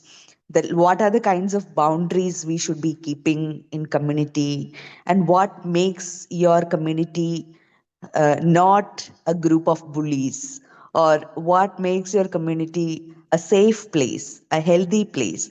So a lot of these things actually mix up. And how is it different from a friendship, and how one person may be good for the community but not a good friend. So a lot of these things get mixed up, like people uh, expect one thing, and some people, I used to believe that if one person aligns with you politically, that person is is a safe person. But yeah, a lot of things actually happen in these spaces, and most of the time we are isolated. We don't have the tools to actually repair if something happens in the communities, some trust is broken. We most of the time the people doesn't know how to fix it. So when I was younger, when I was like 20 years old, we had a lot of misunderstandings and fights with a lot of older feminists, because we are just outside of the teenage and we think this is right, this is how everything should be going, and the older feminists will scold us like mothers. And so it was a mother daughter relationship we were trying to replicate, but they were not cooperating. So a lot of misunderstandings and fights and all that happened in offline. But as we grow up, we kind of tend to understand where they come from, and we can have a better space for all of us. So yeah, a lot of things we still need to find answers for. And yeah, the online community is there for a purpose, but the offline community, we have to be very careful about the people. Like with the tools of social justice, the terminology is readily available for everyone, so people can easily pretend to be a good person nowadays without actually practicing the ethics in the real life. So yeah, I'm still confused about a lot of things, like a lot of boundaries. So yeah, small steps, baby steps. Yeah, that's how I see these things nowadays. Yeah. Thank you. Thank you. Thank you. That's amazing, Aleena. I think we can go ahead with another question. I don't have a question, and also we need to wrap up the event for today. But before we wrap up, I would like to ask the participants, if you have any questions for each other, please go ahead and ask. And we would like to do that before we officially close our event for today. So please, if you have any questions for each other, please go ahead.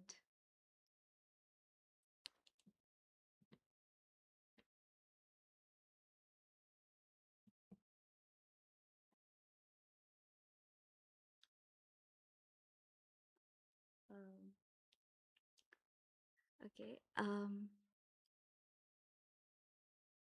So if we, if there are no questions, so I would like to,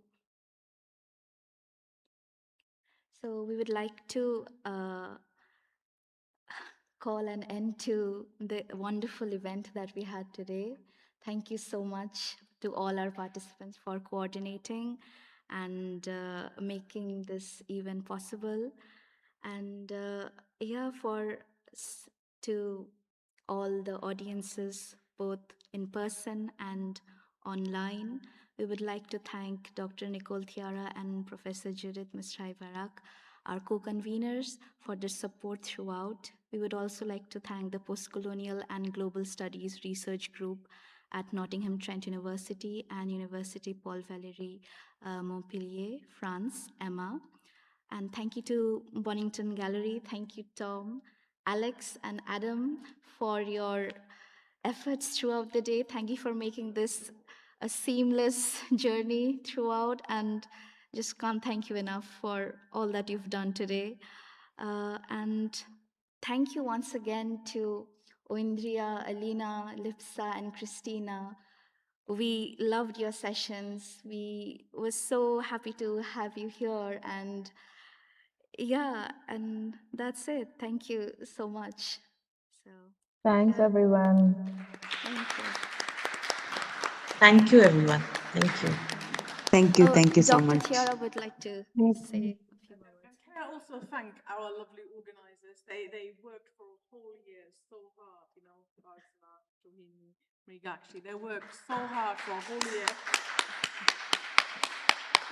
So much effort goes into organizing an event like this, right? Down to, Shohini walking for like 40 minutes to get us the best sandwiches possible. So lots and lots of thought goes into it. So thank you all so much. This has been really, really wonderful. We really appreciate it. It's never so. It would have been lovely if we had all been able to meet in person, but those times, it's tricky, isn't it? But it's lovely. See, online, excellent. At least we can do that. So thank you all so much. Thank you.